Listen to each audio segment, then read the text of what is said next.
Can I request everyone to please be seated so we can begin the proceedings for the India Today Roundtable.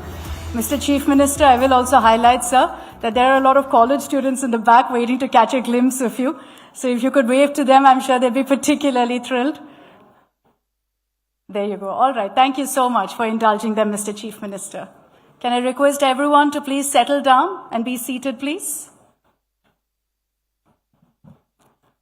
First of all, Vanakkam, Honorable Chief Minister, and welcome to the India Today Tamil Nadu Roundtable. We're honored that you've chosen the India Today group for your first major media engagement. Your government, sir, completes 100 days in office, and this roundtable that we've put together over the next few hours is an opportunity for us to kind of look back at the first 3 months, the highs, the promise, the achievements, and yes, the changes that are still required. Because a meaningful conversation about Tamil Nadu's progress must celebrate what's working, but also, sir, must ask what needs to work better. 4 months ago, I was in Tamil Nadu covering the election, and I remember seeing all of the whispers about you becoming Chief Minister. But actually, Honorable Chief Minister, let me scratch that, let me correct that. They weren't whispers. They were honestly very loud whistles in the air for you, for the TVK. And if you hear that, it's not a CSK match. It means there's political change in the air, which is what we also saw. You've, of course, changed the political history of Tamil Nadu with the mandate you received. And today, sir, we want to look ahead at your vision for Tamil Nadu, at the opportunities, challenges before one of India's leading states, because that's what Tamil Nadu honestly is. And under you, what the next 5 years should look like. So once again, Honorable Chief Minister Vijay, Vanakkam, welcome to the India Today Roundtable, sir. Can we play the inauguration video, please?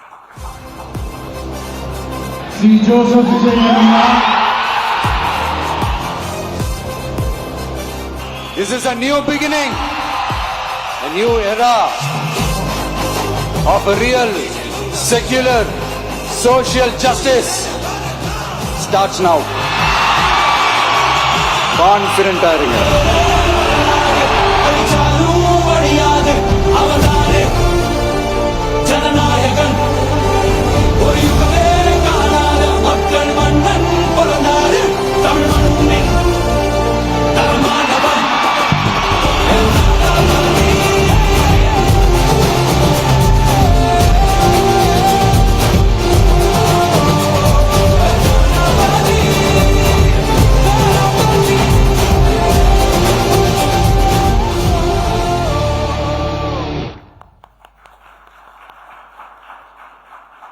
Just a glimpse, sir, of what the last 100 days have looked like for us and for all the media coverage that we've seen for your government.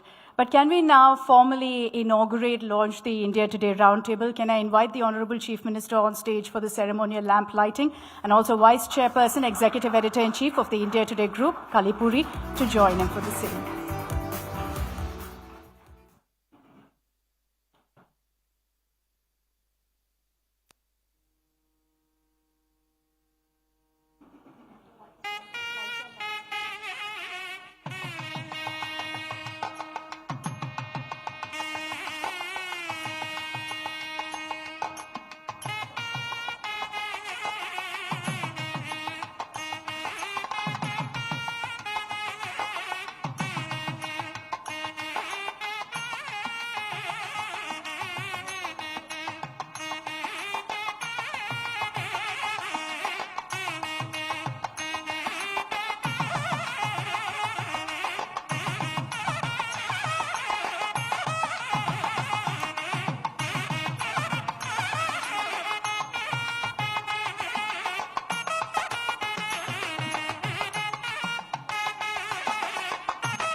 Nandri CM, sir. Thank you, ma'am. We have a surprise now for all of you joining us and for everyone watching this broadcast. When we met the Honorable Chief Minister, sir, you told us about the importance of Tamil. You told us about the power of the language. So we decided we're going to use that power. We're going to take it forward. India Today and the India Today group, as you know, the channel itself has been English, but we've decided to diversify that in honor of what you told us, Honorable Chief Minister. And so it's our pleasure to now launch formally India Today Tamil. And we're going to have the Honorable Chief Minister launching India Today Tamil for us. Sir, can I invite Pramod Madhav, Anaga Keshav on stage as well? They're part of our Tamil Nadu Bureau. And we'll have the Honorable Chief Minister press that button, sir, and launch India Today Tamil. Please, with a round of applause.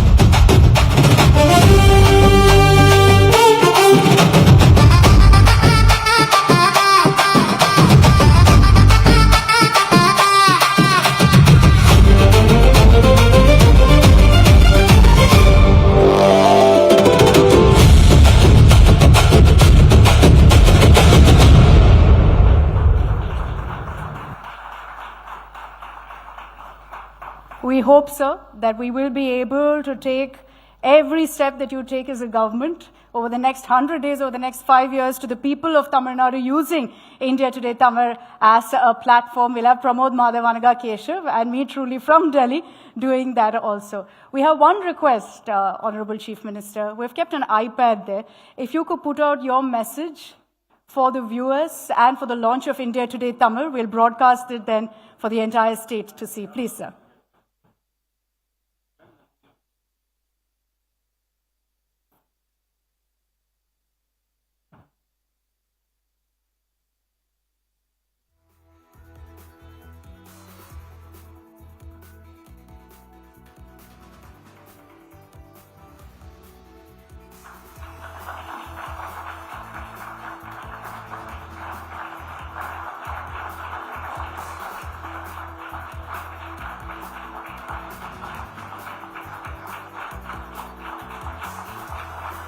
Let truth speak louder. For every journalist, an extremely reassuring message. Thank you so much, Honorable Chief Minister. Lastly, you've indulged us very kindly. Can I request you to please come to the center so we can get a quick photograph of the launch of India Today Tamil and remember this moment?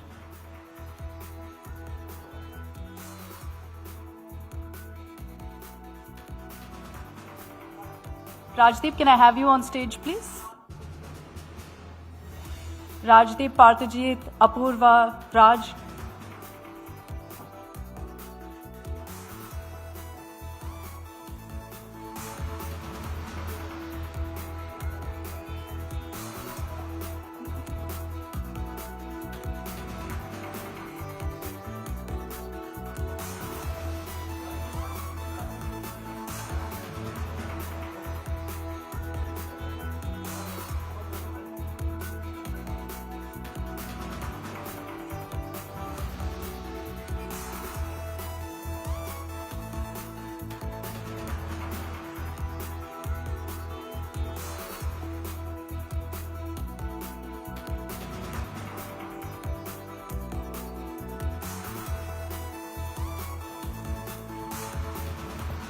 Thank you very much, Honorable Chief Minister of Tamil Nadu, Mr. Vijay, for joining us here at the India Today Roundtable. A big round of applause, please. You have kicked off, sir, for us the India Today Roundtable. We promise it's going to be an extremely memorable event. And with the launch of India Today Tamil as well, we hope to go ahead and carry forward a lot of stories from Tamil Nadu also onto a national platform with a regional voice as well. Thank you very much, Chief Minister, for your time, for joining us here at the India Today Roundtable. A big round of applause, please. And if we could, a standing ovation for our Chief Minister.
of a break, but we're ready to kick off the India Today Roundtable. We, of course, started off in style with the inauguration by the Honorable Chief Minister.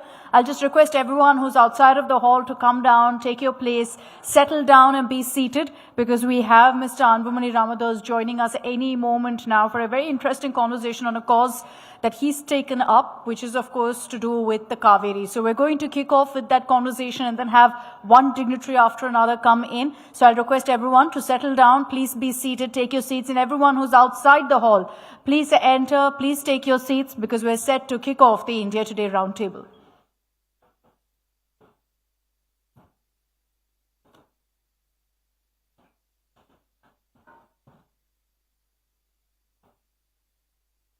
I'd just like to take this opportunity to also thank all of our partners. The India Today Tamil Nadu Roundtable is presented by G Square Housing, India's largest plotted developer, co-powered by Hint, jewelry partner GRT Jewelers, powered by Crafto app, and appliance partner Vasant & Co. So thank you to all of our sponsors for making this event possible. We're just standing by for Mr. Anbumani Ramadas to join us here at the India Today Roundtable.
All right, ladies and gentlemen, please put your hands together and welcome Mr. Anbumani Ramadas here to the India Today Tamil Nadu Roundtable. Vanakkam, sir. So our session with Mr. Ramadas is titled Cauvery. The title itself is very, very suggestive of what the issue is going to be. But can I invite on stage Mr. Rajdeep Sardesai, Consulting Editor, India Today TV, to take forward this conversation. And I'd also like to invite Mr. Anbumani Ramadas up to the stage, please. Can I have a round of applause, please, to welcome Mr. Ramadas to the stage here at the India Today Tamil Nadu Roundtable. Vanakkam, sir.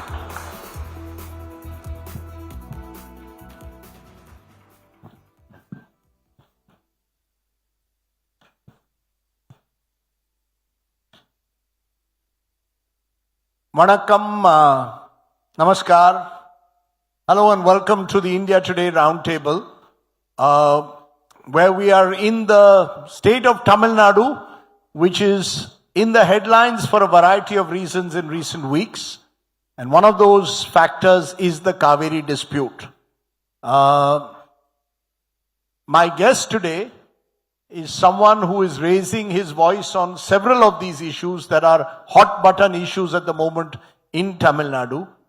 He was one of the youngest ministers in the Manmohan Singh government, seems a very long time ago now, in 2004. But he is the leader of the PMK, one of the more important regional parties of the state of Tamil Nadu. Please give a warm round of applause to Rajya Sabha MP and PMK leader, Dr. Ambumani Ramadas. Good to have you, Dr. Ramadas, here. Let's start with the hot button issue of the Cauvery water dispute. You a few weeks ago alleged that Karnataka's reservoirs had sufficient water to release Tamil Nadu's share, but accused in a way the Cauvery Water Management Authority of simply not being in any, or simply refusing to direct Karnataka to release Cauvery waters to Tamil Nadu. Do you believe, therefore, that we need a completely new water dispute system? Because otherwise we have this war between Karnataka and Tamil Nadu every year during a rain deficient year. Hi, Rajdeep. Welcome to Chennai. Thank you. Thank you for inviting me. Vanakkam. It's wonderful. Vanakkam. Cauvery is a lifeline for Tamil Nadu. I'll just give you a few statistics before we move on to Tamil Nadu's population is about 8 crore people, out of which more than 5 crore people are dependent on Cauvery, not only for agriculture, but drinking water, including Chennai people. Cauvery, Tamil Nadu has got 38 districts, out of which 28 are dependent on Cauvery. It is absolutely a lifeline. We have been enjoying Cauvery for centuries and centuries. In fact, way back in 2000 years ago, Karikala Cholan built a diversionary dam called Kallanai, which is the oldest usable dam structure in the world, And now suddenly Karnataka says that they want to build a Meghdadu dam. And this dam, if built, supposedly will be the biggest dam across the Cauvery in Karnataka. And they say that they want to build it just for drinking water for Bengaluru. And we feel that the Meghdadu dam is absolutely not required. If Bengaluru wants drinking water, it could always get more water, going back to the Supreme Court, asking them like we need more water, and take it from the same source which you're taking it today, the Krishna Raja Sagar Dam, which is the biggest dam in Karnataka across the Cauvery, and it is about 145 kilometers from Bangalore. Now, Karnataka is not listening to any of the Supreme Court's judgment, the Cauvery Tribunal's final order, any agreement in the past. And the last month, thrice the Cauvery Management Board, Regulatory Board, has met in Delhi, and thrice they said that insisted Karnataka to release water. We were supposed to get water according to the Supreme Court's final verdict in 2018 February. They had a time schedule, 12 months, and how much water should release every month. Accordingly, in June, they were supposed to release 9.1 TMC of water. In July, they were supposed to release 32 TMC. In August, 45 TMC. So put together, it's about 65 TMC of water. You know how much they released in the last 3 months?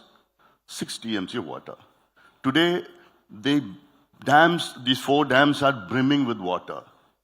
They have 80% of their dams are full.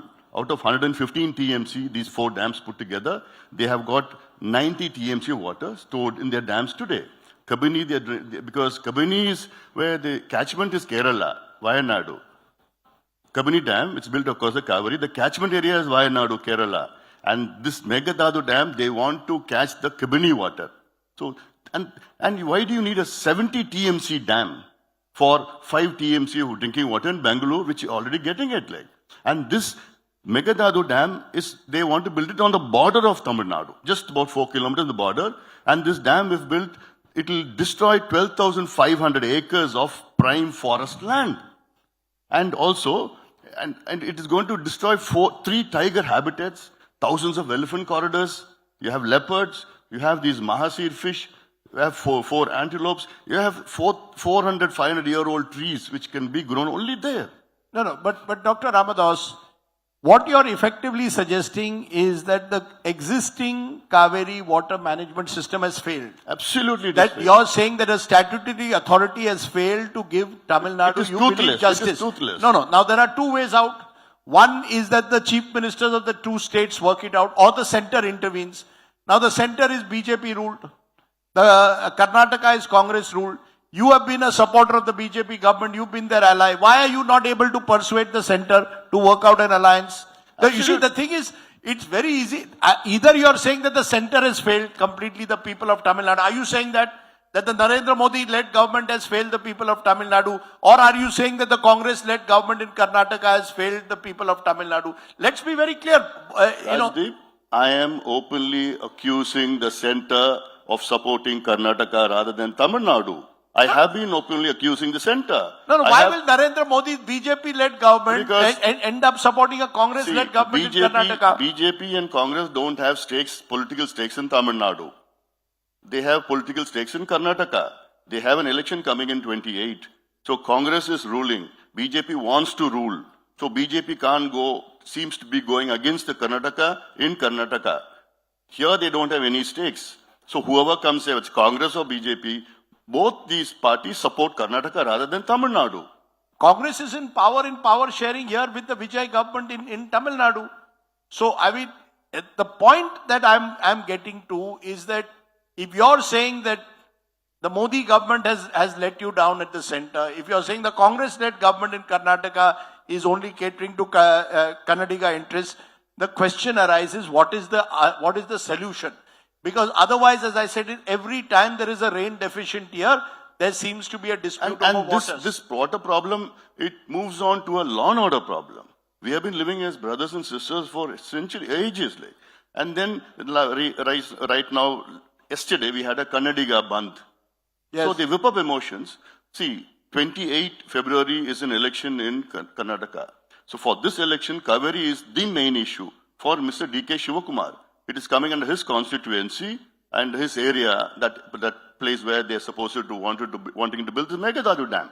And so this is an issue where it is a political issue. And for us, it is a lifeline for us. We depend on Cauvery for even Chennai drinking water, and it's a huge problem for us. No, but effectively it's also becoming, yes, it's emotional on both sides. It's becoming divisive. Only yesterday, for example, you demanded a CBI probe into the killing of 3 Tamils by Karnataka forest personnel. The point is, we are all Indian citizens. The water does not belong to only one state. It does not belong to Karnataka. It does not belong to Tamil Nadu. It belongs to the people of this country. Is there a recognition on both sides? Just as Karnataka, you are saying, is not disturbed. Karnataka says Tamil Nadu is being unreasonable. How can that's their argument. I'm only telling you each state. Rajdeep, just give me. I'll give you some statistics. In 1974, the total area cultivated by Cauvery in Karnataka was 6.8 lakh acres. Yes. Today it is 21 lakh acres. In 1974, the total cultivable area by Cauvery in Tamil Nadu was 30 lakh acres. Today it has come down to 20 lakh acres. So if they build a Meghdadu Dam, which they say for drinking water, it is a 100% irrigation dam. Why do you need a 70 TMC of dam? If they build this dam, this will be the biggest dam across the Cauvery in Karnataka, bigger than the KRS dam built in 1931. And we have so many agreements. So our cultivable area has decreased by 10 lakhs. Theirs has increased by nearly 15 lakhs. And if they build the dam, ours is going to come down by another 10 lakhs and they are going to increase by 10 lakhs. So, as I said, it's becoming us versus them. I thought we were all Indians. No, but when it comes to water, if we you become very much Kannadigas versus No, Tamil. Rajdeep, see, we are in the receiving end. We are the lower Riparian. You're the lower Riparian. Yes, and all the agreements support the lower Riparian. Any construction can't be done in the upper Riparian state without the permission of the lower Riparian. This is the Cauvery Tribunal's order, Supreme Court's order, all the agreements. And Karnataka, you say Karnataka is in India. It's a state in India. If they don't listen to Supreme Court, they don't listen to the central government, they don't listen to the Cauvery Tribunal, they don't listen to any agreements. And The matter how- is before the how- Supreme Court. No, now the cases have been filed. No, and no, why now, they- now the cases have been filed in the Supreme Court. Is the way out to now allow the Supreme Court to decide? Or is it that you now need a completely different river management Absolutely. authority Yes. with far greater powers to enforce what it... I mean, how are you going to... It's about enforcement. How is a statutory authority going to enforce the distribution of water, persuade the DK Shiv Kumar government to ensure water is given to Tamil Nadu? He will also look at his own interests, his political interests, the interests of his farmers. Absolutely. See, in the past, this has happened many times when they didn't release water during the distress year to Tamil Nadu, and then we went to the Supreme Court. Supreme Court directed the then Karnataka government to release 5-6 TMC water. They didn't do. Then Supreme Court asked the then Prime Minister to call both the states Chief Minister and then try to sort out. They didn't listen to them. Him also. And then Supreme Court then says that we will dismiss this government. Then they released water. See, the solution to this is like a Bakra-based management board, BBMS. What happened in Bakra River, Sutlej Bakra River. Punjab. In Punjab, Haryana, Delhi. So the 7 states, they have an agreement and they've signed it, and that management board caters to the entire, controls all the dams, entire river, all the dams in Karnataka, in Delhi, Haryana, Punjab, Himachal Pradesh, so Rajasthan, all this area like. And that management board, if it wants to build a dam, it can build it because it controls all the water. If it wants to build a check dam, so it controls water, which states get how much like, and they have a formula. That management board has all the tooth and everything power to control it. We want something like that to manage the Cauvery. Okay. 4 dams in Karnataka, 3 dams here in Metu Dam, Amaravati Dam, Kunnoyal, Bhavani Dam. We have all these dams here. Let all this management board have the control of the dam, and then let the dam decide. I have before me an interesting tweet that the Tamil Nadu Congress chief Manikam Tagore put out yesterday. He says, why is Ambubani Ramadas silent over Karnataka BJP's inhuman protest over Cauvery water release? Tamil Nadu Congress will raise its voice. I mean, as I said, your political... Then if you feel so strongly, you should go to meet the Prime Minister or go to meet the Water Resources Minister. I have written... You are a Rajya Sabha MP, your party is in alliance with the BJP. You should be able to have that much influence, or you leave the alliance on this issue. Rajdeep, I threatened that. I threatened that. No, threatened is one thing. Are you willing to leave the alliance of the BJP, the NDA alliance? Nicely, you want to sit in the Rajya Sabha, you get the benefits of BJP, but you will oppose... Rajdeep, if Prime Minister gives a solution to this, if I can get Cauvery water, I will do that. It's not political for me. What if the center is unable to, or center... I'll ask Manikam Thakur the same question. His leader, Mr. Rahul Gandhi, came here to Tamil Nadu. Yes. And his leader, Rahul Gandhi, he said that he is opposing the Great Nicobar project in Andamans. Yes. That is a strategic project and defense project. He said that he is going to oppose a project based on they are going to destroy the ecology, the marine ecology, the forest and all these things like. I accept his view. I am an environmentalist as well. Like. I have been repeatedly asking Mr. Rahul Gandhi that if you're taking a stand that forests should not be destroyed in Great Nicobar Island, here in Meghatadu, they are going to destroy 12,500 acres of forest. You take the same stand here. Why haven't you taken the stand? Mr. Manikam Thakur has not answered. Mr. Rahul Gandhi has not answered. So why double stand for one stand for Nicobar and one stand for Karnataka? Because you're ruling in Karnataka? Say Congress, why can't Rahul Gandhi say that, okay, Karnataka government, you let water to Tamil Nadu? Sir, because we are suffering here. Kuruvai is lost. We have 3 crops, Kuruvai, Samba, Taladi. Kuruvai is lost. Last year we had 6.5 lakh acres of cultivation in Kuruvai. This year only 1.5 lakh acres. Already 10 rupees, the rice has increased in Tamil Nadu. If you don't get water, it's going to increase. But this is a super El Nino year. So we have our problems. Like farmers, 2 farmers a day die in Tamil Nadu, commit suicide in Tamil Nadu.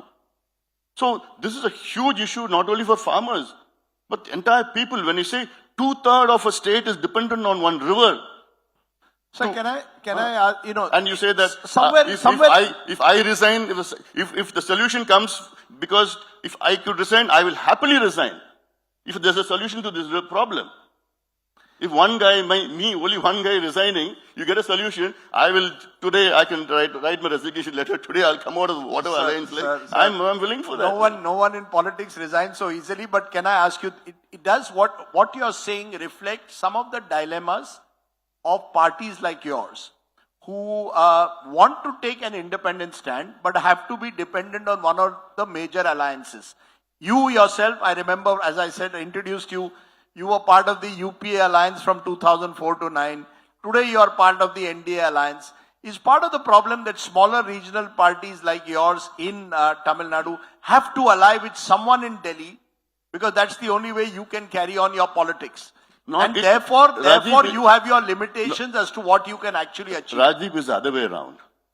The parties in Delhi, they have to align with some party in Tamil Nadu. It's the other way around. You're understanding it differently, because the national parties don't have a say here in Tamil Nadu. So they want to align with the regional parties in Tamil Nadu. We have an alliance with ADMK, not with the BJP per se. Yes. So our alliance with the ADMK headed alliance in Tamil Nadu. So it's not that we always do it in the national level. Sir, I take your point, but what happened earlier this year with Vijay and the TVK becoming the single largest party seems to have changed that political arithmetic as well. Suddenly you have a new player becoming the number one party, not the traditional Dravidian parties, not smaller parties like you are no longer sort of the game changers. Has Tamil Nadu politics in that sense completely changed, where parties like yours, which have been accused over the years of being caste-based parties, one-year dominated parties, have suddenly found, here's a new challenger who's saying, I want to rise above the traditional caste and community divides. I want to build a new Tamil Nadu. Have you all been blindsided by what Vijay did? All of you are still reeling under the shock that a new player came and pushed you all to the margins. Okay. Firstly, we are a social justice party, not a caste-based party. In India, it's fashionable to say, if you fight for social justice, you become a caste-based party. It's fashionable by the media and all the others to say that. My party is 38 years old. We are instrumental in getting 6 reservations all over the country, 2 at the national level and 4 at the regional level, Tamil Nadu level. So we are a completely social-based party, social justice party. But there's a core caste appeal that you have. Then you can say it to all the parties. Sure. You can say that ADMK is a governor party, DMK is a Mudaliar party, or BJP is a Brahmin, we can see all the parties so you can't just cast aspersions 2, I welcome this change, what you're saying, that a new party in Tamil Nadu has come. Even though I am in an alliance, I welcome this change. 60 years Tamil Nadu has been ruling by both these parties, and this change is needed. This change is needed. And it gives an opening for parties like my party. It gives an opportunity for my party to shine. And now that's what we are doing. Now you ask anybody in Tamil Nadu, who's the most vociferous in Tamil Nadu? It is PMK, my party. DMK is now down. ADMK is all blah, blah, blah, blah, blah. And so it's now my party is now on the forefront in any issues you take up. Whether it is social justice issues or irrigation issues in the assembly, our MLAs perform the best. You ask for anybody. So it is something. This opportunity we have taken it with both hands, and we're happy. So who are you going to ally with next? Everyone wants to know who are you going to ally with next. If you are coming on my program and saying AIDMK is like this, what did you say? Blah blah blah. Okay, whatever it is it's issues that are crumbling and all these issues are there within itself But I don't want to get more into that. But I say that 2016, my party made me a chief minister candidate of my party. I contested against Madam Jayalalitha and Kallanjar. I was also chief minister's candidate. My election campaign won. Matram Munnetram Anbumani, Change Progress Anbumani, that one I couldn't win. Because we had stalwarts. If this happened today, today's Senate would have been different. So this is what Mr. Vijay did, and he is successful. Okay. The people in Tamil Nadu were wanting a change for more than 20 years. And it happened right now. And I welcome this change because it gives opportunity for parties like mine to shine, to go out, and then whatever we say, it holds good. And people now realizing our our policies, our priorities. Earlier it wasn't. Can I? Oh, interesting that you're saying you're welcoming the change that's taking place in Tamil Nadu. A final question. But Rajiv, it doesn't mean that we're just going to jump here in alliance or jump there in alliance and all these things.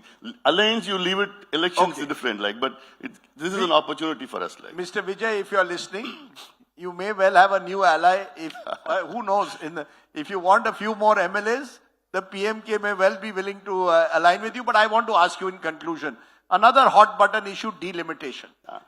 You all have all signed on to the all-party resolution saying freeze the seats at 543 in the Lok Sabha for the next 25 years.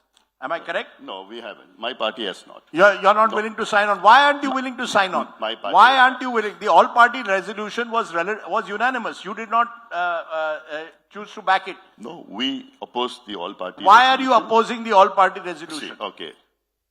Do we have another 10 minutes? No, we have another 2 minutes. See, this delimitation, I need half an hour, okay? I have now... no, but I need 2 minutes. Okay, why have you opposed it? Why we want delimitation is... see, India is growing population is growing in India. So we need more MPs, we need more MLAs. And in Tamil Nadu, we have 39 MPs, which if 50% increase across the board, 59. It will get 59. Out of 59 today, out of 39, we have only 5 women MPs. So it will go to 20 women MPs. Today we have 234 MLAs, out of which only 23 are women. If we get 50% increase, we will get 351 and we will get 117 women MPs. So on an average, out of 39 MPs today, 8 crore divided by 39, on an average is about 20 lakh people population for one MP. You can't do that. So you're saying this is the way to get more women into parliament, even though existing rules 543, you can get more women. I'll ask you, are you worried? Is this... No, are you worried that the North-South divide will increase? There are grey North areas. India will have more MPs than South India, yes or no? Rajat, there are grey areas in this. Why? Because the 4 southern states today, we have 129 MPs. Yes. It will go to 195. Yes. Okay? And then the North will get about 630 or something like that. Yes. And if this is a constitutional requirement, if this becomes a simple law, we'll have a problem. If it's a constitutional amendment, you need 2/3. Without the South MPs, you can't pass a law. Yes. If this watered down to a simple law, every 10 years you have a delimitation automatically. So if they have a simple law and say that, okay, 50% simple majority, then there will be issues like there are grey areas. Assam, what happened in gerrymandering in Assam? You had reduced 5 constituencies which were Muslim dominated. So it is communal gerrymandering. Jammu had communal gerrymandering. Yet you're supporting delimitation. No, we want a fair delimitation with all these checks and balances should be there. Fair. You're echoing what the DMK is saying. You want a fair delimitation. No, our policy in DMK is a completely different. DMK said no. 3 months ago they said today we have a fair delimitation. We have been wanting a fair delimitation because today the burden of an MP today, 20 lakh population. If Tamil Nadu was a state on population basis, it would have been the 20th largest country in the world. With 20 lakh, see, UK has 6.5 crore population. They have 650 MPs. 1 lakh per MP. Germany has 8.4 crore population. They have 630 MPs. We have a separate... China has got 3,000 MPs. In India with 145 crore population, why only 543 MPs? Okay. You need more. You raise a valid contentious issue. We have a full debate coming up on delimitation. But I'm good to have you. I want to tell the audience, and just a quick 30 seconds. You missed the days when you were a union minister in the coalition era of Manmohan Singh. You were a very powerful, visible minister. You missed that coalition era or not? All of you, you all were having the time of your life in those years. I had the privilege of bringing 108 ambulance to India, National Rural Health Mission, banning smoking in public places, bringing petrol warning in tobacco products, banned Gutka all the country, brought in 10 lakh Ashas. Food Safety Standard Act of India. Are you saying? Eradicated polio. Are you telling Prime Minister Modi, make me the next health minister of the country? No, that's not to be. But I'm happy that I could. Not to be. Why? You're an ally. I want to focus here in Tamil Nadu. You want to focus? Okay, we want to also focus here in Tamil Nadu.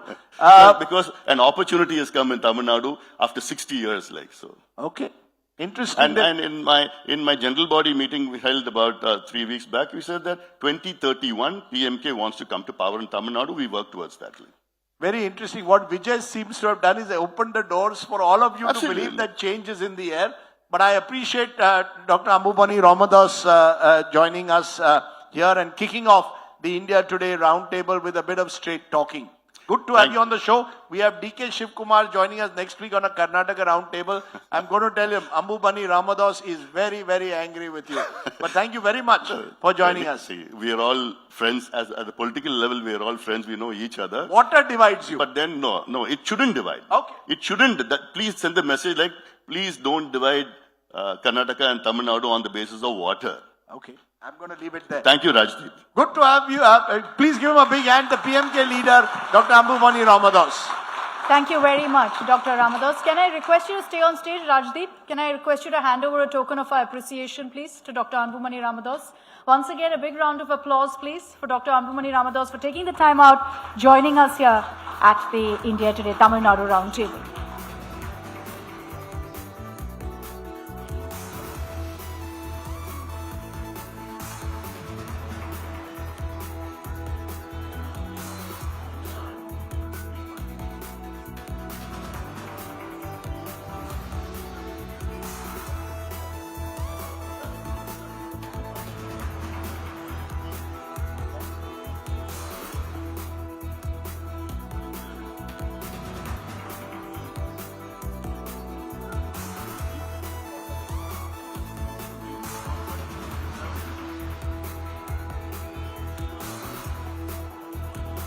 Thank you once again, sir, for taking the time out and joining us here at the India Today Tamil Nadu Roundtable.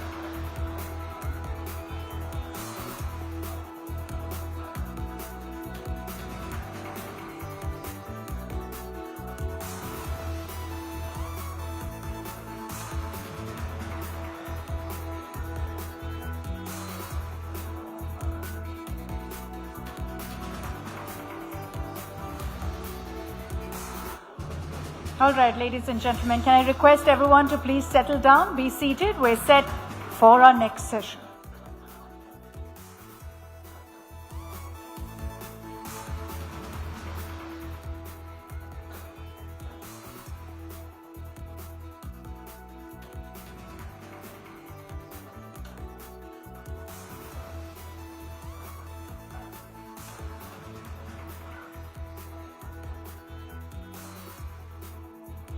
Okay, our next session is Annamalai Beyond BJP. As the name suggests, we've got with us for our next session Mr. K. Annamalai, founder and chief mentor at We the Leaders Foundation. Please put your hands together and welcome Mr. Annamalai to the India Today Roundtable stage.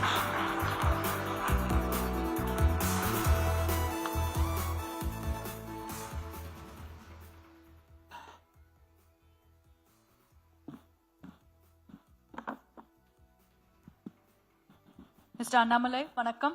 Vanakkam, madam. Welcome. What have the last few months been like? Annamalai Beyond BJP. Good months, madam. We are on our own now, building a movement and grassroots activism, generating next set of leaders. Very exciting times for us. Lots to discuss, but I'd like to begin with the decision that you've taken to leave the BJP. How did that play out? Because you have started speaking up about, the conversation that you had with the BJP High Command. Was it a sense of restlessness? Was it anger? Was it frustration? What drove you to take that step finally? I've been having this conversation with our top leadership for a long time now. It is not, when I came into the BJP, we had a lot of conversation about how BJP should be in Tamil Nadu and the way forward for the next 10 years. And 24 we contested alone, local bodies 21 we contested alone, 26 we went back to an alliance. I felt Tamil Nadu is ready for a change. It is restless, it is very young. And I felt we are not listening to those voices. And it wanted a new set of governance, new ideas. Probably I felt we are not hearing it better. and all political parties it happened. So, and also I felt in a place like Tamil Nadu with, I don't have anything against the Honorable PM or the HM or all the top leadership. Seeing from an all India perspective for a state sitting in Delhi, it might not work all the time. And I continuously believe there can be regional parties with a national character. It is not national parties alone have to have a national character. And many regional parties can put their state first within a national framework. I felt there is a space in Tamil Nadu for that. And second, people wanted to hear new things. All the time we are defending in Tamil Nadu. Something happens in UP, something happens in Orissa, we keep defending it. We wanted to come out of that. So I mentioned this in October, November, before the election only. I was asked to stay till the elections are over. That is how I live my life. I never fight with people. I never make it a big noise and come out. I waited patiently. After May, I went and told them, look, we have severe disagreements, but I don't want to make it public. I want to go on my own, build a movement with a new set of leaders, start from grassroots. And probably the vision of Tamil Nadu, we want to realize through are we the leaders. And one day, if we have to become a political party, we'll become a political party. As of now, we are a social movement. That's how the whole conversation panned out. You could have changed that though. If you're stuck on in the BJP, you've now candidly said that, you were offered a role in Delhi. So you maybe could have changed that perspective. Being in Delhi, someone who understands Tamil Nadu, is that something you never considered? That is a matter of perspective, madam. You can be in Delhi, you can take a party role or a government role and continue to serve Tamil Nadu. That is one way. The other way, that you dream about an alternate future, you come down to the grassroots level, you start building it up, sweating it out in the grassroots, maybe 5 years, maybe 10 years, I don't know. But you start building it up. I think for me, this gives more happiness than being in some role.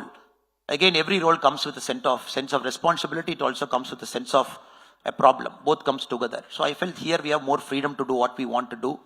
And we are listening more to people, their aspirations.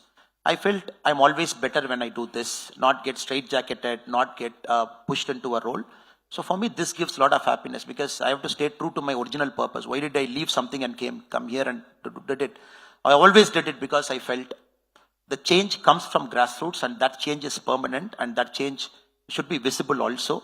I never regret I should be in Delhi taking some role. I never do that, man. For you, with We the Leaders, you've been saying that, you're going to move into politics soon. I mean, there's no clear, concrete timeline. But what's the vision here? What is the vote bank you'll be looking at? Who exactly will you reach out to with this kind of movement? You keep speaking of alternative, of change. Many would say that space has been filled up by Vijay, by TVK. I think one poll is filled up, other poll is not filled up. There is only one poll. After 60 years, whatever has happened in 2026, one poll has come very strongly. And this TVK poll will be there for a longer time than what people perceive it to be. I think there is a space for another poll. I think both parties can compete on good politics, continue to talk to Tamil Nadu public for the next 30-40 years. The other poll, along with TVK, can serve Tamil Nadu public. That is how I see it. And second, a change doesn't mean that a visible change is going to happen. So 100 days of TVK, I think the CM came in the morning. The ministers also spoke. And it is for the people in the next 2 years to see whether any visible change has happened or it is only slogan or something. I particularly believe governance, ex-bureaucrats, people who have a domain knowledge, expertise, skills, and those kind of people should come into power over a point of time. And this is our vision. And we believe right now the leadership is top heavy. Either it is Delhi based or Chennai based. And we want to take the leadership right down to the taluk level, to the district level. That is why the organization is called We the Leaders. And you got to keep the leadership at that level where the people debate. Just yesterday, Independence Day, we advised our people to participate in all the Gram Sabhas of Tamil Nadu, 12,525 Gram Sabhas. We said, please go and participate. I think we want to build a third tier of government from there going all the way up. This for us is progress. And not changing a government, somebody coming and sitting in that seat and probably giving a speech. I don't see it as a change. Is this wishful thinking, Mr. Annamalai? Is this change actually possible? When somebody works for it, it is possible. When somebody only speaks about it, it is not possible. You got to work for it. That is why when somebody asks me, give me a timeline, when do you want to become a political party? I keep saying, look, there is no timeline. When there is a space for a new politics, a political party will emerge. That's how politics works. We can't force feed ourselves to Tamil Nadu public to say, look, we have a political party, please vote for us. It doesn't work that way. That is why I keep telling our volunteers and people, keep working in the ground, one step at a time. In 73 daes, we have about 20 lakh people as volunteers. Keep doing. We have a transparent online counter. Anybody can see it. The day we reach 50 lakh, we'll talk about it. As we speak, there is somebody joining. Next minute, somebody is joining. Every minute, we have one volunteer joining. Because he's looking at the activity we are doing. This month alone, in the month of August, 17 days today, we have cleaned about 101 tons of plastic waste. People are doing that, they're making their hands dirty. They're cleaning the ponds, they're cleaning the rivers. Now, political parties, you tell me, madam, it has become more like a slogan shouting now. Which political party is doing social service now? Many political parties have done social service, they have become political party. Now, political parties have become either I am right or you are wrong. But we don't want to get into that space. Create a set of leaders by doing actual social work. Then you genuinely aspire to come to power. When somebody asks me a timeline, the only timeline I give is, let us reach 50 lakh. Once we reach 50 lakh, which means there is a space. People will genuinely want this social movement to become a political party. I genuinely believe in it. If you ask me a time frame, I don't know. It might be a year, it might be a year and a half. But be at it. And when you become a political party, please give, our thing is always, please give answers to long-standing problems. Meghadatu, I saw Mr. Anbumani speaking in the previous session. We have very genuine answers for a lot of our old social problems. We want to present that to the public. Not get into the government is always wrong, the opposition is always right. We don't want to do that kind of politics, but not wishful thinking, but I think there is a space. You said 70 days of We the Leaders movement and 100 days of the TVK government that we're marking with this roundtable. What do you think of Chief Minister Vijay's performance so far, Mr. Annamalai? It's a very fresh breath that has come into Tamil Nadu politics after a long time. And normally in Tamil Nadu culture, for a long time, we have seen people falling at each other's feet and having photos and all vesties having uniform, shirt having uniform, even your handkerchief having uniform. We were making a mockery of Tamil Nadu politics for a long time by doing all these kinds of nonsense. Now this first 100 days of TVK, I've seen a fresh breath, youngsters wearing pants, wearing vesti, being comfortable in their own skin in the assembly, not having to look at the leader every 2 minutes to see whether the leader is okay with me speaking. That is one good thing I've seen. I genuinely want this social reformation to continue for the next few decades also. The second positive thing I'm seeing, this government is genuinely against corruption. That I'm seeing, I'm hearing. I'm also observing with a lot of our contracts. It is not like that previous governments, you come, you go and meet this auditor, you go and meet this family guy, you go and meet this person, then you go and meet this bureaucrat. Right now it is not happening. There's two things. Negative things. In the first 100 days, I haven't seen a genuine vision till now. 100 days is a good enough time to see a vision, what vision they have for Tamil Nadu politics. I'm yet to see that vision. I keep telling people, let us give them a year. 100 days is also too less for somebody to speak out their vision. And right now, I'm not seeing it. I hope in the next 265 more days, before a year is completed, we will see vision. I'm also seeing there is a governance lacking. As of now, it's a bureaucratic-driven government. It is not a political executive-driven government. It is more a chief secretary-driven. It is more secretaries-driven. It is more principal secretaries-driven. I'm genuinely not seeing political executives giving their experience, giving their vision to the government outline.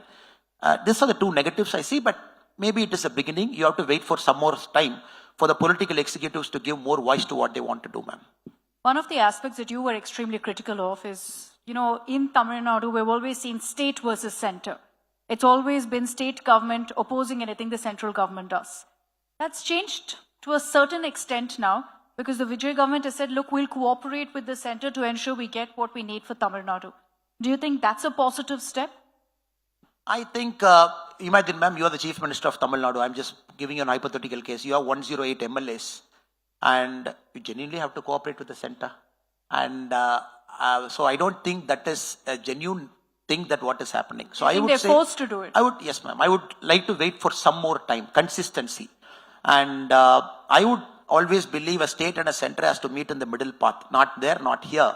But right now the beginning is good. But he is also running a very tight ship. Very, very tight ship. The by-elections can happen anytime. And you genuinely don't know what is going to happen.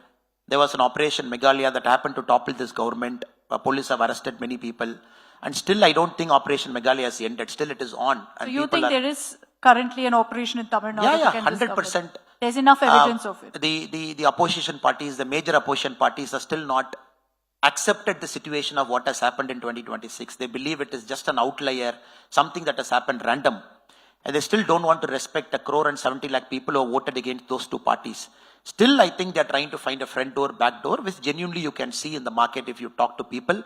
That is genuinely on. So he has to run a tight ship, balance the central government, make sure the government is performing, make sure people don't topple this, make sure people don't buy out TVK MLAs, make sure he wins all the 5 by-election whenever it happens. So I think Mr. Vijay is in a very, very tough position. It is not easy to be a CM in Tamil Nadu at this point in time when the forces are against you. You seem quite soft on Vijay, Mr. Annamalai. 1 year, madam, 1 year. I'm very So right clear. now you're giving him that space. No, madam, 1 year we all have to give him a space. 1 year when a new chief minister comes, it is our duty to give him that space. Duty to help him to reflect and carry on his vision.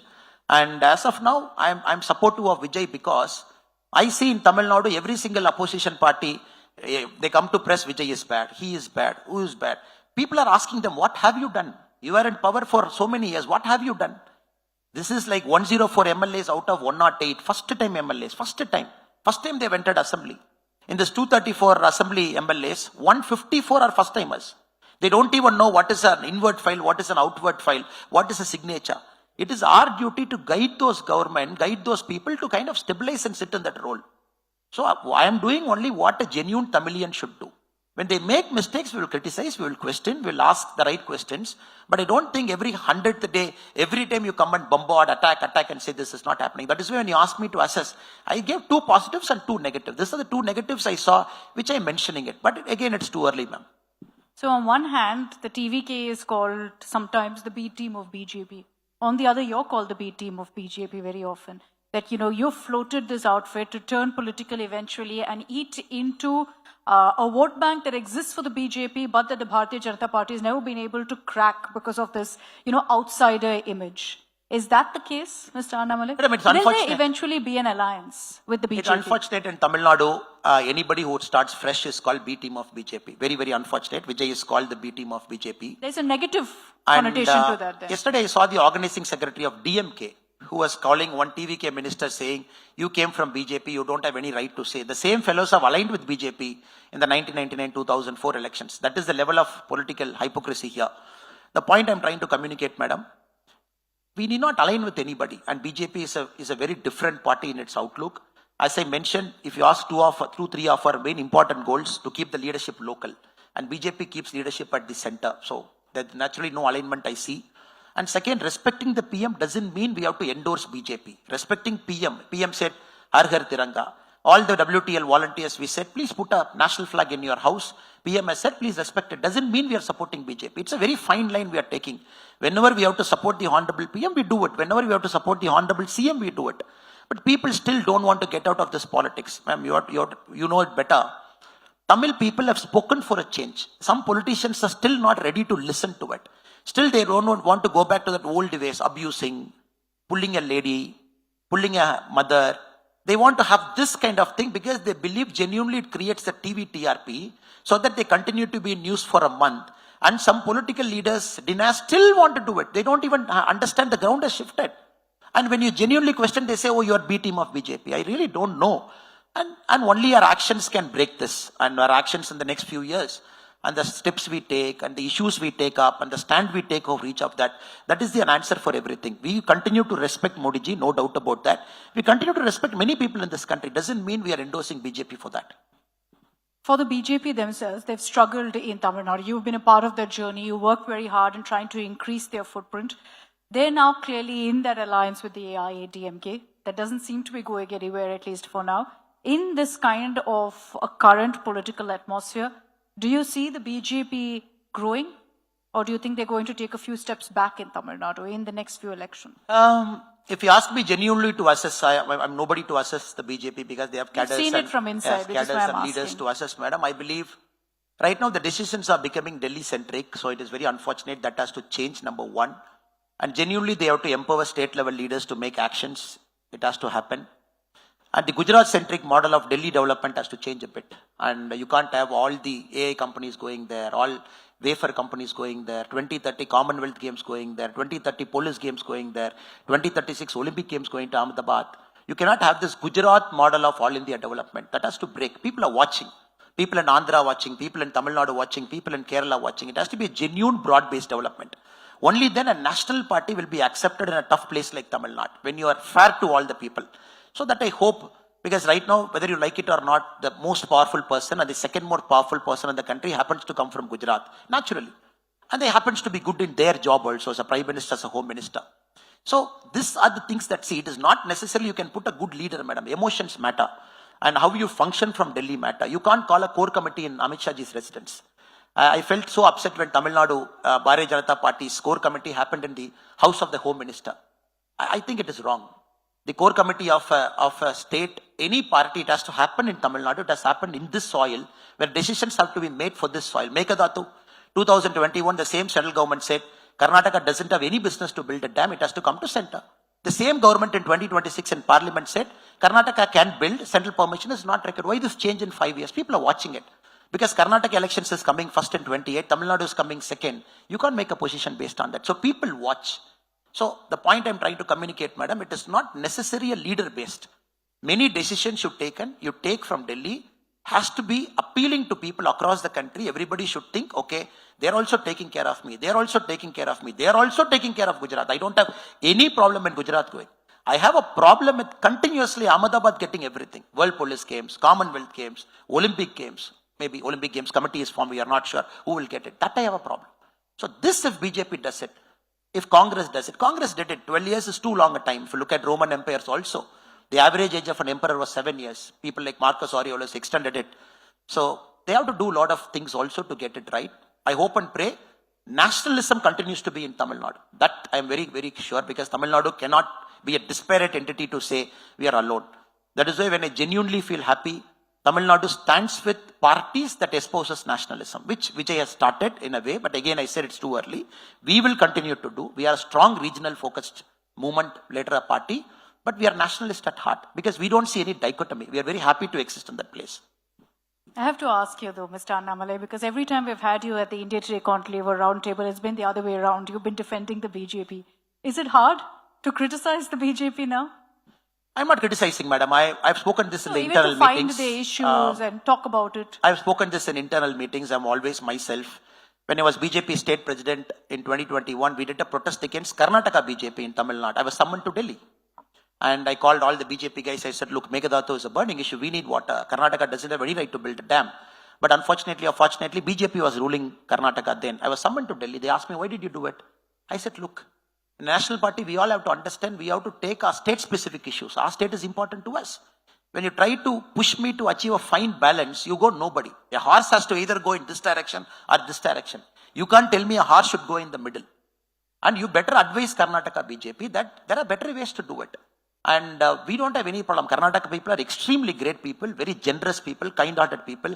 I've served in that state for 9 years. As we speak, in the Institute of Science, the environment ecology professor says, no need for Megadato.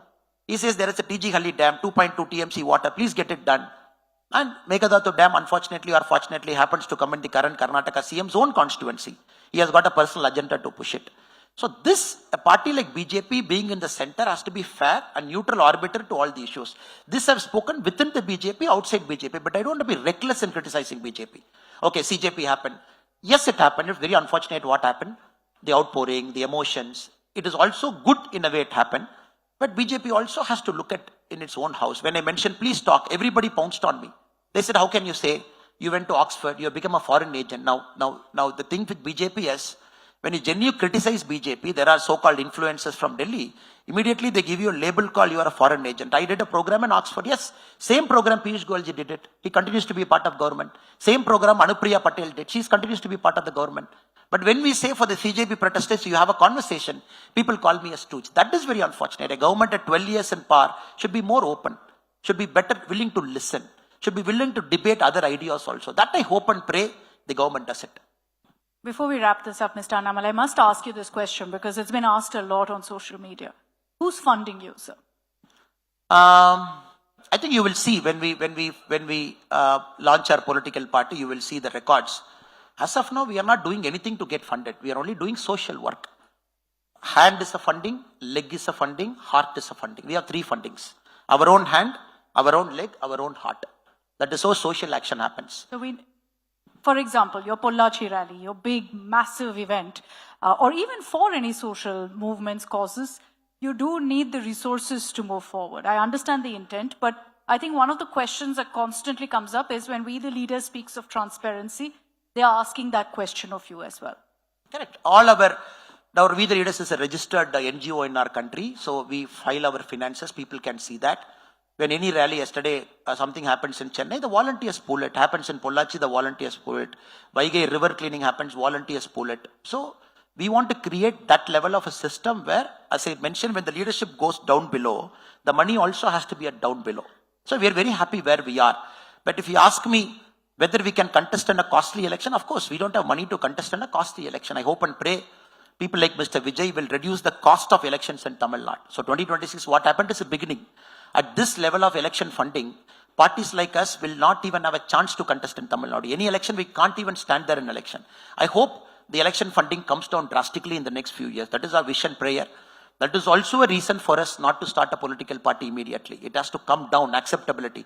You can't launch a political party, go and stand in front of people with a begging ball. We don't want to do that. We want to build our own cadre strength, our own leadership potential at the top. So as I said, since you asked me what is the funding, 2 hands, 2 legs and a heart. That is enough for us to do a social movement. When you turn into a political party, sir, who do you consider your biggest rival, Vijay or Udayanidhi Stalin? I don't see a future for any Dravidian party in this land, madam. Last time I said this, I got into a trouble. I got pulled up in Delhi again when I mentioned a statement about ADMK last time. I don't see a genuine chance for any Dravidian party ever to exist in Tamil Nadu. I have good friends here coming from those parties.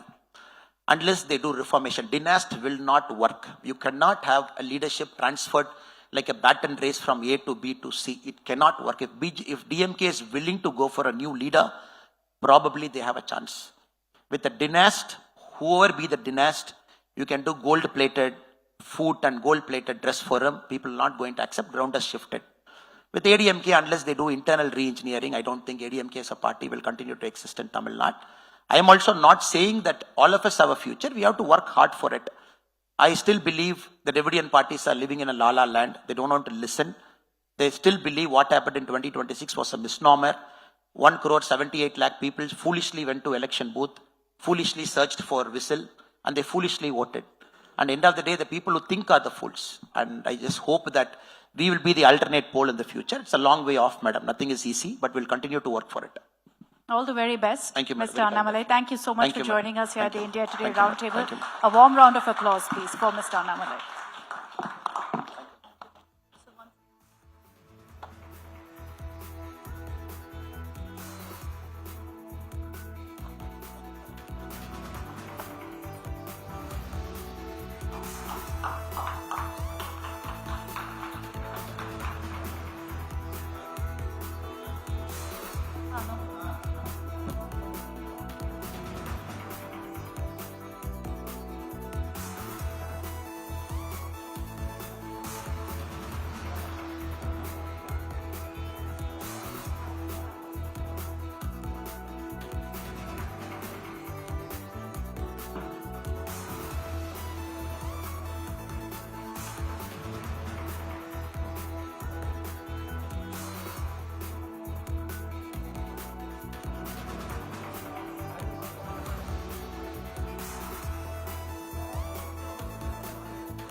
All right, ladies and gentlemen, we're all set for our next session, a political hot potato here in Tamil Nadu on delimitation.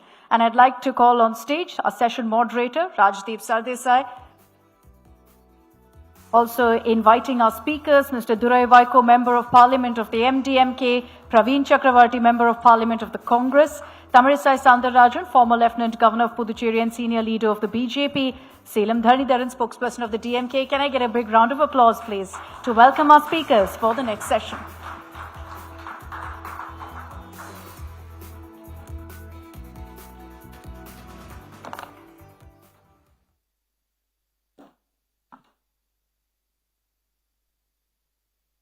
Vanakkam, hello and welcome to the India Today Roundtable, where we are in Chennai, and there is perhaps no bigger issue at the moment when it comes to the politics of not just Tamil Nadu, but also southern India and dare I say the entire country, as the proposal of the centre to go ahead with delimitation.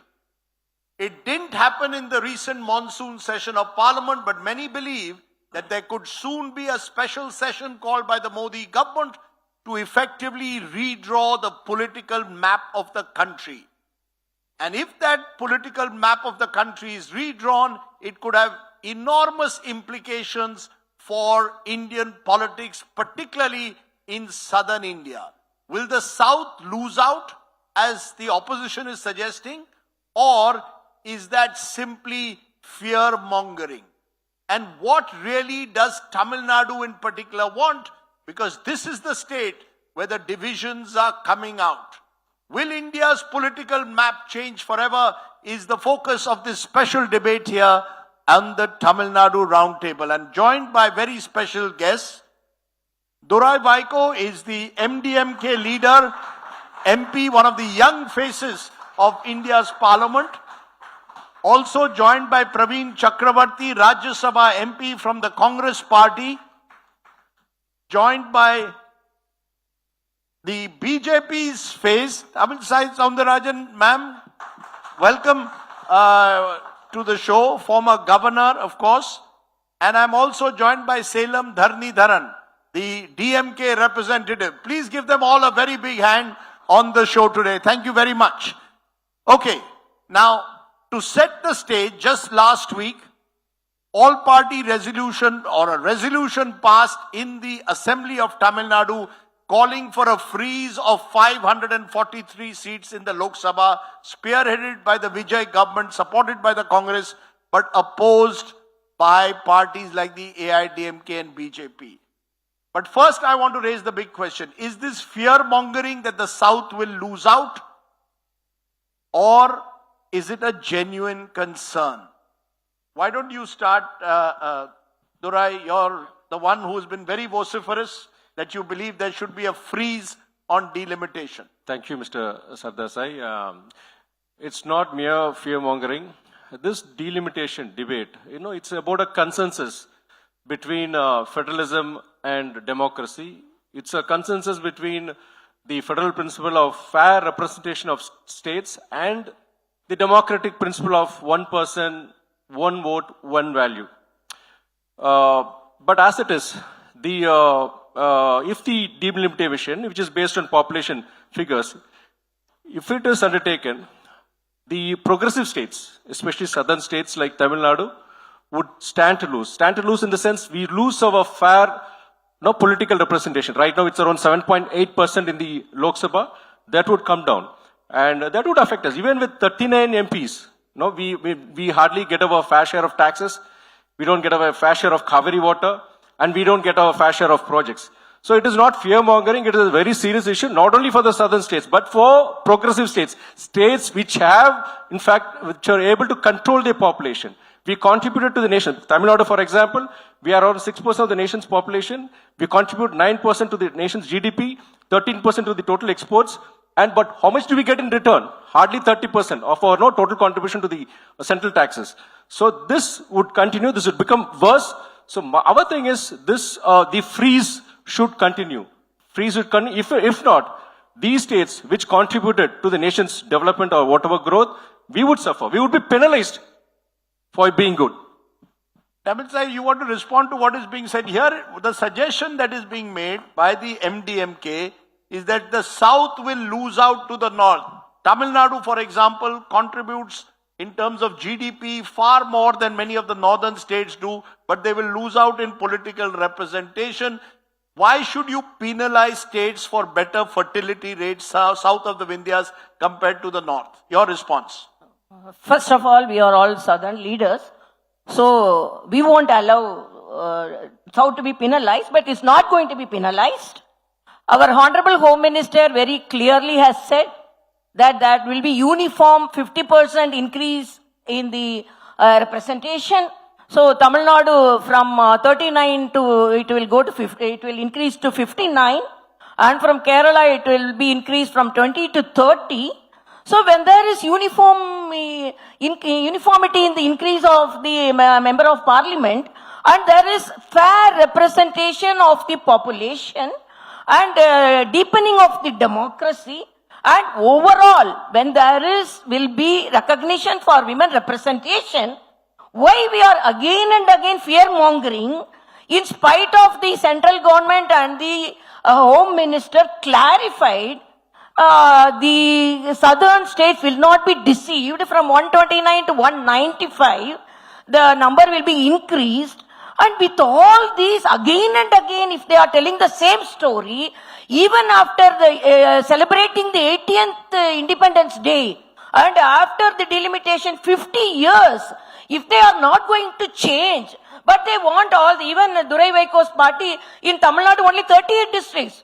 In DMK has 117 districts. Vijay has 125 districts. So they want to increase the districts for their comfort.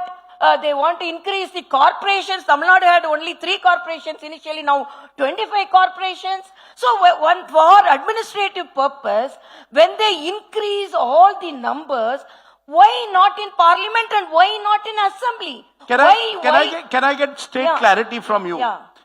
You are clear that the BJP and the Home Minister is committed to bringing a fresh bill, 50% uniform increase in the number of seats across the country. Yes. So, Uttar Pradesh will go from 80 seats to 120 seats.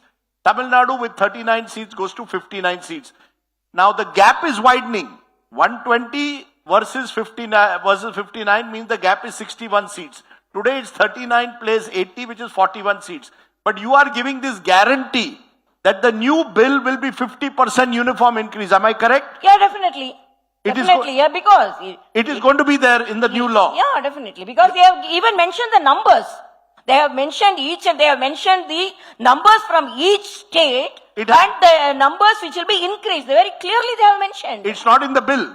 It's not in the bill. You are saying there will be a bill that will be brought in a special session that will give 50% uniform increase. Yeah, that was the assurance. That was the assurance. Praveen Chakravarti, given what the assurance which is being given, 50% uniform increase across the states, why does the Congress have such a problem?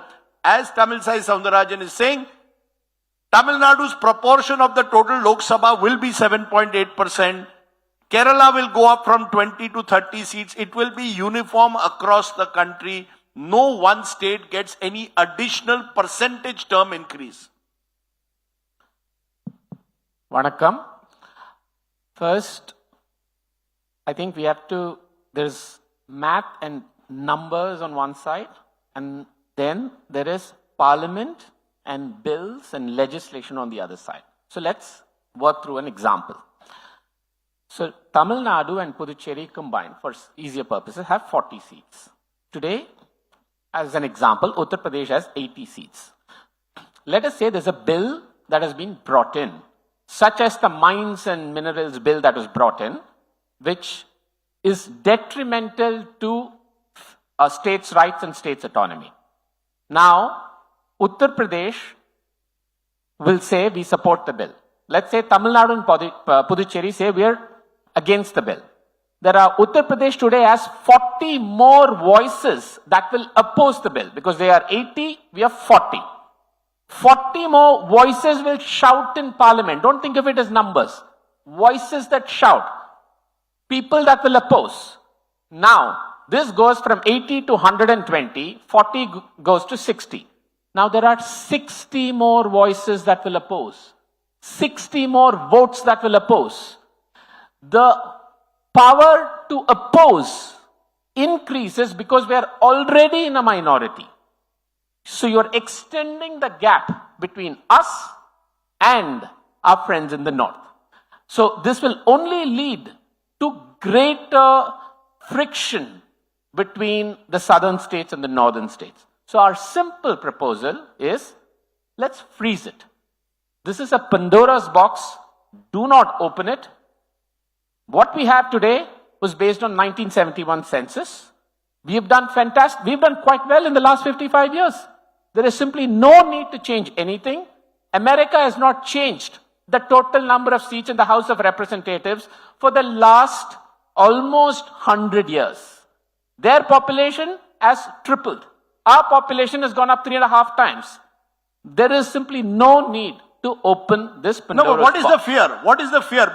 You said it's not about numbers, you mentioned numbers. What is the fear the Congress party really has? Is it that if delimitation takes place, you are worried that the way the seats will now be decided will work against your interests, as you claim has happened in states like Assam and Jammu and Kashmir? What is your real fear? No, Rajveer, that's a separate issue. That's what is the real fear? Okay, that's delimited.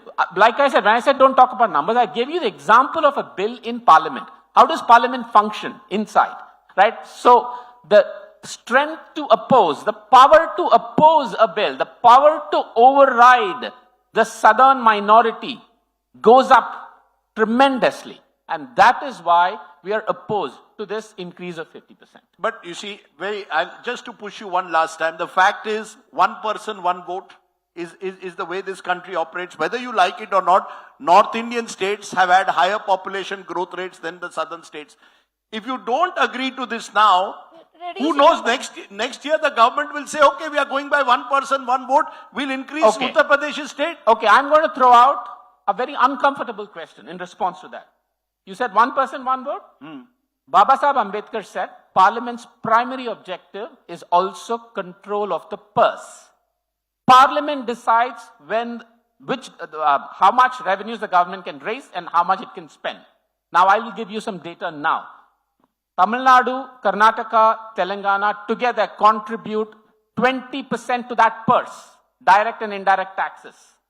Uttar Pradesh, Bihar and Madhya Pradesh contribute 5%. If Parliament's responsibility is also the purse, not just the population, why not give a share for the purse also? Why not make it population and purse? You're saying population and purse. Interesting. You raised your hand and then I'll go to the other side of the thing. Yes, Mr. Dorai. This was regarding Sister Tamilizai's observation regarding women's reservation bill. Justice delayed is justice denied. And that's what's happening to the women here in India. And the bill was passed in 2023 in Parliament, Women's Reservation Bill. They could have, in fact, the opposition requested the government, then government, to probably to relate it to the 2011 census. But then the government said, like, no, we want to probably to have it as per the new census. Well, if the government had listened and probably then the 2024 parliamentary elections then and the state elections which followed would have had the women's reservation bill. It would have come into effect.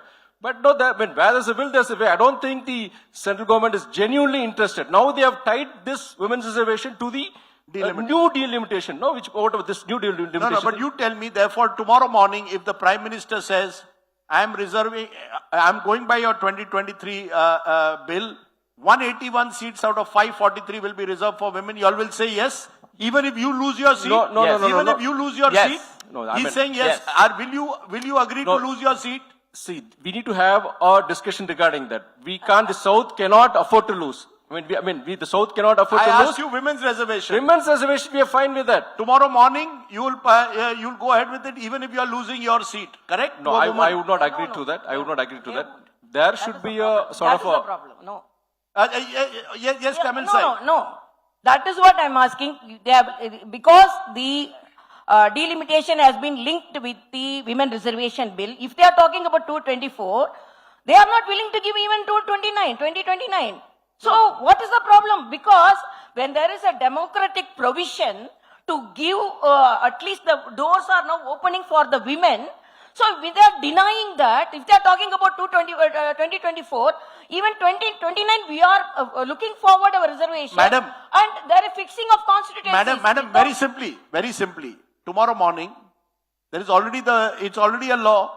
What is stopping you from saying 181 seats out of 543 are reserved? If you are so committed to women's reservation, do it tomorrow No, morning. will they accept? And we will support Why it. are you No, they linking won't. it to delimitation? No, We why are support you it. linking No, it to no, delimitation?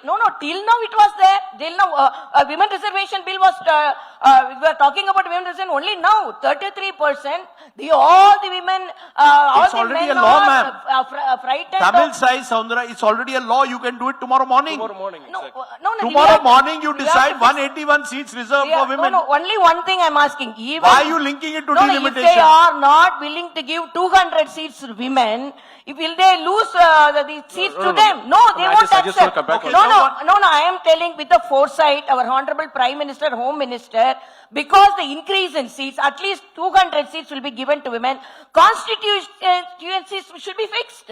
Without connecting fixing this the with the controversy, no? constituency, without giving the representation, you won't have, Okay. no men will allow their seat to women. So only extra seats are provided. Okay, okay. So it is Just the a minute, just a mindset minute. of the, Okay. all the Salam, I'll just opposition come- just a minute, parties. just a minute. No, no, Let you them just answer. just a Let them minute, just a answer. minute. Is Will the they- male- will No, he no, give his part? Okay, ma'am, I've got your point. Yeah. I want to Her correct. point is that the male mindset does not actually want women to get 80 years I don't they agree didn't with allow. that. I don't agree with that. I just want to come back on my point with regarding the 543. You can have the 1/3 reservation for women. I don't have a question regarding that. But my one thing is probably why connect it with delimitation? Why connect with the delimitation exercise? I've got that. Salem Dharnidharan, you have been silent because we don't know where the DMK stands. In the month of April, y'all launched agitations across Tamil Nadu. Y'all were the ones spearheading it. You burnt the bill that the government was bringing, saying no question of any delimitation. Now I'm hearing a new word from DMK, fair delimitation. We are open. Have you struck some backroom deal with the Narendra Modi government that you are ready to actually have a fair delimitation because you want to spite the Congress for the way they have treated you? And suddenly the DMK has changed its stance on delimitation. Are you open to delimitation? If the Modi government brings it in a special session, will the DMK support it? So the women reservation bill which the BJP has brought about is nothing but male parliamentarians job reservation scheme. Otherwise, they can today reserve 181 seats like everyone is saying. The reason why they want to bring delimitation, increase the seats and then reserve seats for women is because they want to ensure that BJP's male parliamentarian job is not lost. Basically, they want to keep some parliamentarians in job and get the parliamentarian salary. That's point number one. So this itself clarifies what the DMK stance is. We won't change our stance because we are in alliance with the party A or party B. The stance of DMK has been consistent since 1949 on federalism or secularism on many matters. And in the floor of the House, But what in April you all said no question of any further delimitation, freeze the seats at 543 as per 71 census. Now I hear your leaders talking about a fair delimitation. We are open to the idea. What does fair delimitation mean? let me say from the beginning. The whole issue on delimitation was raised by the DMK in March 2025 itself. In March 5th, there was an all-party meeting. In March 21st, 2025, there was pan-India meeting held in ITC Grand Chola in Chennai. Even then, we are saying we would not let the South lose its seats, is what being said. And also during April, when the bill was brought about in the Parliament, April 26, during the election, it was categorically made clear. Our leaders came and said, we will also not allow for proportional increase in seat. That was made very, very clear. That you know. Even in the assembly, when the TVK government had brought about a resolution saying that seat will be fixed at 543, the leader of opposition, Mr. Udayanidhi Stalin, categorically said, we endorse the resolution. What is the question? So it is only the media that is playing around with this. So the whole point is very clear. We don't need more parliamentarians. I'll tell you why. After 24, in run up to the 26 election, a lot of people have been advising me to work on the grassroots. I've been a very reluctant grassroots worker. Then I said, no, I want to be in the upper house eventually. A friend of mine from Delhi, from a political family, told me, Dharnidharan, at least in India today, in Rajdeep show, you get 2 minutes uninterrupted. In parliament, you wouldn't even get 2 minutes uninterrupted. So what is the whole point? Increasing the number of parliamentarians in the country. Because each parliamentarian, on an average per year, gets less than 5 minutes. So if you're going to increase it to 900 parliamentarians, the number of minutes you're going to get whole year is only 2.5 minutes or 2 minutes. What's the whole point of increasing number of parliamentarians? And people do not go to a parliamentarian MP to get their roads fixed. They don't go to him because the government schools are bad. They go to the corporator or to the MLA. So increase the number of MLAs, make the corporators more autonomous, more funding to the municipal societies and bodies. Why increase the number of parliamentarians? What difference is it going to make? Sir, can I to ask? life of a common man? But you didn't answer my question categorically. If the government, if Amit Shah ji, as he said even in April on the floor of the House when Dayanidhi Maran asked him the question, he said, I am ready, give me 1 hour, I will increase in 50%, I will increase the seats proportionally. So Tamil Nadu's proportional representation will remain 7.8. Are you open to 50% uniform increase across the states, yes or no? Sir, I made it categorically clear. Leader of the opposition recently, as last week, had accepted the resolution passed by the incumbent government that seats will be fixed at 543. So how does the question of proportional increase in parliamentarians arise right Because now? I hear one voice in Chennai and I hear when I speak to DMK MPs in Delhi a very different voice. You personally, you may speak to individuals, they have the individual opinion. But the actual voice of the party is from the LOP. LOP has made it categorically clear. So what is the discrepancy right now? Maybe a discrepancy would make the debate interesting or make your show go popular. But I don't think that's a fact, unfortunately. Okay, Praveen Chakravarti, you're smiling, but many believe that the Congress party, the way they dealt, I must be very honest, the way they dealt with their long-standing ally DMK has left a lot of bitterness. And part of that bitterness is now going to reflect in the way this delimitation debate plays out, because the DMK is determined to teach you a lesson. See, Rajdeep, I think there's no spite here. I actually completely agree with everything that he has said. And he's the official DMK spokesperson, in which he has very categorically said their position is very clear. What happens in Delhi does not matter. The headquarters of the DMK is in Chennai, and we are here in Chennai, and you've heard it directly. Number one. Number two, I think the DMK is a little bit, you have to give a little bit more credit to the DMK for its ideological moorings. They cannot take big positions on federalism issues, on some spite or, like he said, some TV shows. Now, I don't want to dwell on the past in terms of what has happened, because then it'll become he told you so, I told you so, because there were discussions that the DMK were having with the AIA-DMK to betray the mandate of the people. So there were lots of things that happened. So I don't think it's productive or healthy to go into those issues now in this debate. As far as that limited point of delimitation is concerned, you've heard it directly. The Tamil Nadu Assembly, under the Chief Ministership of Mr. Vijay, moved a resolution that said 543 seats fixed, Tamil Nadu share is fixed, 33% women's reservation now.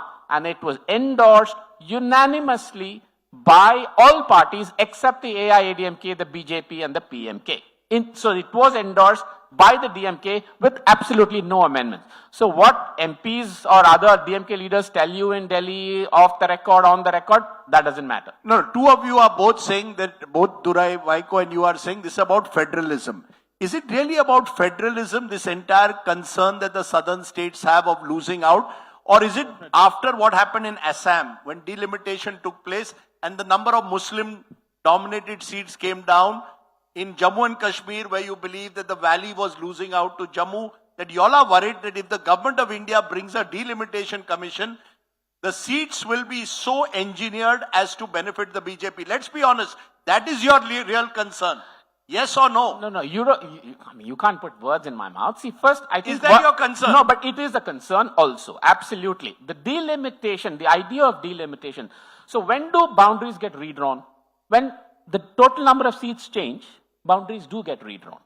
Right? You have to, by definition, you have to redraw boundaries. So there is clearly a covert attempt by the BJP to redraw boundaries through this route of increasing numbers. But the real goal is to redraw boundaries.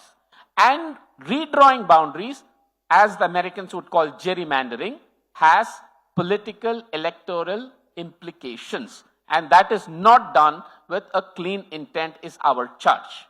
You know, that's the point, Tamil Sai Soundarajan, that there is a trust deficit. People are worried that this is some part of a larger game plan, increase the seats from 543 to 816 to 850. for the 2029 elections so that the BJP will decide which constituency is drawn in which manner? No, first of all, Congress will have that fear because they practiced in Tamil Nadu. We lost some of the constituencies, even where I contested. Solinganallur, a peripheral constituency with 3 lakh voters, 5 lakh voters was included in South Chennai so that we could not win. Otherwise, national parties were winning. So even Sathankulam is a Nadar-dominated constituency. We lost it.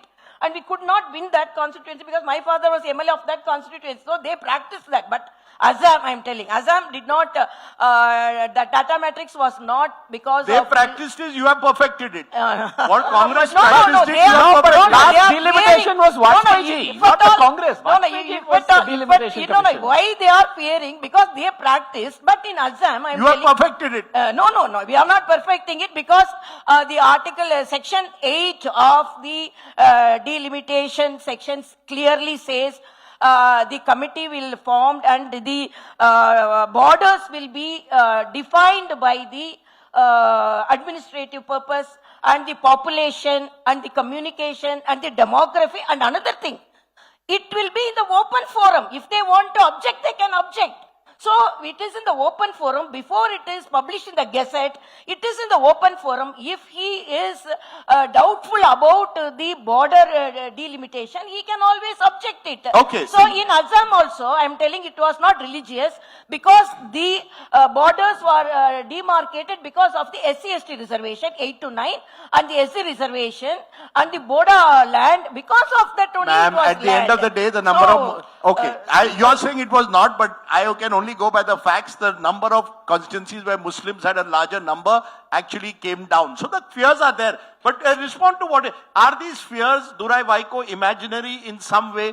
That you are creating this hawa, oh God, what will happen? South will lose out, constituencies will be demarcated in a way that the BJP will benefit. Is this fear of Amit Shah and Narendra Modi ji that you are trying to create in the minds of people? No, it is not the fear, it is happening. What is happening? As you quoted the Assam example and what happened in Jammu and Kashmir, the minorities over there lost their political representation. Nearly around, I think around 15 constituencies in Assam. Now they were probably, the minorities had their... 38 to 23. Yeah, right. exactly. So minorities lost their political representation. And another thing is, this redrawing of constituencies is done by the Delimitation Commission, I suppose. Yes. And who is in the Delimitation Commission? Who decides it is the chairperson. That is a former retired Supreme Court judge. And then you have the Chief Election Commissioner. And then you have the State Election Commission. These 3 people constitute the Delimitation Commission. And you know, I mean, we have past instances of retired judges. We know how as governors, we know how they function. So this Delimitation Commission is nothing but the central government, nothing but the ruling No, you are making ruling a very party. serious allegation. It is an allegation. I stand by my allegation. You are telling me that retired judges and the Chief Election Commissioner will work on the basis of what the BJP wants them to do? We have seen governors here in Tamil Nadu, how they have behaved and how they are behaving. And they are against the state. And the Chief Election Commissioner today. Exactly. No, The Chief It's Election not only the governor, it's about the Chief Election Commissioner. then any It's committee about the cannot election be commissioners believed. also. No, I cannot accept that. One by one. But, you know, I mean, you're making very serious allegations claiming that the governor is being... of Tamil Nadu has worked against the interests of whichever is the ruling party. You're now claiming retired judges in the They are delimitation. nothing, the governors are nothing but the stooges of the central government. No, I object that. Praveen I would really agree. object that. My No, DMK friend would agree with I that. really object that. Let us I speak. object You are that. a former governor. Yeah, I really object that. He's suggesting that you are all stooges of the government. No, I really object that because we were very fairly dealing Rajdeep. with all the states. No, let her Only come. chief She was a ministers- BJP functionary only chief and she ministers were became a biased governor. against us. No, let her complete. Let her complete. No, only I'm thinking why Yeah. they are dragging the constitutional post now here, one thing. Second Madam, the thing- role no, of the governor in this state is extremely dubious. You know that better No, than most. no, it is politicized like that. It is politicized and is projected. If the governor is calling for Tea Party, they won't come and they won't respect the constitutional authority. They are not blaming the chief ministers. Actually, I had the problem They're with not the playing chief to chief minister. minister, but they're playing to the prime minister. Chief ministers are They're biased not against... playing to the chief ministers. Chief They're ministers playing are with the biased against according the to the whims governor. and fancies of the central government. One by Chief one. ministers are biased against the governors. Chief ministers doesn't give the protocol to the governor, doesn't respect the governor office. So they are politicizing it. Governors are not politicizing it. So I strongly object his words. Okay. And another thing, commission. It is, you cannot blame, central government will be there. It is not emergency. They were all now supporting the Congress which brought emergency. It is not emergency. Democracy is there. So democracy commission is formed. The retired judge, you cannot stamp it as a central government agent. You cannot stamp Okay. the Central Election Commission. Okay. The State Election Commission is there. Okay, I'm going to bring the temperature down a bit. He has increased the temperature. How can I lower it? I have asked them to get some rasam. No, he So increased that the- it. No, when some rasam is going to come, so that- No, Ask for more. first you have to Not tell him, rasam. near him. Okay. Then some So rasam is... you cannot always shut down lady voice, no? No, I First of all. No, I Because cannot. that is what. that's why Indeed, they're saying bring in the one-third Indeed, reservation for no, women. nearby you are not As soon as asking me. Why possible. are you asking me? Okay. So, And Salem Dharnidharan, try and bring the temperature down. You've been putting your hand up. Tell me. What do you want to say? Madam was a BJP leader, was the president of the BJP, then became governor, promoted as a governor. As the day she left the governorship, she contested the 2024 election on behalf of the BJP in Chennai South and then Mylapore in 26. So her allegiance would obviously be with the BJP. So when she was a governor, she had to be a partisan governor because she left as a BJP leader, joined as a BJP leader in the interim. So there is no other option possible. But Rajdip, you're a smart man. You know how the institutions in this country work. The two people, the Prime Minister and one Union Minister and the leader of opposition select the Chief Election Commissioner. 2:1. You know how the IAS officer respond? They respond to the party in power, which means it is No, at union this government. rate you will That have is, I think, the election no, goes. are you saying that no commission will be accepted? You see, at some stage, surely, there must be some faith in institutions. Are we saying we have completely lost all faith in institutions? Is that what we are saying? Yes. Obviously. Yes. That's true. Of course. I mean, listen, the Election Commission of India and the way they have behaved, they've conducted themselves. I don't think anyone needs to be told that that there is a sense of doubt about it. SIR, where did that come from suddenly? A year before or 2 years before, nobody had even thought of something called the SIR. Suddenly an SIR gets brought in after we point out irregularities in the voter list after the Maharashtra state election. Now suddenly we have SIR exercise all over the country after the new chief election commissioner takes over. Now we want redrawing of boundaries. So voter list is fixed. Now let's fix constituencies. So there is a massive trust deficit, whether one likes it or not, whether it's true or not, there is a huge trust deficit. It is incumbent upon the government and the election commission and other institutions to bridge that trust deficit, as Jantar Mantar showed us recently. So you're saying first bridge the trust deficit, then consider delimitation. Am I right? Because Absolutely. Because the point comes, and this is critical. There are constituencies in this country. For example, North Bangalore, 25 lakhs, 30 lakh constituency. One MP is representing a constituency of 25, 30 lakhs. Just take a look at United Kingdom. Much smaller country than ours, has more than 600 representatives. India, a country of 1.4 billion, has 543. There are those MPs who say 30 lakhs, 25 lakhs is too large for one person. How do you respond? That is why we need delimitation. We need more MPs for a larger country. Okay. This, as the BJP leader over here, when she came out, like the government is proposing a 50% proportional increase.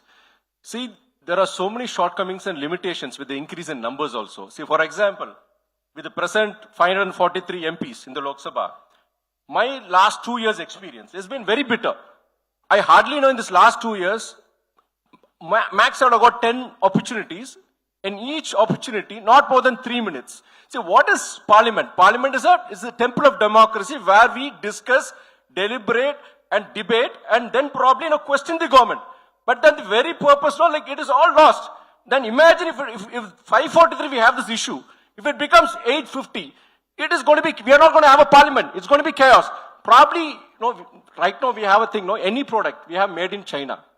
Then, are we going to a Chinese model of democracy in parliament? Because in China, the Chinese parliament, whatever, they have around 2,997 members. They sit for 2 weeks in a year. And everything is passed. There is no debate, discussions. Are we moving towards that era? Towards the Chinese model of parliament? Suppose it is not about the numbers. It is not. A parliament is where we debate, discuss. When we don't have opportunities for that, the very purpose of parliament is lost. You know, you're making strong points, but may I also say, suppose the government agrees, we will do 200 days of parliament. Double the It number will of never days. happen in this government because, you know, Rajdeep, you know that when the parliament started after independence, we used to have around 150 days in a year. You know, probably in a term, we used to have at least 500 to 600. It has terribly gone down. The last 16th and 17th sessions, we hardly had 300 days. I think the 17th session we had around 330 and the one before that was 297 or something like that. So this government, if they say we are going to increase the days, that is probably, that is a joke or a lie. You know, Tamil Sai Soundarajan, it's coming down to the real issue. It's not necessarily South versus North as I'm finding out, as much as it is trust deficit. There is a belief that this is part of some grand conspiracy to fix the system so that the BJP can rule forever. With the domination of the Hindi heartland, that's where majority of their seats come from. And the fear is that you will treat parliament even more and more like a rubber stamp, where you will have 850 MPs, they will shout down everyone else, laws will be passed even further without any discussion. So it's not so much South versus North, it is about a lack of trust in this government and its motives. They lost the trust from the people, so they will have the lack of trust. Only one thing I'm asking. They are talking about parliament. Let them be attentive in the parliament. When they are walking out, they are wasting the parliament hours and now they are telling only 3 minutes I'm getting, 4 minutes I'm getting. They are just walking away from the, no time they are attending properly. One thing. Second thing I'm telling. But you don't give them time also, ma'am. That is also true. One thing, because it's a party. Praveen, just give the mic. Yeah, go ahead. Ma'am, take the mic from Praveen. I can't give you rasam, but I can give you the mic. Go ahead. Yeah. Thank you. No, I like Mike than Rasam. Okay. Done. Go ahead. Go ahead. No, because what he... You're saying that they have lost the trust of the people. They are saying they have lost trust in you. No, they will tell that. Politics, they will tell that only. They cannot appreciate us. And now we have risen from the 6 to 7 states to 22 states. Yes, go ahead, go ahead. 22 states. So even before delimitation, we are winning all the states. So what is the problem for them? So only after delimitation we are going to win. That is not the matter. And I am asking, are they utilizing the time given for them in the parliament properly? They are not utilizing it. They are all coming out, shouting outside the parliament, as we see in When the leader of the opposition in Lok Sabha, when the leader of the opposition in Lok Sabha, Mr. Rahul Gandhi, he asked a specific question. He had asked a specific question from the Home Minister. He asked, like, who was responsible for the barbaric attack on the students? No, for the Jantar Mantar, on the protest march, whatever. We didn't get the answer. It was a very important, question. In fact, the Home Minister didn't answer, and we wanted the answer. The nation wanted the answer. You had hundreds of, I won't say hundreds, thousands of students and youngsters who were hospitalized in Delhi. Rajdeep, Praveen, let her respond. No, you see, for delimitation to be successful, you need a commitment to institutions. Do you all have that commitment to institutions like the Delimitation Commission, appointing truly independent people who will actually be serious about the way constituency are demarcated? Or will you appoint your own people? There Salem Dharnidharan is saying you are made governor, next day you are contesting an election. Where is the integrity left of all these offices? We are responsible people. So when we also governor, I was a governor. Because I had a passion to be a politician, so I resigned myself and came. So that cannot be stamped as a politician because when the Congress was ruling... to institutions? Is your government committed to the institution of parliament? Definitely. The Home Minister was not there for 3 weeks, did not come into parliament. Neither did the Prime Minister. No. What I'm telling, because they are committed only, because they have corrected and they are told, because only the population is taken into account, definitely there will be decrease in seats from the southern states. Immediately they have announced 50% seats. And even financing devolution. They are telling, no, we will be getting less finance. No, only 17.5% only is marked as a marker for the population.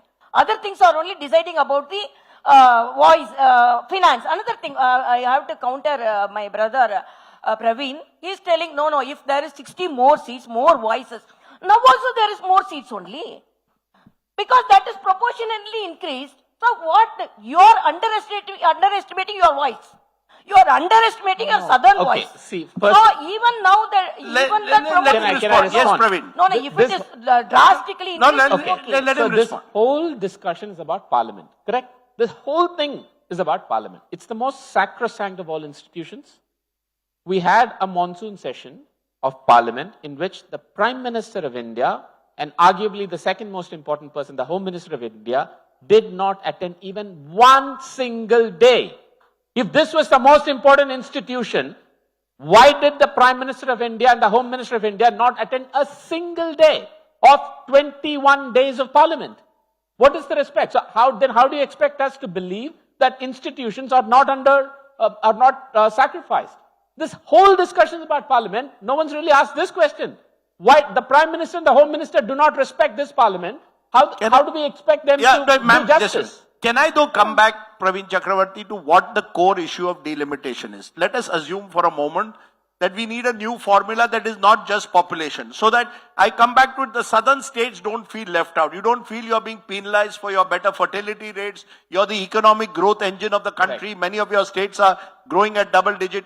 Is there another formula that can be evolved? Let's say we also do a combination of fertility rates and let's say economic progress. Are you all willing to look for a constructive formula rather than saying no to delimitation, freeze it at 1971? No, absolutely. I believe, and this may be my personal view, I don't want to kind of speak for my party, but I think the time has come for us to open up this issue of should representation only be based on size of population. And there is an example in the country today already, which is called the Finance Commission. How does Finance Commission work? How do they distribute finances to various states? It's not just based on population or GDP. It's a combination of factors. So when Parliament is, the primary purpose of Parliament is one, for representation of people. The second is control of the purse. So we must then also factor in who contributes to the purse. So give me The share of the purse. So how would it work? So Tamil Nadu and Puducherry have 40 seats. Tamil Nadu is growing, let's say, at 11%. Uttar Pradesh has 80 seats, but Uttar Pradesh is going, let's say, at half the growth rate Correct. of Tamil Nadu. So how do you adjust? Yeah, so one proposed formula is 50-50. Half the weight for population. Uttar Pradesh has greater population, so it gets more seats. Then half the weight is for the share in the purse. So Tamil Nadu and Puducherry have greater share. They contribute more to the purse, so they get more seats on the purse side. On balance, it's half and half, it'll get balanced out. It's one proposal. I'm just saying we must start these sorts of discussions. I am sure Dr. Babasaheb Ambedkar himself will agree that the constitution was never meant to be static.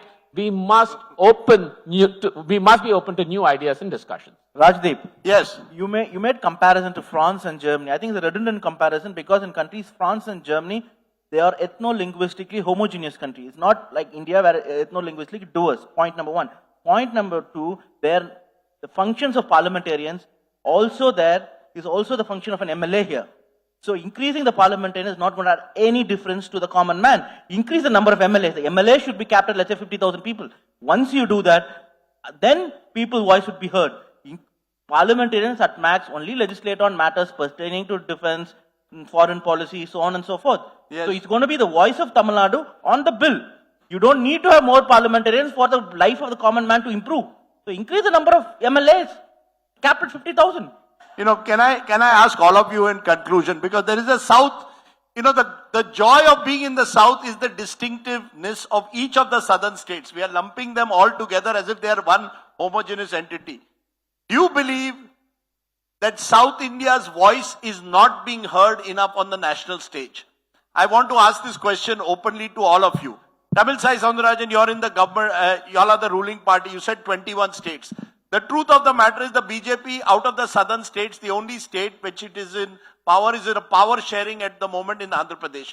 Puducherry. And Puducherry, the union territory. The rest is all other parties. Do you believe the South's voice is heard enough on the national stage or not?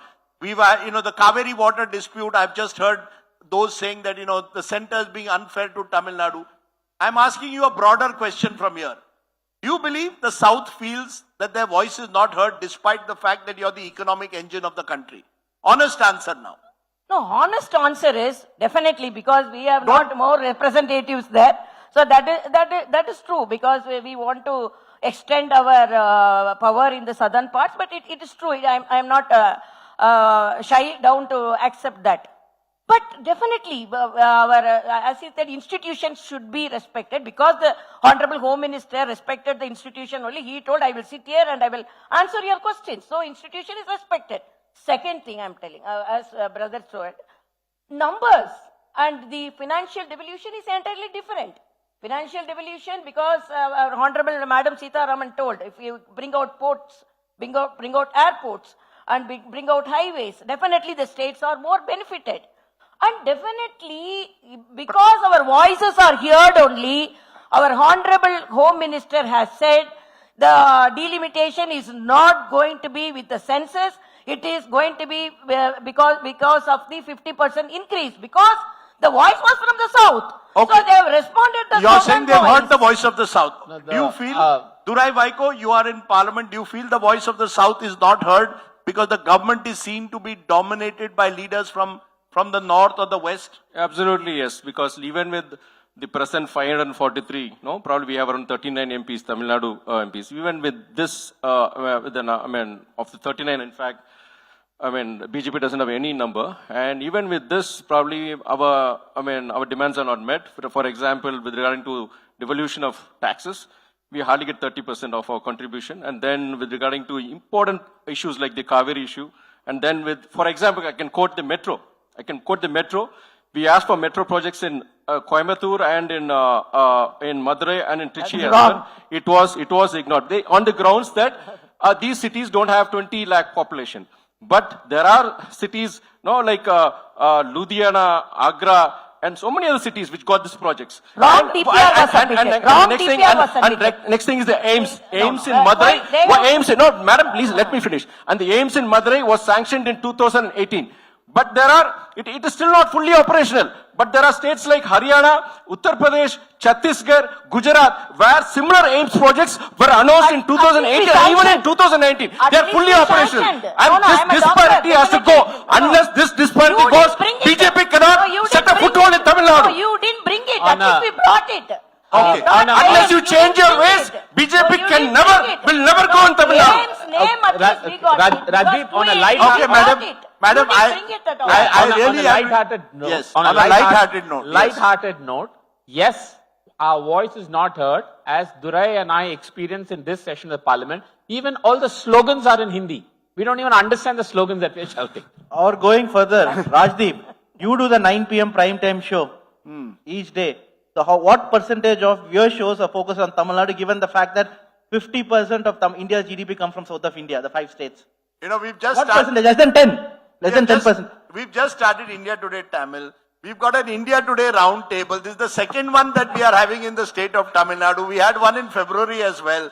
My colleague Akshita Nandgopal regularly does stories from the south. We have a full bulletin at 1 p.m. No, that is because of Mr. 9 Vijay. p.m. show. That is That's because the of 9 Mr. p.m. Vijay. show.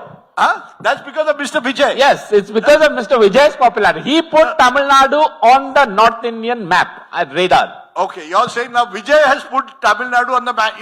Look, I remember governments in this country have been run by have depended on DMK and AIDMK in this country.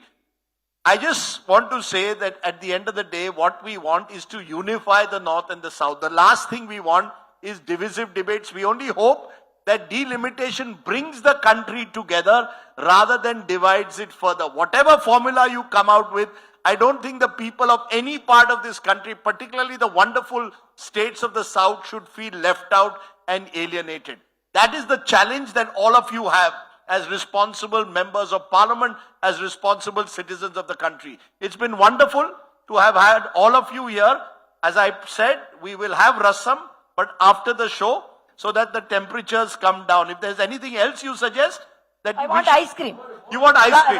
Rasam won't bring the temperature. Ice cream will bring the temperature. Okay, so those who want rasam can have rasam. Those who want ice cream, is there a particular ice cream that you like here in Tamil Nadu? Ice cream as well as women reservation. I want representation for women. Okay, she wants women reservation, which we can have without delimitation tomorrow morning. With delimitation.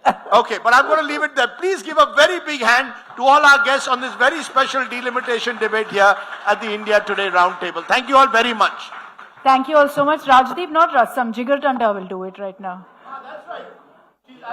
Right, that's a good way to end the show. If you don't like rasam, there is nothing like Jigar Thanda when the temperatures rise in Chennai. As someone said, in Chennai there are only 3 seasons: warm, warmer, warmest, and you only deal with them through Jigar Thanda. Thank you very much. On that positive note, thank you for joining us. Thank you so much, Rajdeep. Can I just ask you to also hand over a token of appreciation to all of our speakers? Please, a big round of applause. So, very energetic session to say the least.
Okay, before we start our next session, which is with Dhruv Vikram, I know all of the girls and the college students in the back are really looking forward to this one, yeah? So I think we're going to have you come forward, Move forward, come over.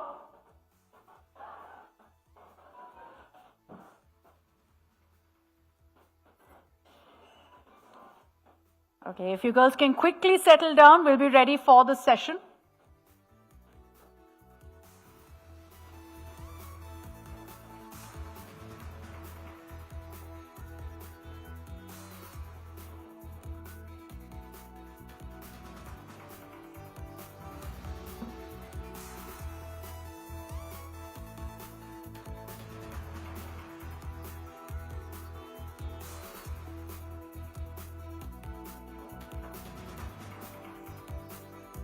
Just take over from the second row, girls. Just be seated there.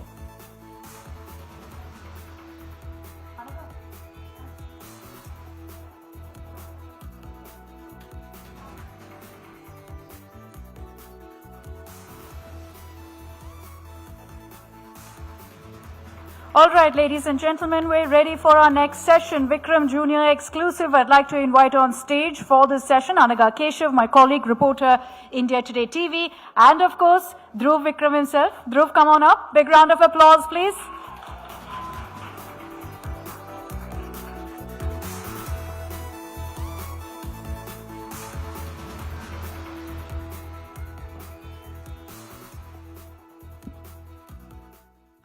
Dhruv, we heard loud cheers for Chief Minister Vijay, and now we're hearing loud cheers for you. This morning I saw you here. You met with Chief Minister Vijay. How was that? Are you a fan? Yeah, I've always been a fan, and it's a huge honor to be here. I think he stands for being a visionary and a revolutionary in the truest sense, and I have utmost respect for his journey and his conviction in this next chapter of his life. And, he's inspired generations. and I'm just one amongst them. So I salute him and wish him the best on the rest of his journey and congratulate him for 100 days so far. Amazing. Anaga, you want to come in? Dhruv, firstly, you were terrific in Bison for someone who was just 2 films old. You pulled it off so well.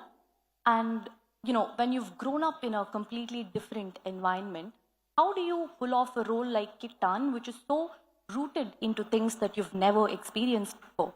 And I know that you've credited this to Mari Selvaraj, but I want to know what internal work did you do to sort of inhabit Kittan? Well, I've always had trouble answering this question in particular because that part of my life feels like a gap in the timeline for me. But if I have to try to articulate it, when Mari Selvaraj sir first approached me about this film, he made it very clear that this was going to be a very physically and mentally demanding process, you know, and that I would have to embrace myself for that and surrender myself to him. So I was very much aware of what that was going to be.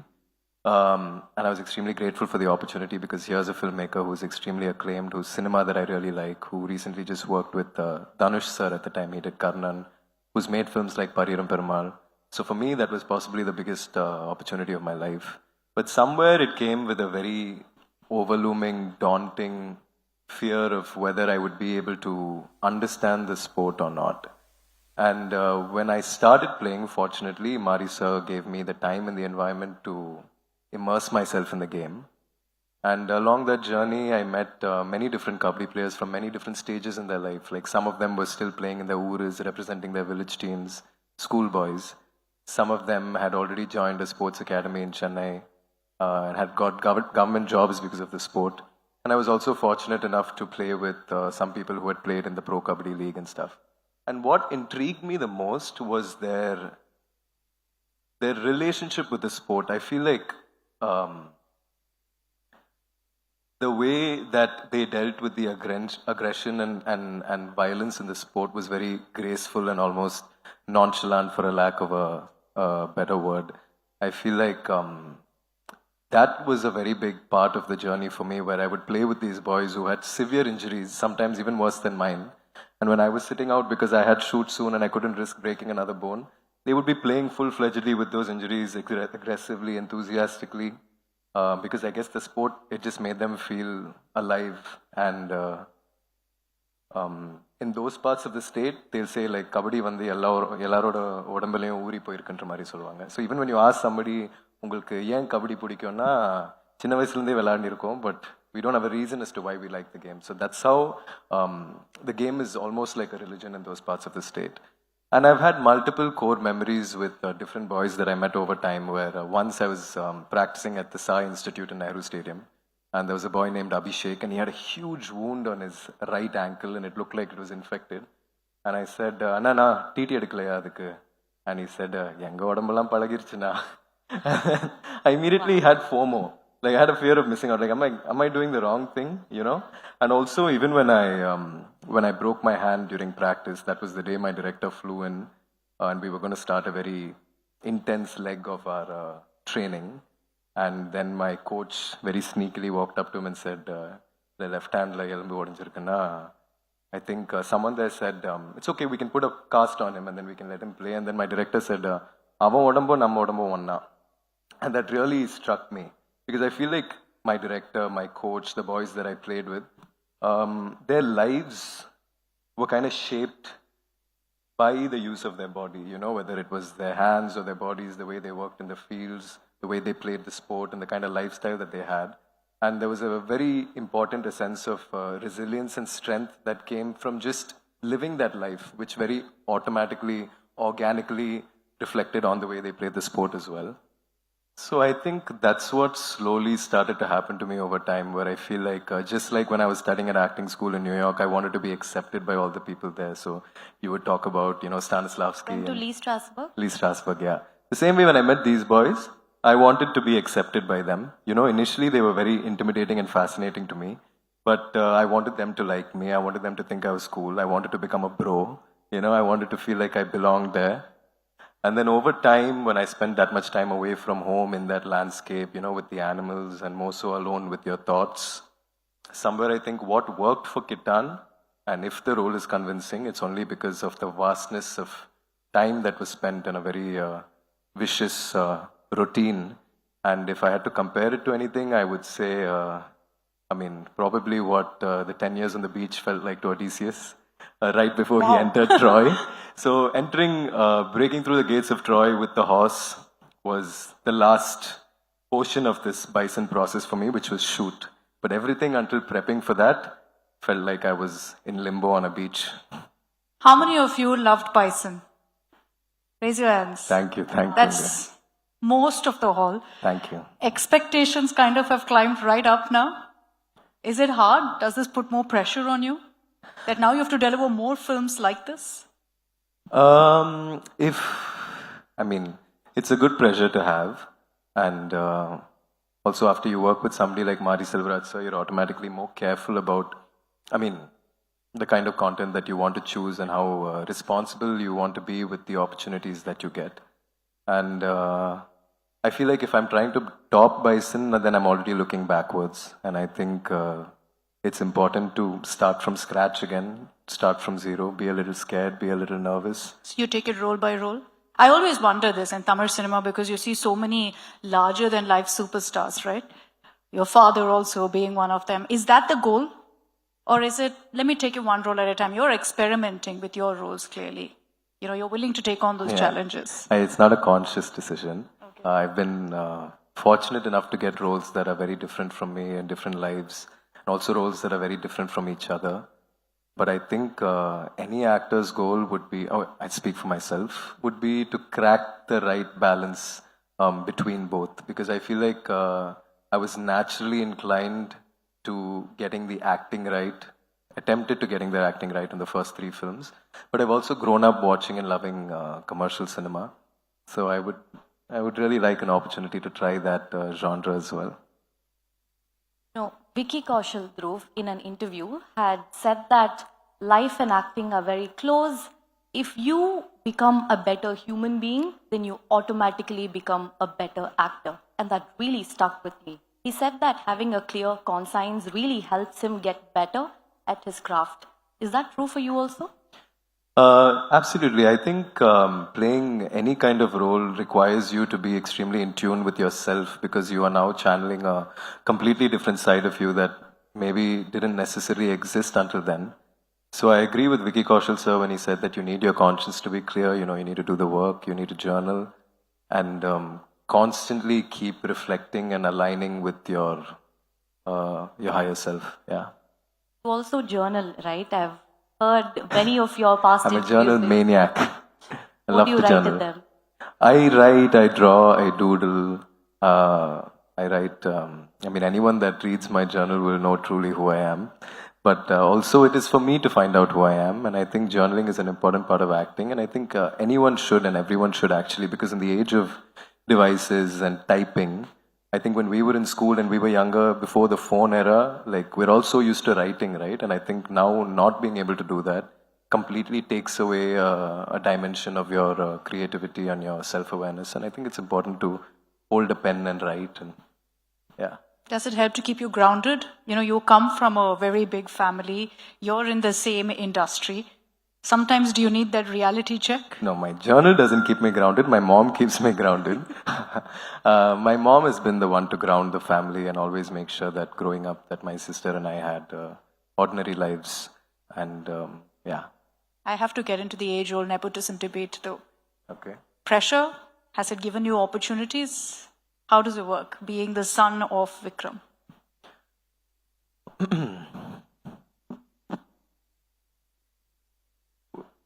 My dad, he made it from nothing. He made it from very humble beginnings. He was very passionate about acting when he was in school. He studied at Montfort. So he was known to all the batches there, even the juniors and stuff would all know Kennedy as someone who comes and performs. He eventually got into swimming. He got into boxing. He got into all the sports there and was extremely popular when it came to this extracurricular activities type. And a man like that had an almost fatal accident when he was about 21, 22, and then he was in bed for 2 years and then crutches for another 2. and then somehow managed to find his way into cinema, and then struggled for 10 years, and then finally made it with Sethu, and then gave cinema his life, you know. So me being his son, I think I'm extremely lucky to have the opportunities that I have. But being connected to his journey and knowing his story also makes me approach my work with more sincerity and seriousness, and make sure I don't take any opportunities for granted. And I'm extremely grateful that, you know, I was able to find a doorway into cinema because of my dad. And I think that's an important responsibility. And I also feel like only when someone's under pressure do they end up being to shine, you know. And I think any amount of pressure, once it puts you on the path to, I guess the triumph is finding a path that is driven by motivation, which initially stems from pressure but then turns into motivation. Which is the one film. I see that you've got your father's name tattooed on your hand as well. But which is the one film of his that truly inspires you as an actor? I think it would have to be a combination of Sethu and Ravanan, and now that I think about it, also Ponniyin Selvan. Yeah. Wow, amazing films all three. I would have added Onion to the list. Yeah, Onion also. And Pitamagan. Too many. Yeah. Too many to choose from. You know, talking about your father, you've mentioned in one of your interviews that at the time of shooting of Mahan, where you played the villain and your father was the hero, there was a scene where you had to hit him. You had a fight scene together, and shortly after that, you had a breakdown. And that was so telling about the kind of relationship that you have with your father, the emotional relationship that you have. Talk to us about the equation that you have with your father, because we've also seen many videos where the fun banter that you had with your father at a press meet where you were talking about Kumbalangi nights. So tell us a bit about your relationship with him. Like personally, like on an everyday basis? Yeah, sure. Always. I mean, we have a great relationship and a great understanding of each other and each other's boundaries. And, you know, I really look up to him for the actor that he is. Even if I wasn't his son, I think I would look up to him a lot, even from an objective perspective. But yeah, we're very close. We have conversations about all sorts of things. And yeah, I don't know how to go into depth of what it's like with my dad. But he's my dad, like any other dad and son. We're just dad and son. One of the points when I was, we were prepping for this interview, I went to your social media. I noticed you're not very active on Instagram. And most actors your age kind of bombard social media, right? With posts about their daily life, about what's happening. Is that a conscious decision? Are you not just social media savvy, or you're like, keep my personal life, private life away from? I mean, I love to make these edits and shoot things, and I love to shoot my dad and love to shoot my niece and my pets. And I make a lot of edits even though I don't post them. But I'm that guy that likes to use iMovie and cut it to music and do all of that stuff. And I feel like we've all had our field day out with social media. It's like the town center of the entire world, But I think when I have work, I have promotions, I'm more active. And when I don't have anything to do, then I kind of dissolve into other things like reading or music or whatever. So it's not a conscious decision as such. It's just that I haven't started anything major yet. Essentially, you have a private account that none of us know about? Is that it? You'll never know. So Dhruv, since we're talking about social media, I think over the span of your career, I also want to understand that for someone like you as an actor, the intense scrutiny over what happens in your personal life, your private life, is that something you get used to as an actor? You've grown up in it, but does it sometimes affect you mentally as well? Does it sometimes hit you that, oh my God, I need to take a step back? Especially off late? I think when you sign up for this line of work, very early on you understand that scrutiny can possibly be in the territory. And as beautiful as the job that it is, the job comes with many different sides, and you learn to embrace all of them. But I mean, if I had to be honest, I can't say that it has never affected me.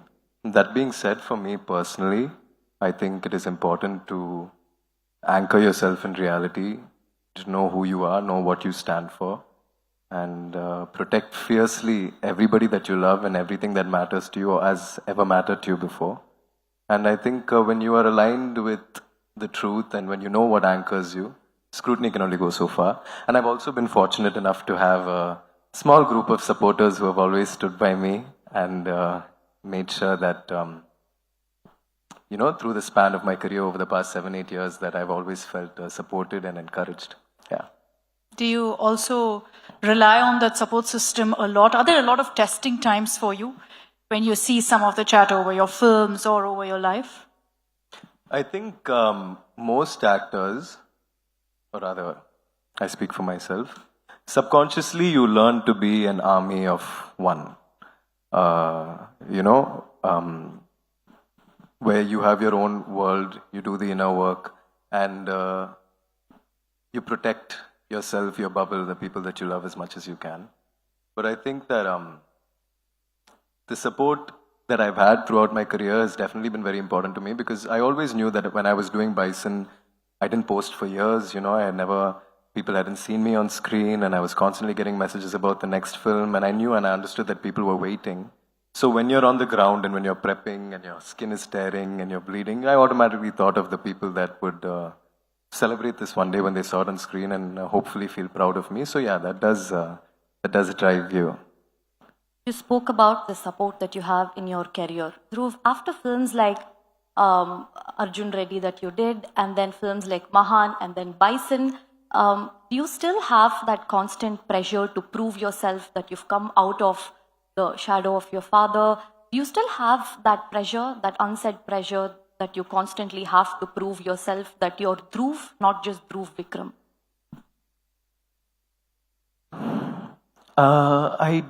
I feel like I've very naturally embraced it, because there is a large amount of gratitude that I have to be able to have the opportunities that I get. So that overshadows the pressure that you feel, because in our case, people like me who come from a background of cinema, our struggles are more mental. But, my dad has had physical struggles, financial struggles, and when you know that you have the opportunity to be able to have the means to meet directors and make films with extremely good technicians, it becomes something that you express your gratitude to the universe for, and then you just lock in and get in on the work. And I think I'm proud also of being his son. Yeah, no. You want it to be Dhruv Vikram. Yeah, You want to be known as his son. I am happy being his son, and I don't mind being known as his son also, if I have to be honest. That's just me being as honest No, as I I think can it's a possibly good thing. be. Yeah, you should embrace it. He's got a legacy. You're taking forward that legacy, right? I mean, his legacy is something completely different, but yeah, I would like to have a similar body of work eventually. So what next after Bison? There's a really exciting project which I'm not allowed to speak of. Oh, come on. No, I can't. But it's something that is in the commercial space. It's something that's going to be very different from Bison, but many callbacks to Bison also. And it's the kind of film that I think is exactly the kind of film that I should be doing right now after Bison. So it's a massive film.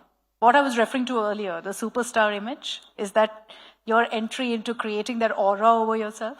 I don't think people make those decisions consciously, but it's definitely a commercial film that will also have a side of it that's very rooted in a really good screenplay and now you guys are going to make me tell you the story, so I'm not going to. I'm trying to trap you constantly. No. It'll be nice when you watch it without knowing anything about it.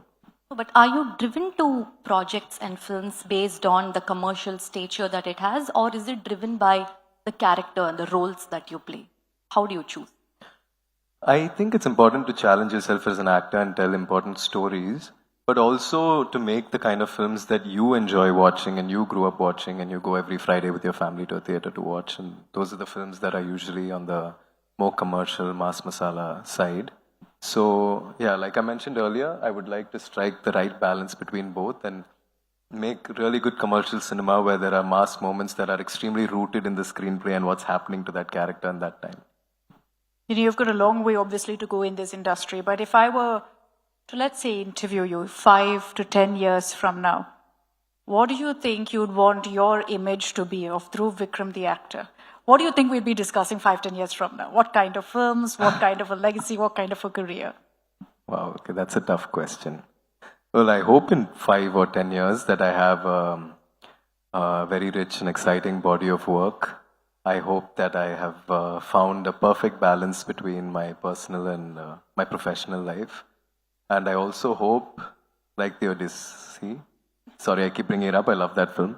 But I hope, like Odysseus, 10 years later, I have found my way back home, not making any silly decisions or getting off on any wrong islands, not consuming too much of Calypso's lotus flowers. And eventually, 10 years from now, I want to find my way back home after the war. You loved Odysseus, that you loved the Odyssey film. was a very, very crucial part of my journey as a man. I think I'm very grateful to be born into a time where Christopher Nolan's making films and it turns into a worldwide phenomenon that everyone experiences the same and enjoys the same. You know, you go into the theater, even here, people are watching it, theaters full, people are really enjoying and connecting with it. And there used to be a quote back in the day on Facebook, "In Nolan we trust." So... But you know what comes to my mind then when I watch these kind of massive grand films, I think, look, we do it too. Indian cinema does it too. I mean, what came to my mind is Ponniyin Selvan, for example. Selvan, yeah. I mean, it's as massive, as huge as Odyssey. Do you think that Tamil cinema also has that potential to go, you know, right up there where the world is talking about it? Yeah, absolutely, absolutely. I feel like the Odyssey made me romanticize Tamil cinema also. And I feel it's important that we take the stories that are rooted to our culture. That's the only way that it can reach a magnitude of success. We're seeing that more in Tamil cinema, don't you think? That Yeah. it's a lot more rooted. You know, we're not trying to be anyone else. We're Yeah. rooted in our villages, in our stories. There are already the superhero films, there are already the alien films, alien invasion films, and there's nothing much that we can do new with that. But there'll be so many stories here that deserve a grand stage. So, yeah. But if you were to recommend 5 films, 5 Indian films, what would they be? Indian films? Okay. Indian films, I would say Nayagan. There are going to be a lot of Manisa films in here. Nayagan, Varnamayram, Alipayude, Ravanan, and let's just say, because we met the CM today, let's say Mersal. Yeah, but tick, tick, tick to all of those. I agree with you that those are great films. That Tamil cinema has such potential, which I think the world and the country itself is starting to see now. Even with Bison, I'm sure you got a lot of national acknowledgement also for the film. That it wasn't just limited to Tamil Nadu, was it? Yeah. It was, the film did get national recognition, and the Hollywood Reporter was kind enough to call upon me for the Actors Roundtable, and all of those were very surreal for me, because I did not expect when I was in the scorching heat of Tirunelveli that I would be sitting at the Hollywood Reporter, or in fact even here at an India Today conclave with y'all. So yeah, Bison gave me more than I could ask for, and I'm extremely grateful for it. Did you ever miss home? Did you ever call your dad and say, Appa, this is just too tough. What am I doing here? No, because I got used to the life, and it took a lot of time. And like I said, there's no way that I can explain to you too much about that process, because the success of the process is only because of the time that was spent. And I began to enjoy my life there. I actually missed Tirunelveli a lot when I came back home. The halwa? No, I was not allowed to eat halwa when I was there. But no, it's a beautiful place. Like, you wouldn't imagine that Tamil Nadu has such beautiful spots. Like, people think Kodaikanal, Ooty, you know, but when you go to Tenmavatam side and all, it's extremely beautiful, really beautiful sceneries and very simple and grounded life. I'm a Kodai girl, so. You're a Kodai girl? Kodai girl, yeah. I love Kodaikanal also. I'm glad. If you could go back, Dhruv, and I know you're, someone still finding your place in the industry, but if you could go back and give your younger self one piece of advice on what the film industry is like, what would that be? Is there something that completely caught you off guard, despite knowing the ins of it? When I was young, I used to remember thinking, if I want to become an actor one day, I used to hope and pray and actually have immense anxiety that Rahman sir would run out of tunes. Okay, so I always Hasn't happened yet. Yeah, I always used to pray, saying, Rahman sir should still be making fantastic music when I grow up, so I could fortunately work with him. So if I met the little me, I'd tell him that Rahman sir is still making bangers, and you always have the opportunity to work with him. But I will also ask him to stay strong and have faith and keep his eyes on the ball no matter what. Has it been a challenging journey so far? I mean, or relatively? Well, it's been great. It's also been tough, but I would say that, when even today when you were looking at the CM, you see how important it is for a person to have immense self-belief and be aligned with who you want to be and believe in yourself before the world believes in you. And I think that that's the only thing that you have to be sentient about, which is the version of you that you want to become. But Dhruv, do you ever worry about your future, about your career plans, about the movies that you make? Is there that thought? Yeah, I take it very seriously about with work and what kind of movies I want to do and the kind of people that I want to work with. Only because I know that when I've gotten this opportunity so easily to come into the industry, I don't think I have the right to make mistakes professionally. Because there are so many people that are struggling to, find their way into the industry. And when I have been given such a great opportunity, I think it's important that I make the right choices, which is why I'm quite hard on myself about that. My final question to you, Dhruv. In the sessions, we've put hashtags titling each session. If I had to give your session a title with a hashtag, what would it be? If you had to give a session with you, an interview with you, a conversation with you, a certain title that defines you, a hashtag, what would that hashtag be? Undefinable for now. Nice, very nice. Thank you so much. Thank you so much. It was a pleasure talking to you. For joining us here at the Thank you, India Today everybody. Thank Roundtable. you. Big round of applause, please, for Dhruv.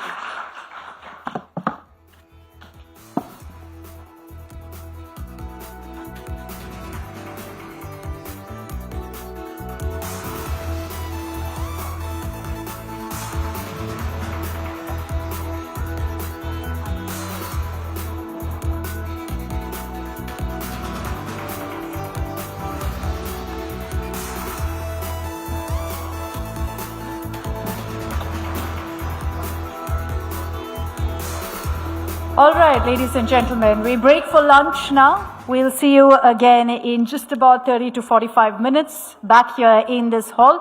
Thank you very much. See you soon.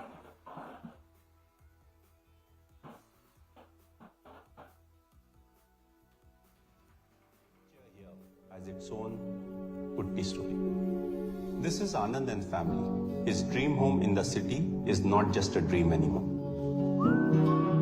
Anwar's investment in a plot changed the plot of his whole life. 20,000 plus happy customers, 5,000 plus acres delivered, 20 plus cities.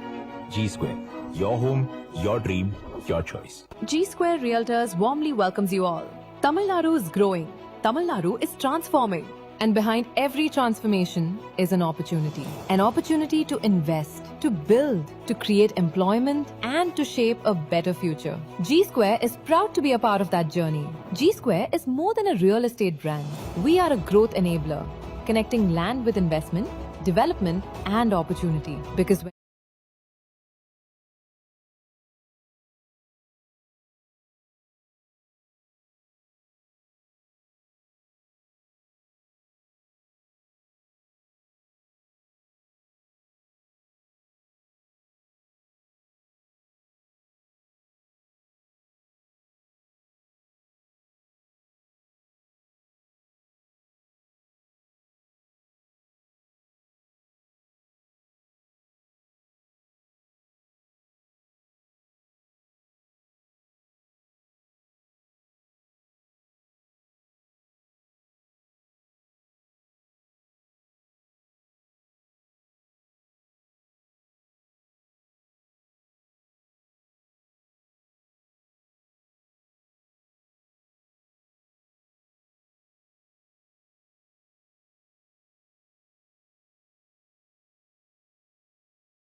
Associate Editor, South Bureau, India Today TV. எங்களோட speakers இந்த செஷன்ல Felix Gerald, minority wing chairman, spokesperson TVK, ஆமா please. Doctor SG Surya, state president, youth wing BJP Tamil Nadu. Kovai Sathyan, spokesperson AIADMK. Muralikrishnan Chinnadurai, political analyst. எல்லாருக்கும் வணக்கம். ஆரம்பிக்கலாமா?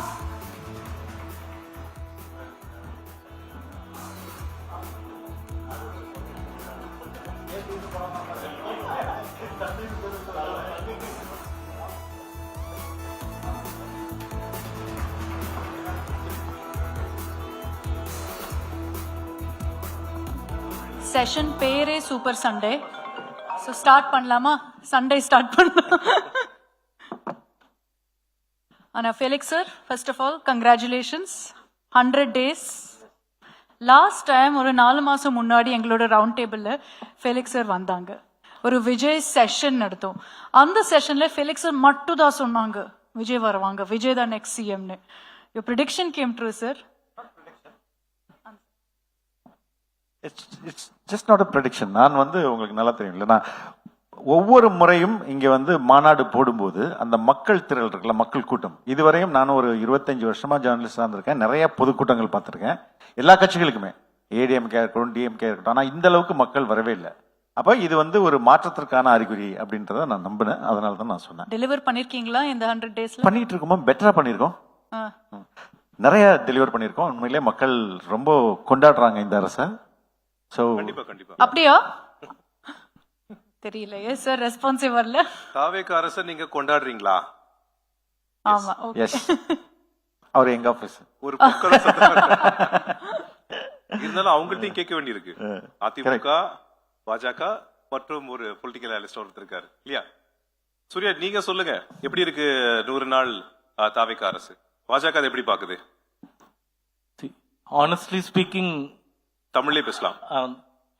100 நாள்ல பெருசா குறை சொல்றது சரியில்லைன்னு நினைக்கிறேன். ஐ திங்க் அவங்களுக்கான நேரத்தை கண்டிப்பா கொடுக்கணும். பட் நிறைய விஷயங்கள்ல ஐ am very elated to see the government. நிறைய விஷயங்கள், உதாரணமா ஒன்று சொல்லணும்னா, 40 வயசுக்கு கீழே 9 அமைச்சர்கள்.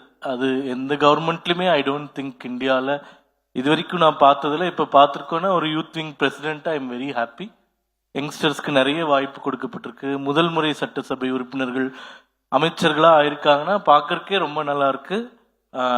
ரொம்ப அது வரவேற்கிறோம். நம்ம நிறைய முயற்சிகளும் ஊழல் ஒழிப்புன்னு சொல்லக்கூடியது. அப்புறமா உதாரணமா ஜஸ்ட் நிறைய சொல்லலாம்.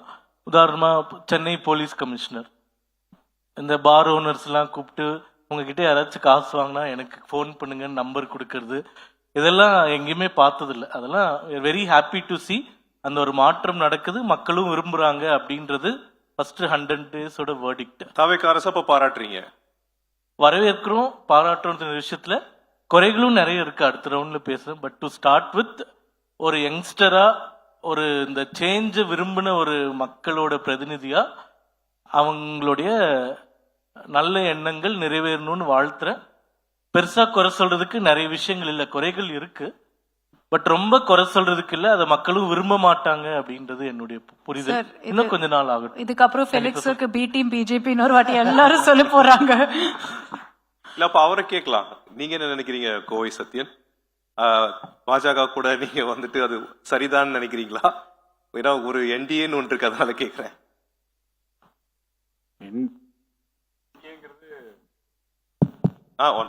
NDAங்கிறது இந்தியா லெவல்ல, தமிழ்நாடுன்னு வந்தா அது அதிமுக தான். அதனால வாழ்த்துக்கள். மரியாதைக்குரிய தமிழக முதல்வர் ஜோசப் விஜய்க்கு 100 நாள் நிறைவு பெற்றதற்கு மனமார்ந்த நல்வாழ்த்துக்கள். 100 நாள் அவர் CM இருந்ததே ஒரு சாதனை தான், மிகப்பெரிய சாதனை. முதல் சாதனை அந்த சாதனை தான். ஏன்னா அவருக்கு அந்த நம்பர்ஸ் இல்லை. அந்த நம்பர்ஸ் இல்லாத போது அங்கிருந்து ஸ்டார்ட் பண்ண ஜேர்னி, அதுக்கப்புறம் காங்கிரஸோட தயவு, அப்புறம் இருக்கிற 2 யாரெல்லாம் திமுகவின் நாங்கள் ஐடியாலஜிக்கலி சேம், நாங்கள் கொள்கையிலால் ஒன்றுபட்டவர்கள், 20 வருட பாரம்பரியம் மிக்கவர்கள் அப்படின்லாம் சொல்லி மார்த்தட்டினவங்க எல்லாருமே திமுகவை கழட்டி விட்டு இவருக்கு மேல ஒரு நம்பிக்கை வச்சு அந்த ஒரு கவர்மெண்ட் ஒரு 100 days ஒரு மிகப்பெரிய சச்சரவு இல்லாம நடத்தினது அப்படிங்கிறது ஒரு சாதனை. 100 நாள் விஜய் CM இருந்ததுக்கு சாதனை தான், வாழ்த்துக்கள். சம் பண்ணி சொல்லணும்னா சண்டை வேற ஆரம்பிச்சு கொளுத்தி போகணும்ல, முதல்ல ஆரம்பிக்கணும்ல. இப்போ பரீட்சைக்கு ஒரு பையன் எழுத போறான், டெஸ்ட் எழுத போறான். நல்லா படிச்சவன் எப்படி போவான்? கான்ஃபிடென்ட்டா போய் உட்காந்து என்ன கேள்வி வந்தாலும் எழுதி சத்தம் போடாம வெளியே வந்துடுவான். சுமாரா படிக்கிறவன் பாஸ் ஆயிடுவான்னு தெரிஞ்ச பையன் என்ன பண்ணுவான்? சரி நம்ம இன்னும் கொஞ்சம் பெட்டரா ஒரு 5 மார்க் 10 மார்க் வாங்கலாம்னு சொல்லி எழுதுவான்.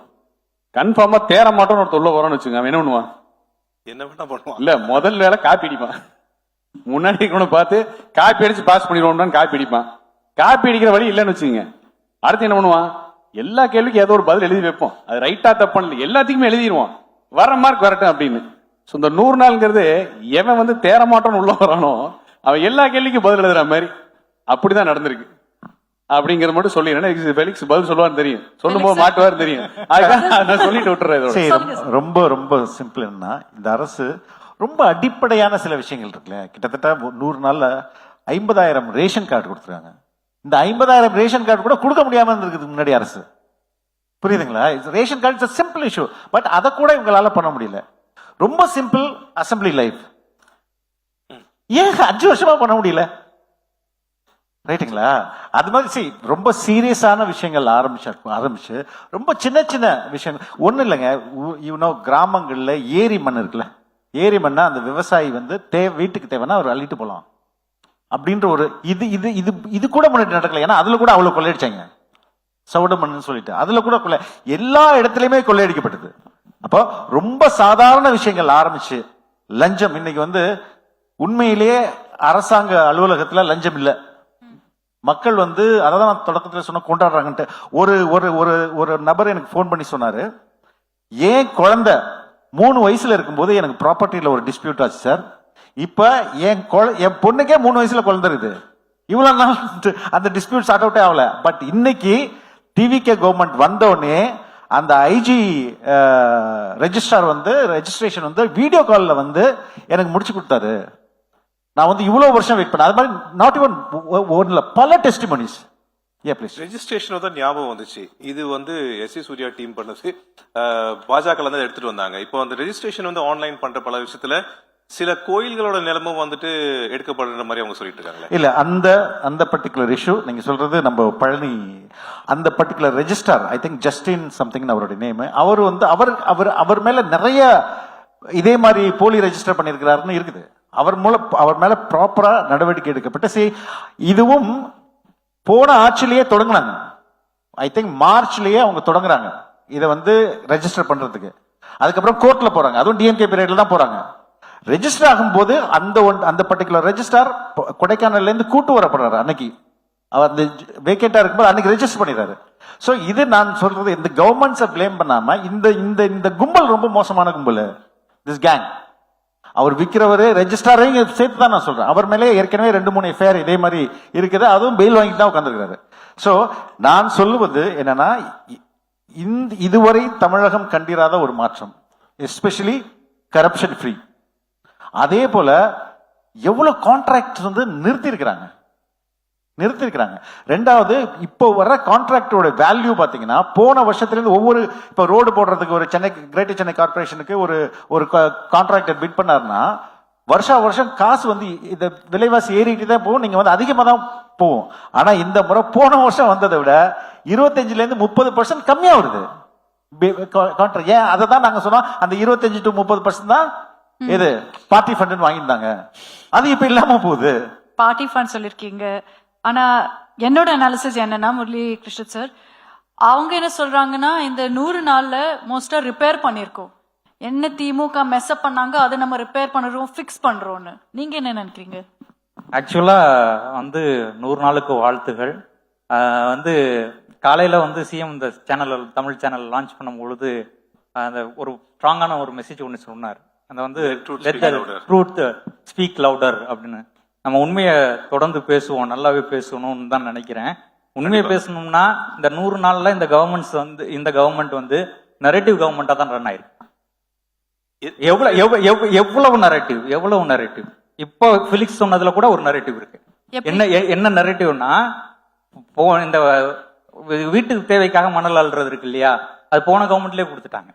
இந்த கவர்மெண்ட்ல இல்ல, போன கவர்மெண்ட்லயே இருக்குது. நீங்க ஆர்டர் பாருங்க, ஆர்டர் இருக்குது. You can check the order, order is there. போன கவர்மெண்ட்லயே வந்து இது கொடுத்துருக்காங்க. இது வந்து புதுசு இல்லை ஒண்ணு. அது மட்டும் இல்லாமல் தொடர்ந்து இருக்கக்கூடிய நரேட்டிவ்ஸ் இருக்கு இல்லையா, இவங்க செட்டப் பண்ற நரேட்டிவ்ஸ், இந்த நரேட்டிவ்ஸ் வந்து இவங்க வந்து என்ன சொல்றாங்கன்னா எல்லாமே ஊழல் ஒழிச்சிட்டோம். ஆக்சுவலா the government start from the ஊழல் இட்செல்ஃப். எப்படி வந்து பாத்தீங்கன்னா தெரியும் என்ன சொல்லுவாங்க. இல்ல கவர்மெண்டே ஊழல்ல இருந்து ஆரம்பிக்குது. எப்படின்னா they are saying that absolute mandate மக்கள் mandate கொடுத்தாங்க. there is no absolute mandate, ரைட்டா? அதுவே நரேட்டிவ். அப்சல்யூட் mandate கிடையாது. அப்ப mandate இல்லைன்னா எங்க இருந்து ஆரம்பிக்கிறீங்க? உங்களுக்கு வாலண்டியரா திமுக கூட்டணியில இருந்து விஜய் வேண்டான்னு சொல்லி ஓட்டு போட்டவங்களுக்கு தான், அப்படிதான் நீங்க பார்க்கணும். திமுக கூட்டணியில இருந்து விஜய் வேண்டான்னு ஓட்டு போட்டவங்க தான் இப்ப உங்களுக்கு வராங்க. அப்ப அவங்க என்ன சொல்றாங்க, வெளியில இருந்து ஆதரவு தரோம் அப்படின்னு சொல்றாங்க. வெளியில இருந்து ஆதரவு தரவங்களுக்கு நீங்க பவர் கொடுக்குறீங்க இல்லையா, அதுவே ஊழல் தான். அது மட்டும் இல்ல, நீங்க அப்பாயின்மெண்ட்ஸ் இருக்கு இல்லையா, இந்த அப்பாயின்மெண்ட்ஸ் எல்லாத்துலயுமே there is a conflict of interest. எப்படி கான்ஃபிளிக்ட் ஆஃப் இன்ட்ரெஸ்ட் இருக்கு? உங்களுக்கு பினான்சியலா நீங்க ஏற்கனவே ஒருத்தவங்கள்ட்ட இன்டெலிஜ் ஆயிருக்கீங்க, அவங்கள வந்து நீங்க அப்பாயின்ட் பண்றீங்க. ஒருத்தவங்களுக்கு நீங்க சம்பளம் கொடுத்துருக்கீங்க, அவங்கள வந்து நீங்க உள்ள கொண்டு வரீங்க. சோ இது எல்லாமே திமுக கவர்மெண்ட்ல நடக்கலையா? இல்ல, திமுக கவர்மெண்ட்ல நடக்குதா இல்லையாங்கிறது இல்ல, நீங்க என்னென்ன போஸ்டிங்ல கொண்டு வரீங்க. ஃபார் எக்ஸாம்பிள், நீங்க வந்து டெல்லி பிரதிநிதின்னு கொண்டு வந்துறீங்க. நான் ஸ்டார்ட் ரூம்ல ரொம்ப வேகமா போறேன்னு நினைக்க வேண்டியது இல்ல, ஏன்னா இது எனக்கு அதுக்கப்புறம் டைம் கிடைக்குமாங்கிறது நீங்க சொல்லுங்க, அவர் பதில் சொல்லுவார் கண்டிப்பா, பேசுங்க. இப்ப டெல்லி பிரதிநிதின்னு போட்டிருக்காங்க. காவேரி மேகதாது இஷ்யூ. இந்த இடத்துல டெல்லி பிரதிநிதியோட ஒர்க் என்ன? இன்ன வரைக்கும் டிரான்ஸ்பரண்டா what is the transparent action of their person representative? இன்ன வரைக்கும் அப்படி இருந்துச்சுன்னா அது என்ன அளவுக்கு இங்க வெளியில வந்திருக்கு? அவங்க என்ன மாதிரியான முயற்சிகள் எடுத்தாங்க? சிஎம் வந்து சட்டமன்றத்துல சொல்றாரு, அப்படி வந்து ஒருவேளை வந்து அவமானப்பட்டால் அந்த அவமானத்தை தாங்கிக்கணும். தமிழ்நாடு முதலமைச்சர் அவமானப்பட்டால் அது தமிழ்நாடே அவமானப்பட்ட மாதிரி தான். அவர் எப்படியா இருந்தாலும் நமக்கு எல்லாத்துக்கும் முதலமைச்சர். அவர் வந்து ஒரு இடத்துக்கு அவமானப்பட வேண்டிய அவசியம் எங்கும் இல்லை. நியாயமாக இதுவாக என்ன கேட்கணுமோ அது வந்து நமக்கு ஏற்கனவே ப்ரொசீடிங்ஸ் இருக்குது, எல்லாமே இருக்குது. சொல்லுங்க ஃபெலிக்ஸ் சார் பதில் சொல்லுங்க. இல்ல இவரு சொல்றாரு மேண்டேட், அதுவே தப்பு, அதுவே ஊழல் ஆரம்பிக்கிறாங்க. கான்ஸ்டிடியூஷன் என்ன சொல்லுதோ அதுதானங்க பண்ணிருக்காங்க. அதுதான் நீங்க பேசும்போது அமைதியா இருந்தா நான் குறிக்கல, அதே மாதிரி நீங்களும் இருக்கணும், புரியுதுங்களா? அப்போ இங்க ஒரு TVK emerged as a single largest party. அப்ப it is the duty of other political parties to extend the support. It is not a duty. It is not a duty. It is not a duty. It is not a duty. It is not a duty. Wait. நான் பேசும்போது நீங்க பேசும்போது அமைதியா இருந்தல. அப்போ இங்க அது நடக்காம ரெண்டு பேரும் திமுகவும் அதிமுகவும் கூட்டு சேர்ந்து ஒரு கவர்மெண்ட்ட கலைச்சிட்டு அவங்க ஆட்சி அமைக்கிறதுக்கு முயற்சி இருக்காங்க. அதுவே கான்ஸ்டிடியூஷனல் மேண்டேட் தான். ஒரு நிமிஷம் இருங்க. கோவை சத்தியா நீங்களே கிளியர் பண்ணிருங்க. அதிமுக திமுக ஒன்று சேர்ந்து கூட்டணி அமைக்க பார்த்தாங்களா? அத நீங்களே எவ்வளவு பெரிய அவர் இங்க இருக்காரு. இல்ல இல்ல இதுவே நரேட்டிவ் தான். இப்படி நரேட்டிவ் தொடர்ந்து வந்துட்டே இருக்குது. மேடம் அவர் பேசுறதுக்கு சொல்லி முடிச்சிட்டு வந்துறேன். அவர் ஓகே சொல்லுங்க. அவர் சொன்னதுக்கு நான் நடுவுல ஒரு பதில் சத்தியம் இருக்கு, அவர் முடிச்சிட்டு இல்ல உங்களுக்கு தான் சொல்றேன். எவ்வளவு பெரிய அறிவாளித்தனமான குற்றச்சாட்டு பாருங்களேன். செகண்ட் லார்ஜஸ்ட் பார்ட்டி, அதாவது பிரின்சிபல் ஆப்போசிஷன் பார்ட்டி, மூணாவதா வந்த பார்ட்டியில ஒருத்தர் முதலமைச்சர் ஆகிறதுக்கு சப்போர்ட் பண்றாங்க அப்படிங்கிற ஒரு காமெடியான ஒரு கான்செப்ட். நீங்க பண்ணீங்க அந்த காமெடியா? ஒரு காமெடியான கான்செப்ட். ஸ்டாலினை வந்து ஒரு கட்சி 75 வருஷம் பாரம்பரிய கட்சி நாங்க சொல்லல, திமுகவினரும் அதிமுகவினர் தான். சரி, 75 வருஷம் ஆண்டு விழா கண்ட கட்சி, பிளாட்டினம் ஜூப்ளி கண்ட கட்சி, அதோட தலைவர் மு.க. ஸ்டாலின் அவரை எவ்வளவு கேவலமா நினைச்சிருக்காங்க பாரு. பிரின்சிபல் ஆப்போசிஷன் மூணாவதா அந்த கட்சியில இருக்கிற ஒருத்தர் முதலமைச்சராக்கி நிக்க போறாங்களா? அப்படி நடக்கவே இல்லையா சார்? அதிமுக லீடர்ஸ் கூட சொல்லிருக்காங்க ஆமா இந்த மாதிரி அப்படி நடக்கவே இல்லையா சார்? சொன்னவங்க யாராச்சும் அதிமுக இருக்காங்க? உங்க மனசாட்சி படி சொல்லுங்க சார். உங்க மனசாட்சி படி சொல்லுங்க. நடக்கவே இல்லன்னு சொல்லுங்க. நடக்கலையா சார்? மனசாட்சினா நீங்க பேசுறீங்க, நீங்க சொல்லுங்க சார். இருக்குன்னா டைட்டிலே சண்டைன்னு வச்சிருக்காங்க. டைட்டிலே சண்டை அதனால மனசாட்சி பத்தி நீங்க பேசலாம். உங்களுக்கு இருக்குன்னு நினைக்கிறேன். திமுக ஆட்சிக்கு வந்தோடனே 2021 வரைக்கும் அதிமுக அனைத்து சாதனையும் ஸ்டிக்கர் ஓட்டினாங்க. நீங்க அதுக்கு மேல ஸ்டிக்கர் ஓட்டுறீங்க. கேட்ட கேள்வி எவ்வளவு சொல்லிட்டு ஓட்டுவீங்க நீங்க? can you confirm from him? இல்ல உங்க கட்சியில இருக்க ஒரு தலைவர் நான் அதைத்தான் நான் சொன்னேன், அந்த தலைவருங்கிறவர் இப்ப கட்சியில் இருக்காரான்னு கேட்டேன். எங்க போயிருக்காரு? நான் மத்தவங்களை எல்லாம் எப்படி இல்ல சட்டமன்றத்துல லாஜிக்கலி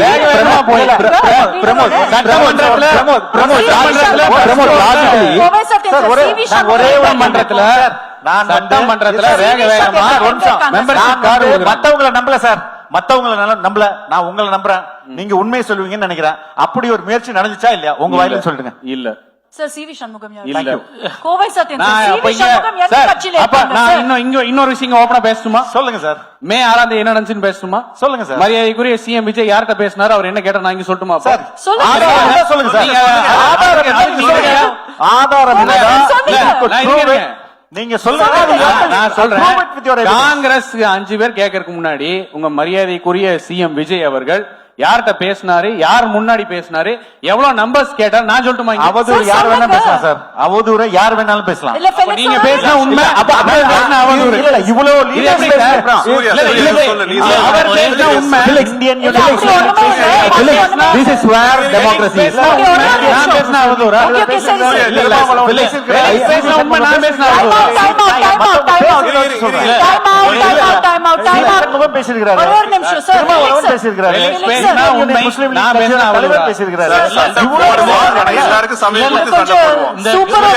சூப்பர் சண்டை இந்த கவர்மெண்ட் எப்படி வந்ததுன்றது இல்ல, இப்போ இந்த கவர்மெண்ட் எப்படி வந்ததுன்றது கொஸ்டின் வேண்டாம். ஏன்னா ஆல்ரெடி கவர்மெண்ட் ஃபார்ம் பண்ணியாச்சு, 100 நாள் ஆச்சு.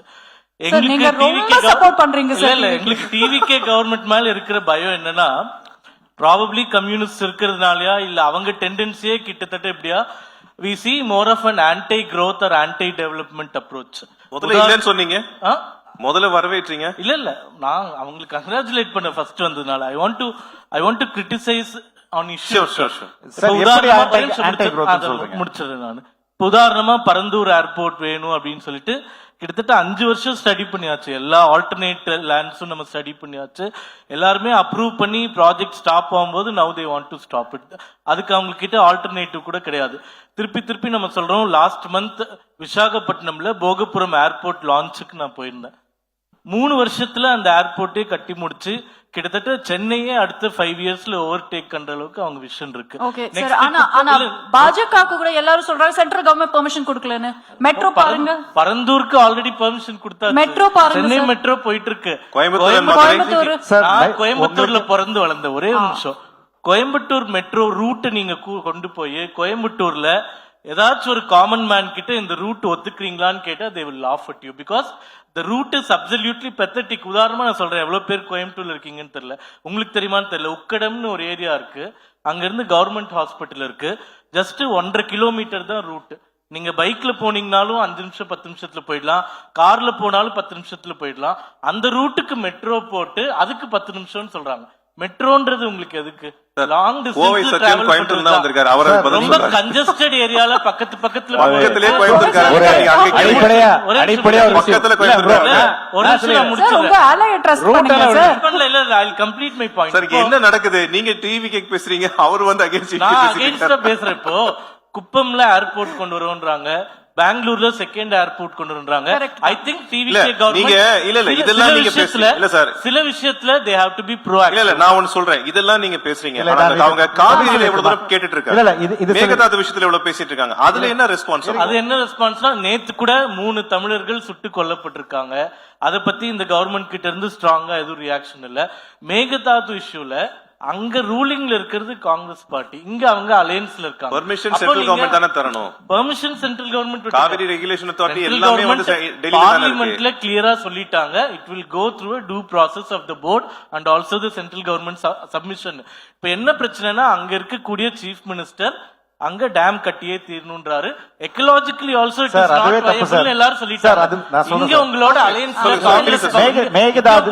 காங்கிரஸ் அலையன்ஸ்ல இருக்கிற ஒரே காரணத்தினால you are taking a soft stand on Karnataka. Mekedatu இஷ்யூல என்ன நடந்தது? 2018ல ஒரு டீடைல் ப்ராஜெக்ட் ரிப்போர்ட் கொடுக்குறாங்க. கொடுத்ததுக்கு அப்புறம் என்ன நடந்துச்சு? அது அப்படியே தான் இருக்குது.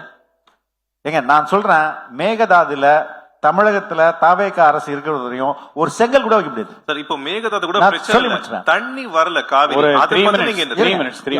3 minutes நான் மரியாதைக்குரிய ஃபெலிக்ஸ்க்காக நான் சொல்லிக்கிறேன். நீங்க டென்ஷன் ஆயிருவீங்க தெரியும். 3 நிமிஷம். என்ன டிஎம்கே கவர்மெண்ட் எப்படி ஒரு விளம்பர வெறியில இருந்தாங்களோ 5 வருஷம், அந்த விளம்பர வெறியினாலே காணாம போனாங்க. இவங்க தாவாக்கா விளம்பர வெறிக்கு மேல இருக்காங்க. வெறிங்கிறதுக்கு மேல ஏதோ ஒரு வார்த்தை இருக்கா நான் தேடி பாக்குறேன், கிடைக்கல. ஆனா 2015-16 பாத்துறோம், நம்ம ஸ்டோரி பண்ணிருக்கோம். ஃபெலிக்ஸ் அவர்கள்ட்ட 3 நிமிஷம் டைம் கேட்டு தான் வந்திருக்கேன். இப்ப ப்ரமோட்டிங் கேட்க முடியாது. இருங்க, இன்னொன்னு சொல்லிடுறேன். டிஎம்கேக்கும் டிவிகேக்கும் உனக்கு பெரிய டிஃபரன்ஸே கிடையாது. ஃபர்ஸ்ட் டைம் இந்த தமிழ்நாடு ஹிஸ்டரியில ஒரு ஆப்போசிஷன் கவர்மெண்டோட பினாமி கவர்மெண்ட் இந்த ரூலிங் கவர்மெண்ட். ஒன்னும் பெரிய வித்தியாசம், ரொம்ப சிம்பிள் மேத்தமேட்டிக்ஸ்.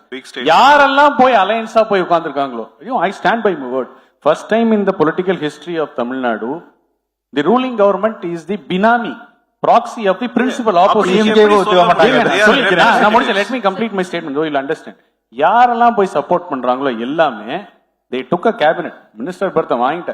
சரி, அப்படியே 5 வருஷம் நீ வந்து நாட்டையே தலைகீழா மாத்துறதுக்கு விஜயோட கனவுக்கு நீ துணை போற மாதிரி வச்சா கூட why don't they take part in the government? They say we'll stand outside.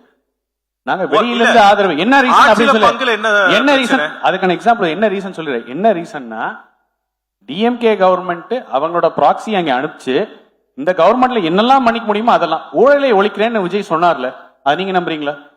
இங்க இருக்கவங்க நம்புறீங்களா? எத்தனை பேர் நம்புறீங்க விஜய் ஊழல் ஒழிக்கிறேன்? சொல்லுங்க. ஸ்போக்ஸ் பர்சன் ஓட்டு கிடையாது சார், டிவிகே ஸ்போக்ஸ் பர்சன் ஓட்டு கிடையாது. எத்தனை பேர் நம்புறீங்க ஊழல் ஒழிப்பாருன்னு? சரி, ஒரு இருக்கிற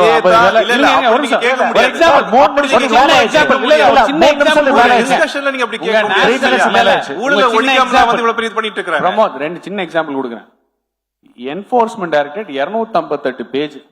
என்ன கவர்மெண்ட் ஆபீஸ்ல வேலை கொடுக்கறதுக்கு 25 லட்சத்துல இருந்து 45 லட்சம் வாங்கினது யாருன்னா கே நேருவோட தம்பி. வாட்ஸ்அப் ஸ்கிரீன்ஷாட்ஸ், மணி ட்ரெயில், எங்கிருந்து எங்க போச்சுன்னு எல்லாம் கொடுத்து எவ்வளவு நாள் ஆச்சு? டிஎம்கே கவர்மெண்டோட ஃபேக் அண்ட் பீரியட்ல கொடுத்தாங்க. சார் கேஸ் போடுங்க, கேஸ் போடுங்க, கேஸ் போடுங்க. சார் முடிச்சறேன் sir, you are done. I will not interfere. மேல போய்ட்டீங்க. ஆனா ஒலிக்கன்னு சொல்லிட்டு ஒரு கேஸ் வந்துச்சா? இல்ல ஒரு கேஸ் வந்துச்சா? எனக்கு அடிப்படை முடிச்சறேன். நான் முடிச்சு இவ்வளவு டிவிஎஸ் ஹெட் யார் வந்தாரு? சார் இருங்க சார், டிவிஎஸ் ஹெட் யார் வந்தாரு? இங்க பாருங்க, எனக்கு 3 நிமிஷம் முடிச்சு. ஒரே ஒரு கேள்வி சார், எனக்கு ஒரே ஒரு கேள்விதான், எனக்கு ஒரு கேள்விதான். allow me to finish. இல்ல நான் முடிச்சறேன். ஜாங்கக்கு ரெஸ்பாண்ட் பண்ணுங்க. allow me to finish your last, allow me to finish your connected. நீங்க finish வருண் finish. இல்ல டிவிஎஸ் ஹெட் யார் வந்தாரு? வருண் வந்தாரு. 3 மாசம் மேல வந்தாரு. டிஎம்கேல யார் யார் காசு அடிச்சாங்கன்னு எல்லாம் பார்த்துட்டு இப்ப அவர் எங்க போயிட்டாரு? வேற பக்கம் போயிட்டாரு. அவர் யாரோட ஆளு? நீங்க தானே குற்றம் வச்சீங்க. அவர் வந்து திமுக ஆளு, எங்க மேல இத பண்றாரு. அவர் ஒரு அரசியல் டிவிஎஸ்சி அவர் கையில கொடுத்து எல்லா டேட்டாவும் வாங்கி கொண்டு போய் திமுக கையில கொடுங்க. எனக்கு எல்லா கொண்டு போய் திமுக கையில கொடுங்க. எனக்கு ஒரே ஒரு என்ன சார் ஊழல் வச்சீங்க? நான் ஒரே விஷயம் சொல்லுங்க. நீங்க பினாமி ஆட்சி அப்படின்னு சொல்றீங்க, ஆனா கோர் பாயிண்ட் ஒன்னு நீங்க மிஸ் பண்றீங்க. தமிழகத்துல எத்தனை கட்சி எது ஜெயிச்சு வந்தாலும் மக்கள் அவங்களுக்கு ஓட்டு போட்டாலும் ஆட்சியில பங்கு தரல. முதல் முறை தாவேகா தந்திருக்கு.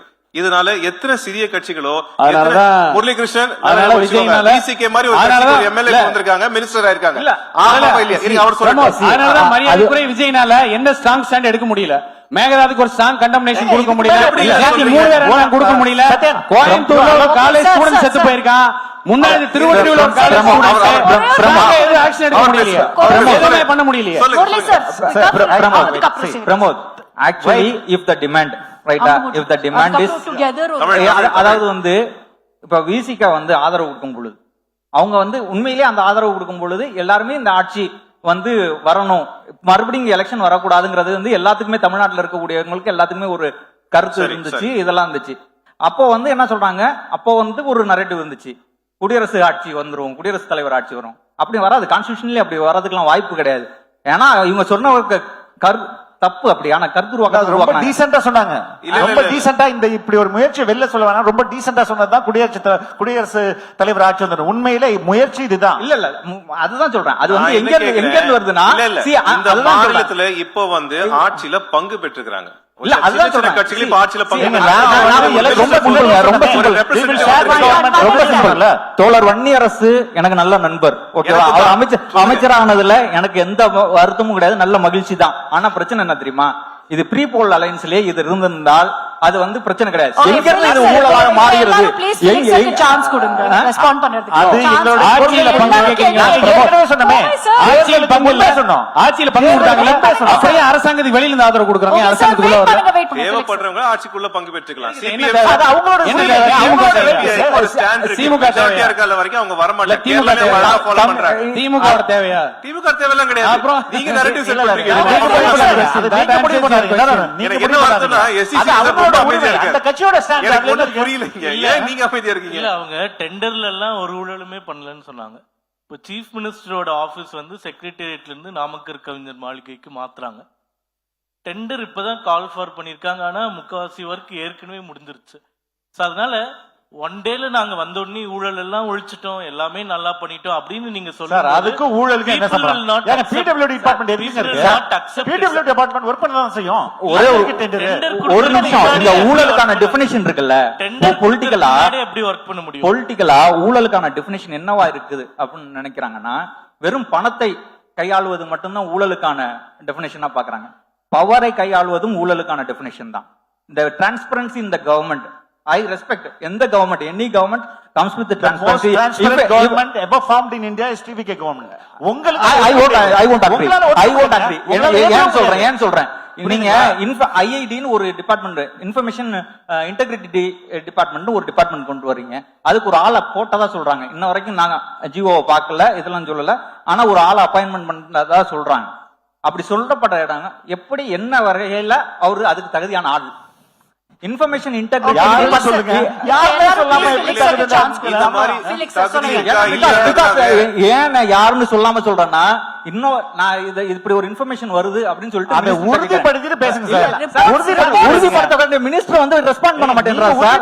உறுதிப்படுத்த வேண்டிய மினிஸ்டர் வந்து ரெஸ்பாண்ட் பண்ண மாட்டேன்றார் சார். நான் அமைச்சர் ராஜ்மோகனுக்கு நாம இப்படி ஒரு இன்ஃபர்மேஷன் வருது, இது சரியான்னு கேக்குறேன். அவர் ரெஸ்பாண்ட் பண்ணல சார். ரெஸ்பாண்ட் பண்ணலன்னா நாங்க எப்படி கேக்குறது? டிஐபிஆர்ல அறிக்கை வரும் தானே, அது வரை வெயிட் பண்ணுங்க. எதுக்கு நீங்களே ஸ்பெகுலேஷன்ல போறீங்க? எல்லா அப்பாயின்ட்மெண்ட்ஸும் வரதானே செய்யுது. அதான் சார் வர வந்துச்சுல. அதுக்கு முன்னாடி எதுக்கு சார் நீங்க ஜம்ப் பண்ணீங்க? வருது, எப்படி அப்பாயின்மெண்ட் போறாங்கன்றது விஷயம். எப்படி அப்பாயின்மெண்ட் போறாங்கன்னு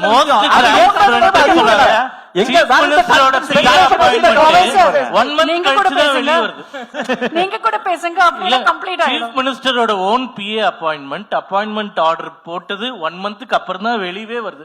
மோஸ்ட் டிரான்ஸ்பரண்ட் கவர்மெண்ட் தான் சேம் டே ரிலீஸ் பண்ணிடுங்களே, என்ன பிரச்சனை? சரி ஃபெலிக்ஸ் சார், உங்க ஃபைனல் ரெஸ்பான்ஸ் டைம் ஆச்சு. சோ உங்க ஃபைனல் ரெஸ்பான்ஸ். ஏனா ஊழல் பத்தி எல்லாரும் சொல்றாங்க. இந்த 100 நாள் என்பது, இந்த 100 நாள் சாதனை என்பது இதுவரை எந்த அரசும் பண்ணலங்க.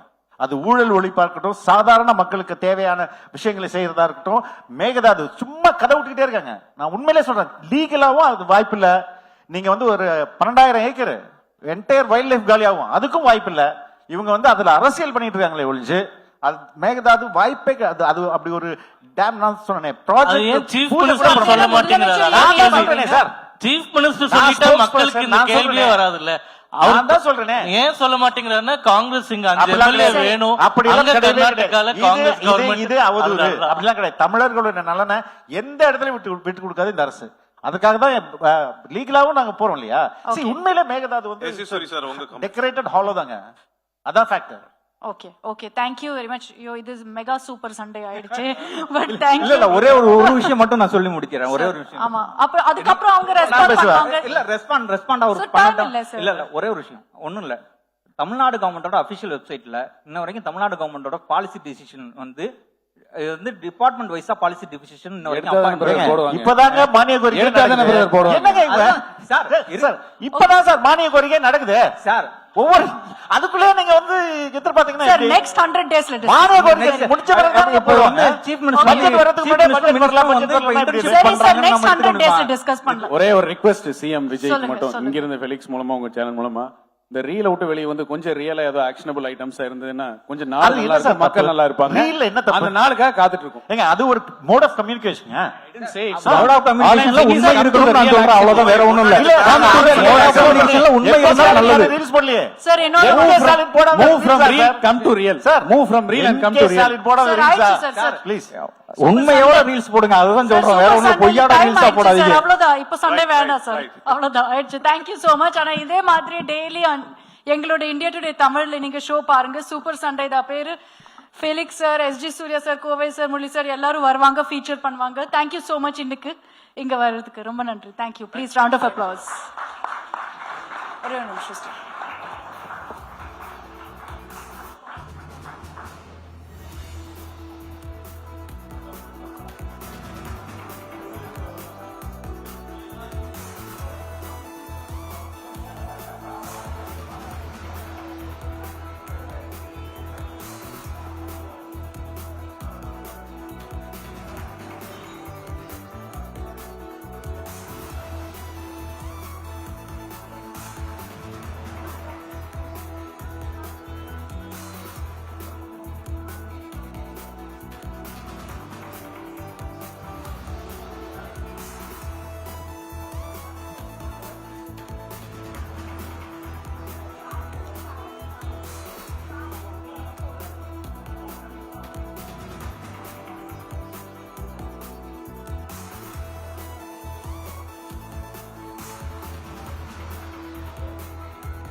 Okay, ladies and gentlemen, we're set for our next session, which is Investment Mission. I'd like to call on stage session moderator Nagarjun Dwarkanath, editor and head of South Bureau India Today for this session. Can I also welcome on stage our speakers, Dr. Rafiq Ahmed, Executive Chairman and Managing Director of Cauvery Industrial Corporation Limited, Mr.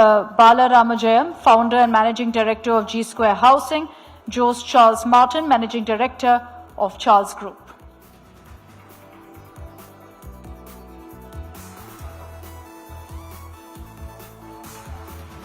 Apologies. Instead of Mr. Ramajayam, we've got Mr. Junaid Babu, CEO of G Square Housing. Welcome, sir.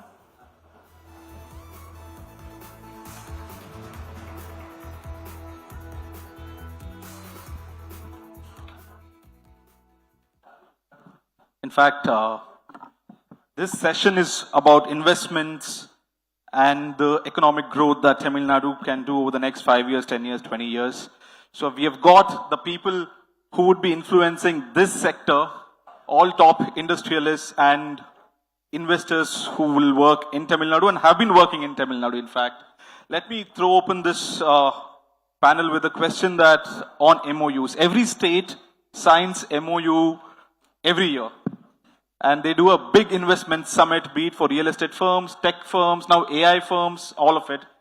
As real investors and real growth engine makers, how do you see this whole investment of states? Is it just a image building exercise, or something gets converted into real business, real profit and real employment? Mr. Kothari. So, good afternoon everyone, and my best wishes for the new government. 100 days for the successful 100 days of the new government. Very happy to be part. Okay. MOUs, yeah. So MOUs is something which is an understanding.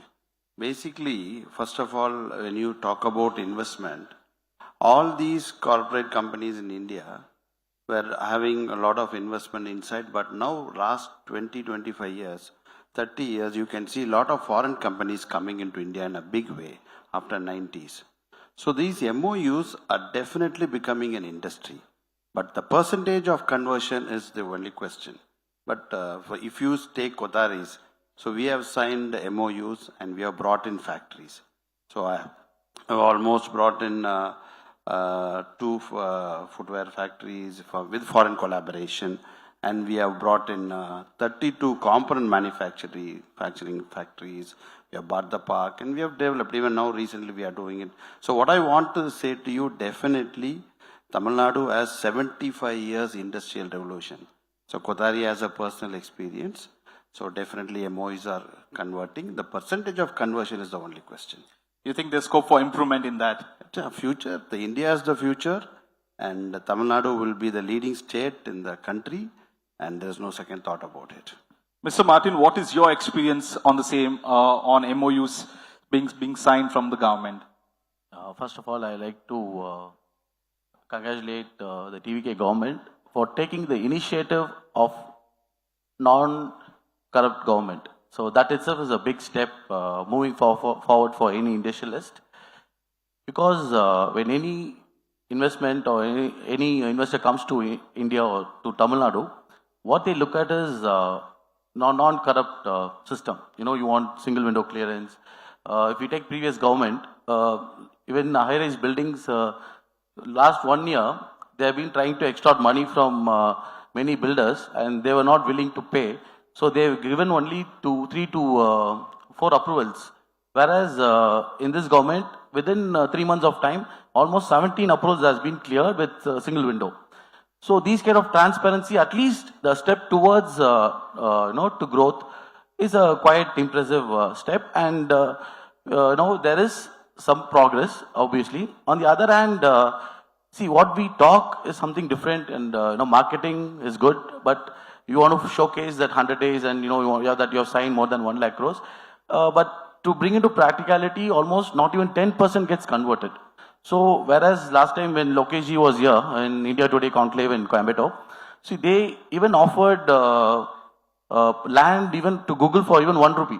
And the infrastructure, their airports, even still we are fighting whether we need to have an airport or not have an airport.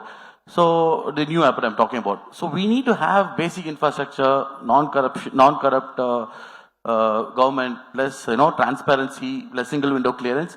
When we have to have an inclusive logistics and transportation, including seaport.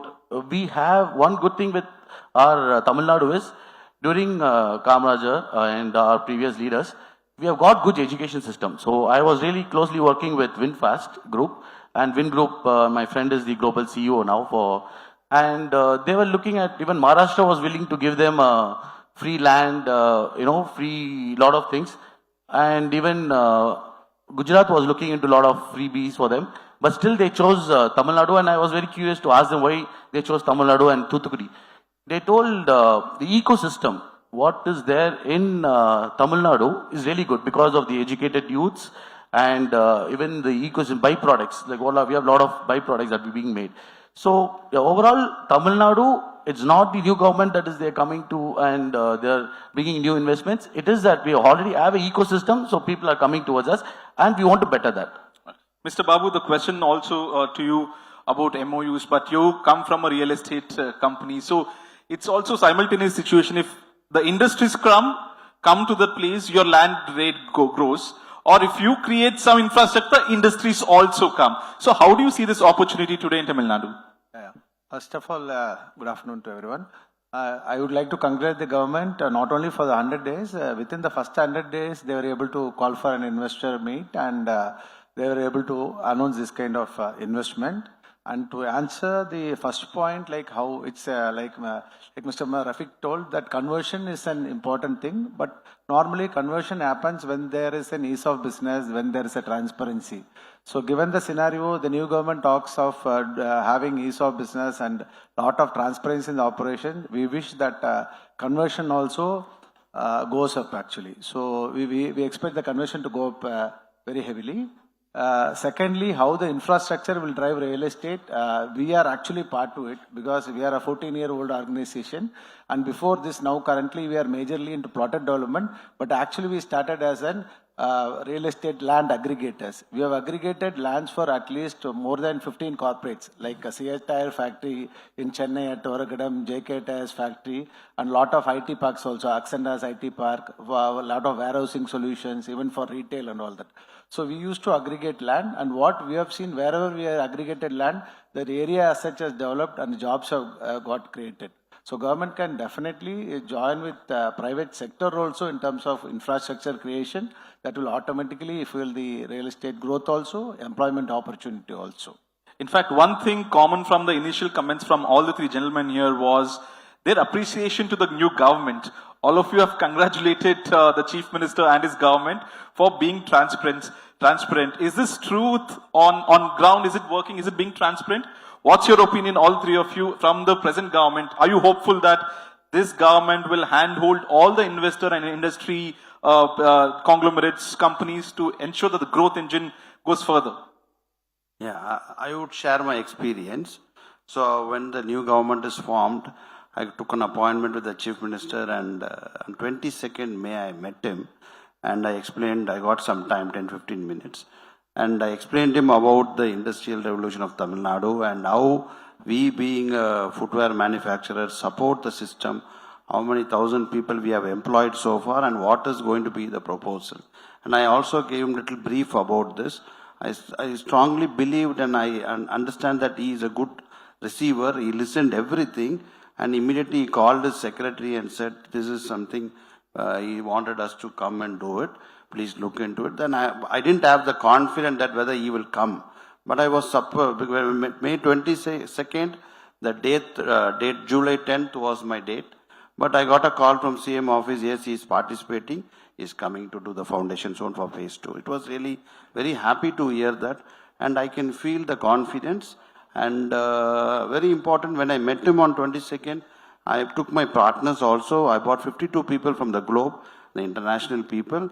The way he thanked them, even I didn't tell him to thank, but he thanked them. You are coming to Tamil Nadu and investing. So it was really great. So I can understand, I see a lot of changes. After that, I never expected. We are proposing for the third project, and we got a call stating that he wanted to do a project in most backward area. Then we choose Ramanathapuram, and we have signed for Ramanathapuram and MOU.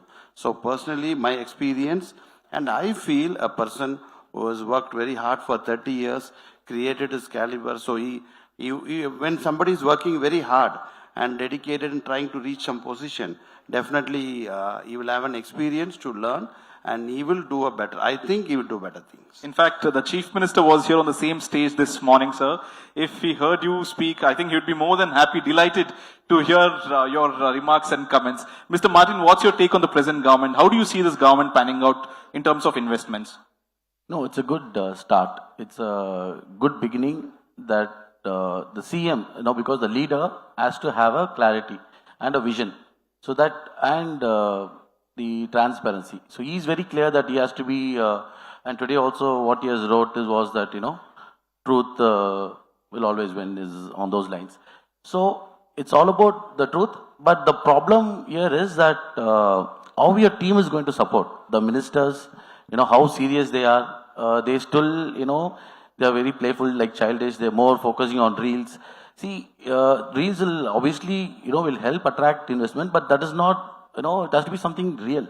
And at the same time, they're thinking they can have the existing DMK loyalist IAS officers and IPS officers, and they think that they can execute it.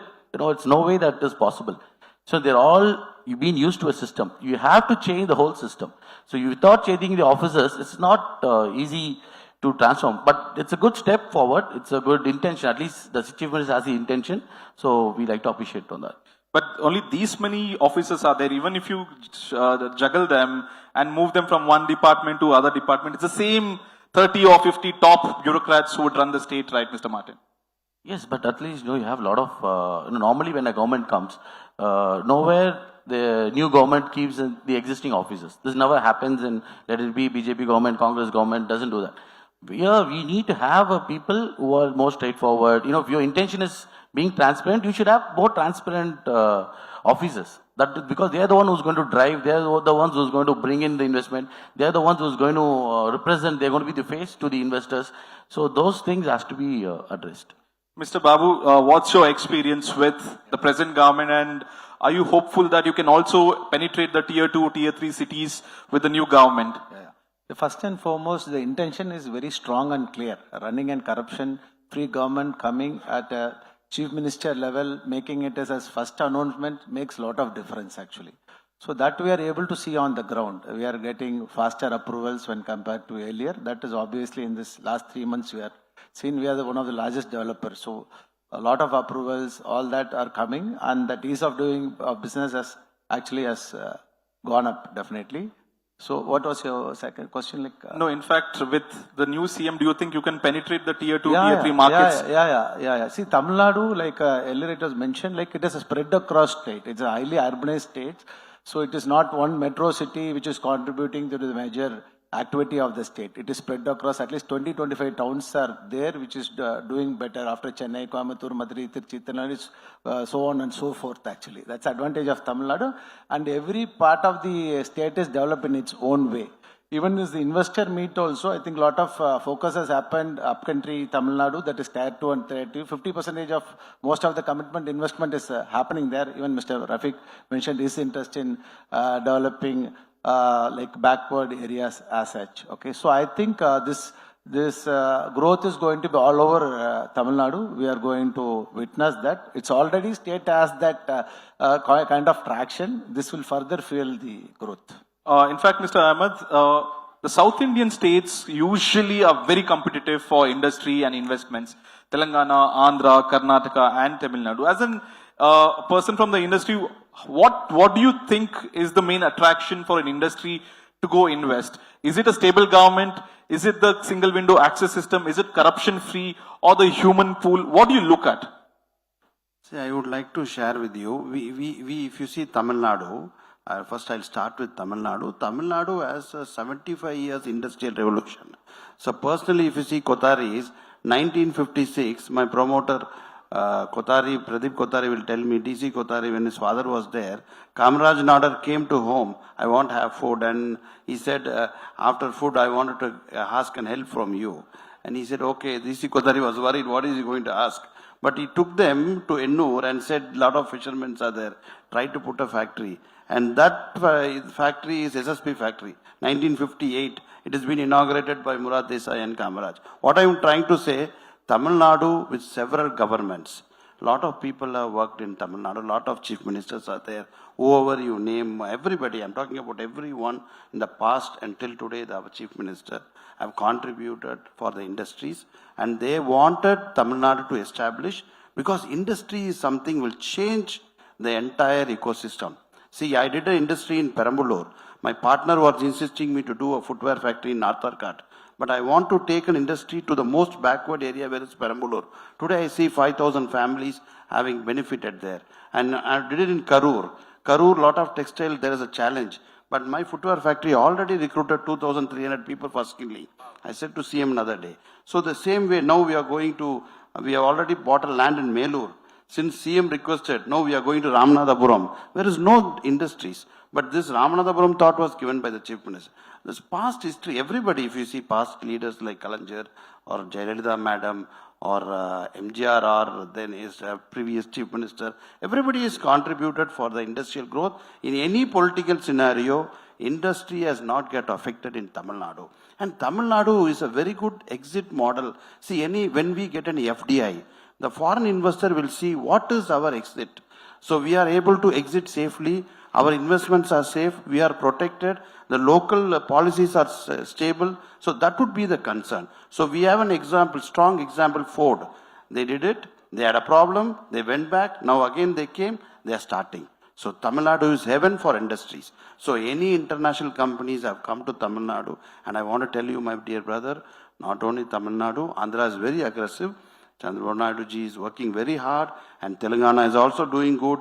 Every government is trying to pull, even North India. When I go to North India, when I meet the senior bureaucracies and they say, you only want to do in Tamil Nadu, you don't want to come to North India. But I tell everyone, I take this opportunity, next 10 years, definitely the international China plus one is going to work out.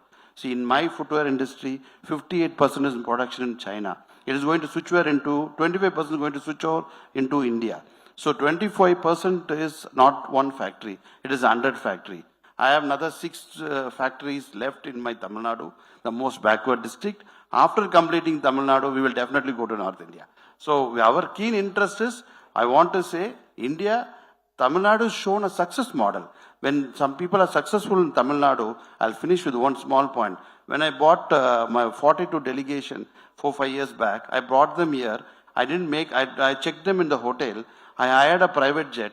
I took them to Trichy. And also I requested police for escort and took them for the site. I want to make sure this foreigner doesn't see any buffalo crossing in the highway. Now those foreigners have become local. And they are saying, brother, I'm enjoying this. So very important. First we will make these foreigners learn. Tamil Nadu is a good area to learn. After that later, we can take them all over India. India is our country. Entire country will grow in next 10 years. Thank you. Lovely. In fact, that's also true. If Tamil Nadu grows, India grows as well. Mr. Martin, are you of the same opinion that Tamil Nadu is a heaven for industries? Or tomorrow if Mr. Naidu or DK Shivakumar picks up his phone and calls saying, Martin, come over to our state, would you give it a thought at least? See, obviously, as an investor, if you know, from investor's point of view, wherever you get the better benefits, obviously we'll move there. At the same time, what Tamil Nadu has to really be very keen on is that, see, our transportation, logistics, your basic infrastructure, your water, electricity, see, all these has to be taken into consideration and it should be provided at ease. You know, for example, we have 3 major ports. So they have to be easily utilized. And we need to have railways to connect all these places rather than having lorries and, you know, your petroleum cost is, you know, going higher. You need to access railways. Railways is very important for movement of logistics, goods. Your cost becomes very less. And at the same time, we have to use ships and containers through Buckingham Canal. So that helps reduce your fuel cost. So these things, your transportation, logistics has to be seriously looked into, and you have to offer better benefits because the neighboring states are becoming very competitive. They're very aggressive. Same way we have to also be very aggressive. That is just because we have an added advantage, because if you see the history, Madras presidency was the head of state, Andhra Pradesh, there will be Kerala. So we all had a common airport. We all had a common film segment. We had a lot of things in common. Let it be education. So a lot of people who have done the education all used to come to Chennai and do it. So now, see, now they're all going out and the way they're moving, the growth is really fast. Let it be Amazon coming in, let's be Tesla. All the latest new opportunities are taken there. Now we have to really focus on semiconductors, chip manufacturing. So we need to look at data centers, again with balancing with the ecology, not depleting your natural resources. But at the same time, you have to balance it, all these things, and give them a better infrastructure with transparency, I think, and longevity also. The other major problem is when governments keep changing, they keep treating the investors as a threat. And most of them who are being affected are the investors. So that attitude should be gone and treat them as investors. They're coming here, they're giving employment, they're paying taxes. Treat them in a very respectful manner. That is what... In fact, Mr. Babu, let me twist this question and ask, what is that one thing the government should not do to scare away the industry or the investment, be it any state? What do you think is that one factor that would drive away the industry? Is it political instability, corruption? How do you see this issues? I think corruption will be number one on the list because no, people want a very transparent, specifically a corporate comes and invest in India, a foreign company comes and invest in India. Definitely corruption should be the last thing they should be asked to handle. So that is very important. Ease of business and how fast your approval, single window clearance, online approvals, all that makes a lot of difference actually. And talking about Tamil Nadu has a lot of inherent strengths. Like you have a talent pool available across the states. You have 500 engineering colleges, which is unprecedented. Secondly, very safe environment in terms of very lowest crime rate in the country and things like that. And mostly women workforce of all India's 50% of women workforce comes from Tamil Nadu. That's a huge kind of talent pool release. Like many states, women don't go out and work. Here they are the breadwinners for the family, and government doing lot of things on making women to contribute towards economy will be going to be a game changer. We cannot definitely underestimate the competition provided by other states by giving free of land or in terms of having a better policies. But given the infrastructure what we have, definitely we will be able to reach greater heights. In fact, with that, we come to the end of this session. And these are the gentlemen who are the growth engine of Tamil Nadu. And Tamil Nadu, in fact, has double-digit growth for many, many years and leading the country's GDP number also. And so thank you so much for being a part of this round table. And thank you so much, sir. Thank you.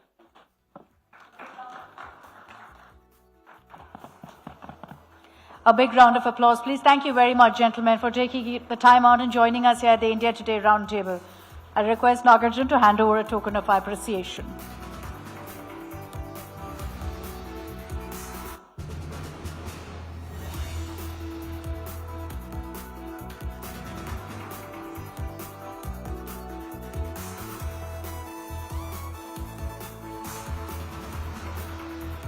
Thank you very much for joining us.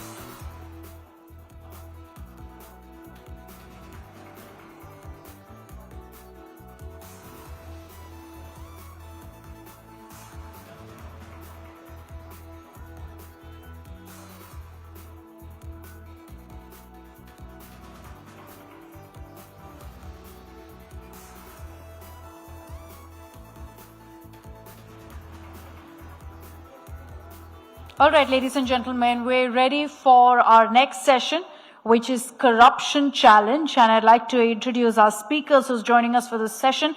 We have Mr. A. Ashwathaman, General Secretary of BJP Tamil Nadu, Mr. America V. Narayanan, spokesperson of the TVK, and Mr. Jairam Venkateshan, convener of Arapur Iyakam. Can I request all of you to please join us here on the stage?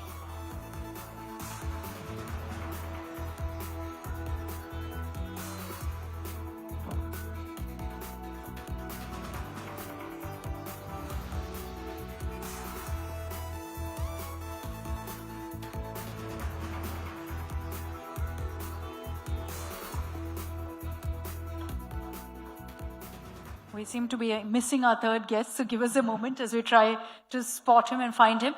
I'll begin in the meanwhile with you, Mr. Jairam. As, in fact, the convener of Arapur Iyakam, you've been instrumental in identifying several sectors where there's been corruption, in also highlighting, blowing the whistle on several of these cases. In the last 100 days, we've seen Chief Minister Vijay constantly speak on the issue of corruption, highlight that it is number one priority. In the last 100 days, have you seen that translate into action? See, first of all, I think the intent and goodwill is first welcome. To say that, for the first time, I think we are seeing ministers and chief ministers saying that we will not take party fund, we will not take money for tenders and so on. So that, at the face of it, is definitely welcome. And whether it has translated into action, I think there is a mixed reaction. On one side, we are seeing the definite improvement. For example, if you look at things like bribery, there are several departments in which there is a streamline, right, from the top, from the politician all the way till the bottommost bureaucrat. So what happens is that in things like RTO, for example, there is a collection of bribe that happens from the bottom all the way till the top to the minister. So therefore, in many of these places where now the ministers are coming up and saying we don't need bribe, what happens is that wherever officials are corrupt, they continue to take money. Wherever the officials have been collecting the money because the minister wants it, they have stopped it. So therefore, we are seeing in many places where bribery has come down significantly in terms of RTO office, registration offices and so on. So which is a welcome step. The other part is with respect to the large scale corruption, which we see in terms of tenders and so on. And TVK government is just 100 days into it and they have not floated many tenders so far. But one of the important issues with respect to the tenders is that this goodwill and intent alone is not good enough. It needs to translate into systemic action. Which is happening to some extent. To some extent, but largely it has not happened. So for example, let me give you an example. So for example, today, tenders which are more than 50 lakhs are open e-tenders.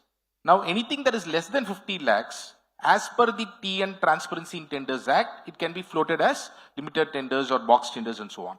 So what happens because of this is that many departments, even though the ministers say it has to be open tenders and so on, I think in the last 2 to 3 months, we must have brought out at least 80 tenders which violated, whatever the ministers are saying, and we have brought it out and they have been cancelled once it has been brought to the notice of the government. But point is, why is this happening? Because it has not been made systemic. In TN Transparency in Tenders Act, you need to bring an amendment that all tenders above 1 lakh needs to be open e-tenders. So these are kind of systemic things that, for example, up to date, 77% of the tenders floated in Tamil Nadu have only 1 bidder or 2 bidders, which means these are all fixing tenders, pretty much. Yeah. So therefore, if you have to change this, then you need to bring it in the law that at the financial bid stage, if there is only a single bid tender, it has to be cancelled.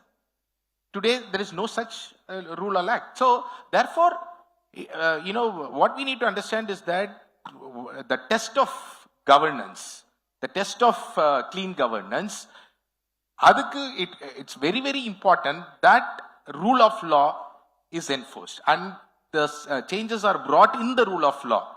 Yeah. Otherwise, it won't withstand change of ministers, it won't withstand change of government. Whatever changes that comes today, it won't sustain for a longer time. So that should actually be one of the first steps, essentially, that's also taken when you talk of a crackdown on corruption.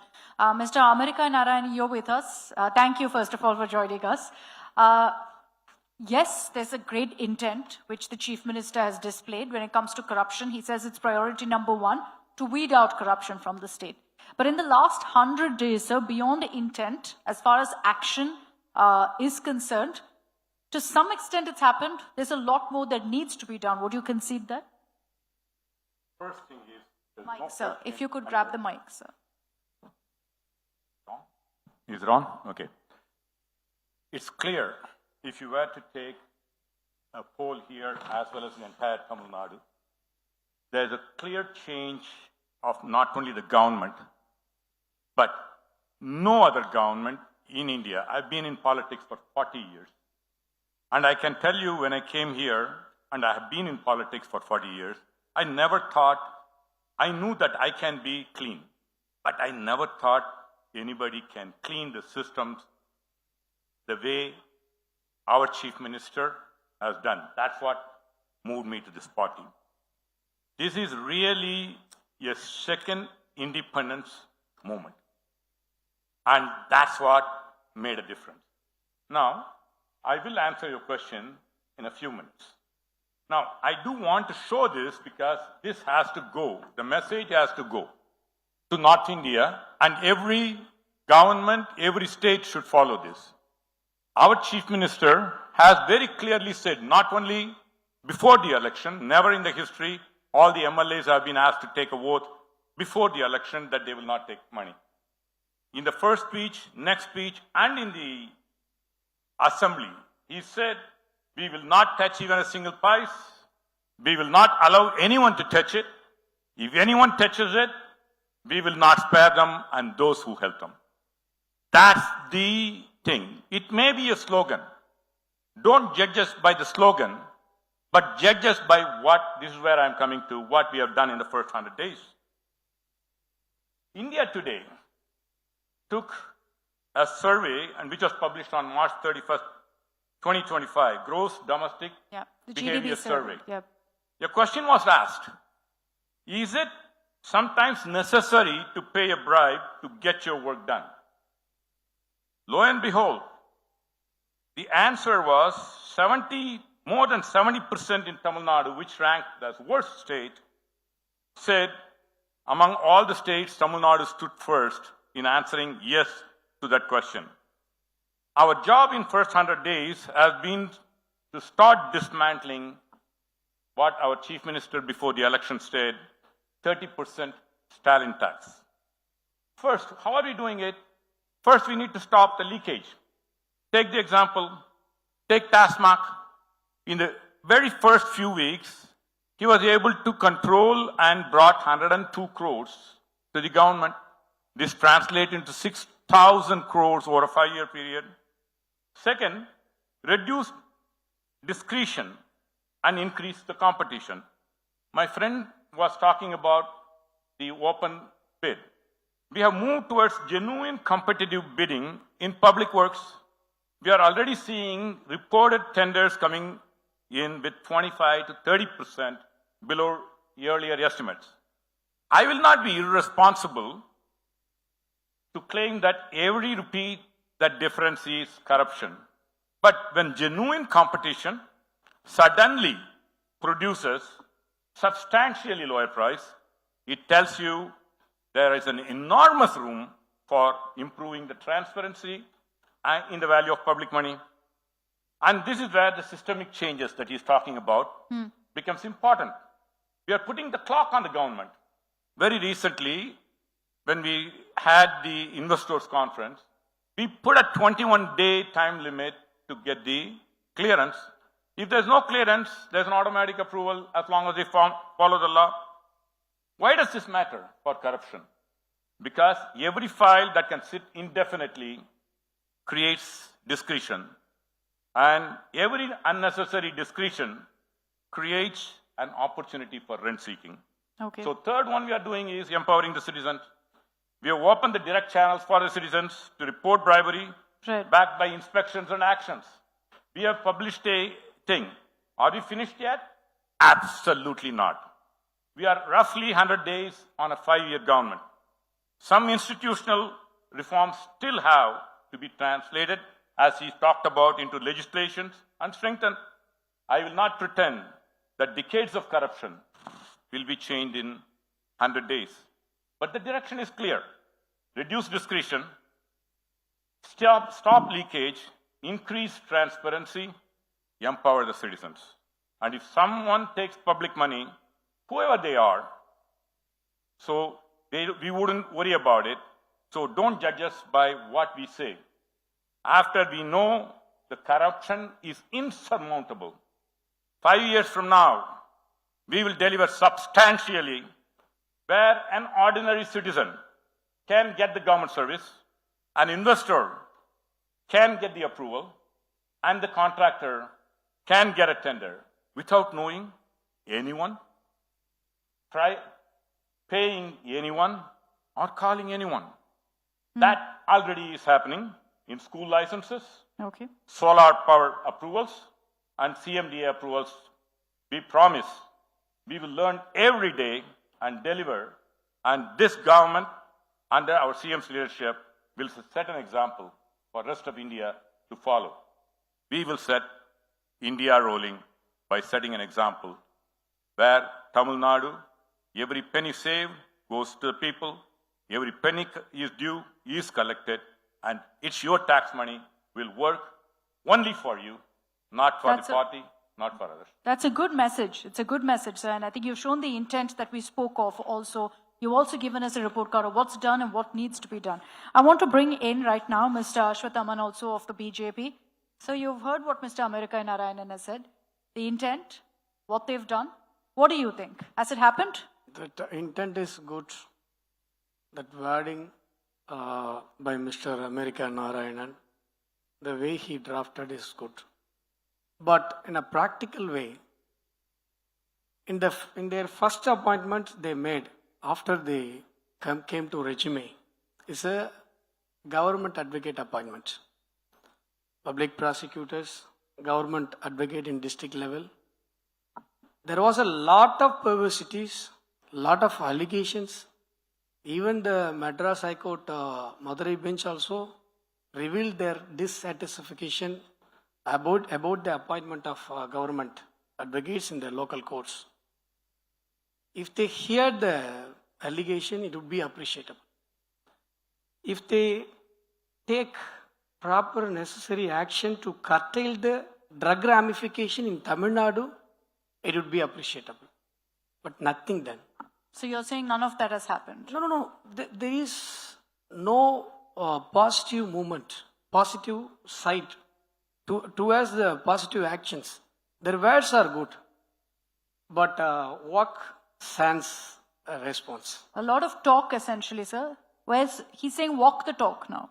Well, we are a baby. We got to crawl before we walk. We are not saying we won't take crawling, not in the right direction. That's my. Well, I think unfortunately you are looking at the Duryodhana side. Okay, you ought to ask. You take a poll.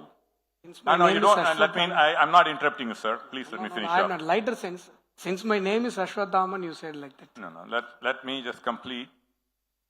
I think getting out of these systemic changes and make Tamil Nadu transform is not something in lighter sense. We take our word very seriously. We walk the talk. But we know we have to crawl. We know when we walk, we may fall down. We know we may make mistakes. I'm not here to say we will not make mistakes. But I can guarantee you, our Chief Minister has made it clear that we don't make the same mistake again. We will learn and we will. So the point is, the message is very clear to the cabinet, and we see that in the ground. Very recently I saw a village administrative officer. The public is right around them and asking them, I paid you money. I think the message I want to give to the people, the top is clean today. The cabinet is clean today. But the middle, I think in the previous thing they were talking about the IAS officers and further down all the way to the Tahsildars and village administrative officers. The people should stay. We will not give money and hold them by collar if they do ask for money. But that's easier said than done, sir, to say that the people should take a stand also. Circumstances do make them have to pay the money to get their work done. How long will you run pillar to post waiting for, whatever you need, your approvals to come through? That's what ultimately leads to a bribe being paid. That they Absolutely have no right. That's why in the past, they were afraid to speak. Today, I see the changes in the field, where I told you a VAO is being held accountable for. More and more of this has to happen. The government is not our Chief Minister's government. It is your government. We will make sure it works.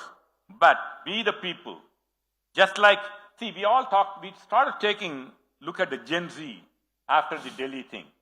But Gen Z looked at our Chief Minister. Chief Minister understood the Gen Z. Now, I am probably the youngest Gen Z here at 70 years old. Okay? But he is speaking the words of Gen Z. And Gen Z's heartbeat is CM. But CM hears the Gen Z's heartbeat. Okay. That's a message. Okay. Mr. Jairam, do you agree with top cabinet fully clean? See, I don't want to comment on that because I really don't know. But so far in the last 2 months, one thing that we can see is that there has not been any corruption charges that has come in a big way against any of the ministers with respect to this, number one. See, number two, with respect to what Mr. Narayan has spoken about as well. See, when we talk about systemic reforms, again, it is very important. It is also seen visibly, For example, many of us, when we go on the road, travel on the road, a road is just not merely a road. It's a test for governance. Today, are we going to see better roads as a result of corruption coming down. You know, see, as a taxpayer, we pay twice for poor roads. One in terms of the tax, but when we travel on the poor road, we pay because for our vehicle damage, we pay for our accidents, we pay for our health costs, many things. So we pay twice. And when we spend public money on a lot of things, like for example, when you build houses for the poorest, see, we work with the Tamil Nadu Urban Habitat Development Board people. The situation today is also abysmal. They do not have water. The last 2 days, I've been receiving multiple complaints that they are not receiving water, right? So when we spend public money on for example, the housing for the poorest and so on, and when corruption and maladministration happens in these projects, It's quality that takes a hit. Yeah, in terms of quality. For example, there is a KP park in Puliyandop where, you know, in the previous governments, what has happened is that the contractor had mixed, for every bag of cement, he should mix 5 bags of sand as per specification. But he mixed 15 bags of sand. The IIT has given a report. There is a delay in accountability. Until today, even though the Directorate of Vigilance and Anti-Corruption has given a finding that FIR must be filed, until date FIR has not been filed, awaiting government approval. So what we are seeing is that, see, things like these, where there is corruption in the with respect to the housing projects for the poorest, we need to understand that this is just not corruption and maladministration. This raises a question of dignity of people. Yeah, but it takes time, sir. You will concede it'll take time for all of that change to happen. It takes time. That's what I'm saying. So therefore, we need to look at whether we are moving in a direction to address these systemic changes is what I'm saying. There are positives. Of course, when they say that site inspection certificate should not be asked for in tenders, we welcome it. Yeah. Yes. But on the other side, when we look at illegal mining, the transparency has not come forward in the last 2-3 months. We are not seeing which are the list of mines that are operative, how far they could dig, and so on. See, these are fundamental things. What we have to understand is that the corruption that we are seeing today as a system has been built over decades. In their own grammar. Of course, it's going to be very, very tough to dismantle. But because you hear from every political party, sir, corruption-free governance. No, but we are corruption-free We are governance. not like every other political every party. political party says that. Every party says it. And also, sir, your party's also said corruption-free governance. We are a party with a difference. I not yet received the answer from Mr. Narayanan about the allegation, cash for jobs allegation about the appointment of advocates, government advocates in district level. We need answers and actions. I answered it. Because, no. Let me complete. This is your first appointment made after your Joseph Vijay has assumed as a CM. It is a allegation against your party office bearers. So it is a very serious allegation. TVK has to answer. Well, I am telling you, yes, there has been a case. Unlike others, we look into the eyes and speak the truth. There is an allegation. They have gone to the court. That's all it is there. My party is looking into it. If there is something wrong, they'll cancel it. I don't have any doubts about our Chief Minister's intent. And further down, you cannot just make an allegation. Our party has taken immediate action on our own village president. It doesn't matter who it is. He has been removed and has been put in jail. So this is the way we operate. It doesn't matter who they are. Who prevented you to call off all appointments and recall for? If this will happen, you said that. We accepted there is an allegation. No, it is not a unlike new you, thing. It is not a new thing, sir. It is already spreaded all over Tamil Nadu. Every advocates of Tamil Nadu knew it. All I can tell What you, happened you in the keep appointment of repeating, government advocate, even the High Court judges also knew it. No. District Court judges also knew it. It is not a High Court closed judges thing anymore. No, It is the High a Court- apparent thing. Everyone in Tamil Nadu knew it. What is your action? And as well as that Hindustan College student murder case, the parents of the students said that merely for voice out against the drugs he was killed. But your government said it is your government fabricating other stories on the student murder. My government never fabricates. every time there has been a clear. Please do. Please, hear the. no, don't just hear make the- allegations. No, no, sitting no, no. here. Do You hear got to the. talk with facts. Do hear the Where you pathetic did voice take- of the you did parents say with facts, of I the accepted deceased it, students but you are just voiced giving against the innuendos drugs here. Okay, ramification I will not inside the allow college somebody campus. just Okay, giving sir. innuendos This is very without pathetic. proof Mr. America, your response now using to what this he's forum. alleged. No, I mean, away from the crime, sir, I think what we'll focus on is the allegation with regards to the appointment of the prosecutors. As I said, yes, there has been an allegation. I think she has gone to the court. I think it is right now under review, so I do not want to talk about something at the court. If there is a truth, one thing I can tell you, our Chief Minister is very clear. We will correct it. I'm not saying we are perfect. We will make mistakes. There is a significant thing both in the government that has been set, as he said, for 60 years. It will change. It takes time. We may slip, but we will get up and walk. We will make the correction. We are not going to sit and deny everything that's going on. In that sense, Mr. Ashwathaman, you're seeing very different political messaging at least, of intent, of promise, and saying, yes, where we're wrong, we'll also admit we're wrong, we'll look into it. Madam, this is the regular pattern. We people of Tamil Nadu fed up. You're saying DMK also You have did been Yes. for 60 years. Yes, we are fed up. All the allegations, the answer will be like that. This is not a new thing to the Tamil Nadu people. So you're saying See, But this is a new Chief Minister. it is a very, very easy job to CM Vijay to call off all those appointments because that appointments are ultimately made by him, made by his government. Who prevented you to call off? they're saying investigation is underway. We'll see what happens. No. There is a case. Their people also accepted. So you want everyone, they can't jump the gun and take action. There needs to be an investigation. There is no second thought, madam, in this issue. That appointment, there are the perversities.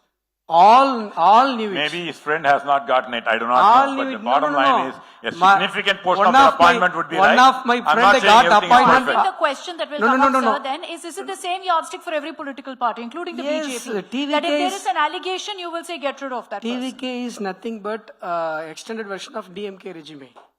They are 2.0 of Dravidian model.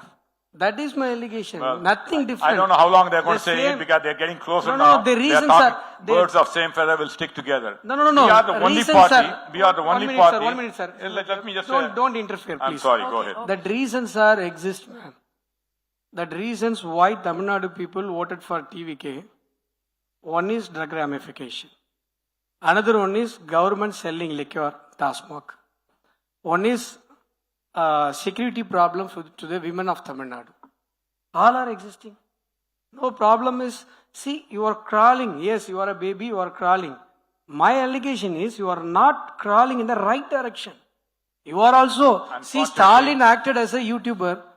Mr. Vijay acting as a Instagram influencer. Nothing makes difference. Well, after Mr. Vijay has taken their own Prime Minister said go to Instagram. So don't tell us that. We are doing the right we thing. are doing something. I did not interrupt you, sir. I did not interrupt you. Let me finish up. I did not interrupt you when you said do not interrupt. I stopped, sir. I Okay, stopped. Mr. Ashwathaman, I let him stopped. finish So, and then I'll give you a chance. point is, even the Prime Minister is following us. He is instructing his people to go to Instagram. And we know we are talking to the Gen Z. All we are saying is, not only the Gen Z, people who are 70s, 80s are telling me they have been looking for a chief minister like this and who will fight the second independence of corruption-free Tamil Nadu. Tamil Nadu is leading India in various things. Unfortunately, lately, they are also leading India in corruption. But now the chief minister is putting an end to it. This is a corruption challenge. We take it. Okay. And we will respond to it. Mr. Ashwathaman, same yardstick then. If there are allegations against BJP leaders, they also will step down. Allegations? Because that's what you're demanding. No. It is not merely allegation. That is my point. And as well as I incline to answer Mr. America Narayanan. We are also using Instagram, sir. But we are we are creating #train. To creating awareness about the #train, we are doing Instagram reels. That Kalpakam, we attained criticality in the fast breeder reactor. Next 500 years, we satisfied our energy protection. For circulating this, for spreading this, we are using Instagram. But you people using Instagram is, see one IG smiled insensibly in the rape case while dealing the rape case. What happened is, no, I have to say this. You people spread the message to North Indian people, North Indian Instagram, you hire some North Indian influencers, you make them to talk. CM Vijay suspended those police officials. You are suspended only through Instagram, not practically. And as well as you spreaded the message, whole North India, even sister also reported, I think. You spreaded, if a person in Tamil Nadu died in a private hospital, he need not to pay the fees of hospital. So it is a fake narrative spreaded by you people. Okay. See, do We've something gone completely off topic, Mr. Ashwathaman. We've gone completely off topic. I'll tell you that we actually busted that fake news also. But go ahead, sir. Just your final response. Well, just quickly, they can talk about anything. They said they do Instagram, they are running a clean government. They can talk like that. Ram in the hands of Mahatma Gandhi united India. Ram in the hands of BJP divided India. BJP divides India, whereas in Tamil Nadu, we have put different castes, different religion everywhere, and Tamil Nadu is united because of Vijay. Nowhere the caste, religion have been broken down very clearly in this please election. allow me. So, My fully friend, off topic, sir. 1 minute, please. My friend referring, 1 minute. Going off the subject, we talked about corruption challenge. No, I'm not He interfering. has veered off the subject. Please Then allow me.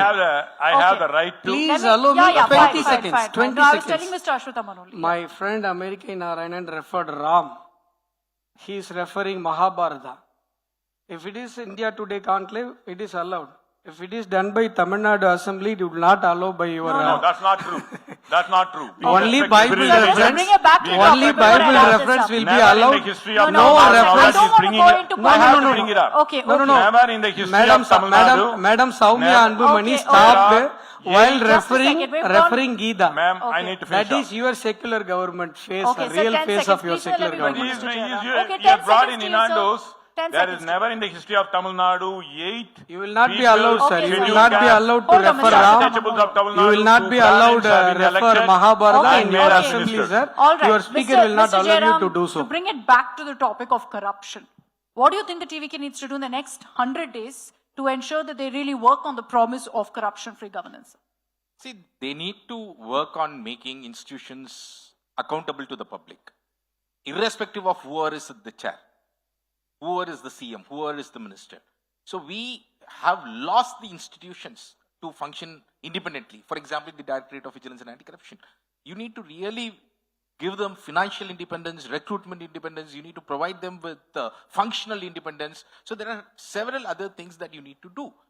The other thing that we need to look at is the proof of pudding is in eating. As I said, citizens needs to see with respect to be it roads, be it housing, many other things where corruption is significantly coming down before their eyes. Number 3, what we also need to do is the issue of transparency. See, transparency is very, very critical because information has been deliberately kept away from the citizens so that they don't know about what is happening. So any government that claims that they want to weed out corruption, the first thing that they need to work on is transparency. Today, most of the departments do not have information public in their websites even. So today, the government must come forward to put forward all the information online. And with respect to the accountability, they need to work on, legislations like the Right to Services Act for bribery, against bribery. And also for tenders, they need to work on a series of changes that I have already highlighted. So let's see if that happens. Seconds. Thank you. I agree with him. Okay. 30 seconds. I agree with him. We listen to people like him. As a matter of fact, never in the history people have taken public institutions and NGOs like him seriously because we want a good governance. No, that's good. That's heartening to see, and we hope we'll see also action along with the talk in the coming days. Thank you very much, gentlemen, for joining us. A big round of applause, please, for our speakers in this session.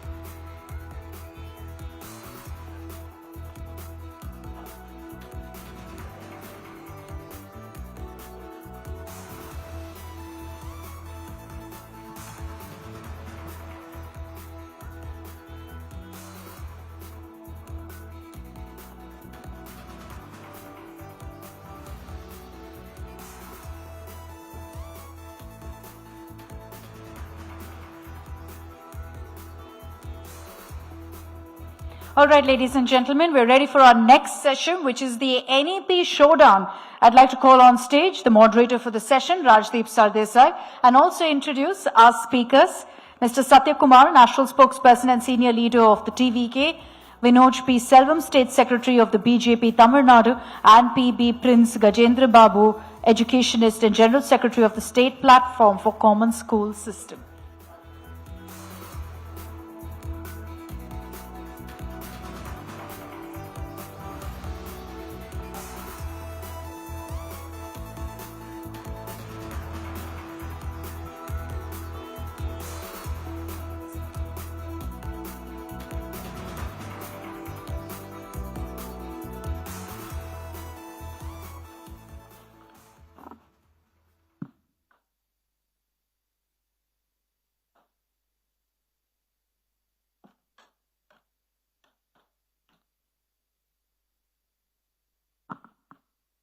Welcome once again to the India Today Tamil Nadu Roundtable, where we want to focus on an issue that perhaps is an issue for each and every citizen of this country, not just in Tamil Nadu but across India, but particularly here in Tamil Nadu, the national education policy, an issue that has turned out to be extremely contentious and potentially divisive and polarizing in the Tamil Nadu context, particularly in the context of Hindi and the alleged imposition of Hindi.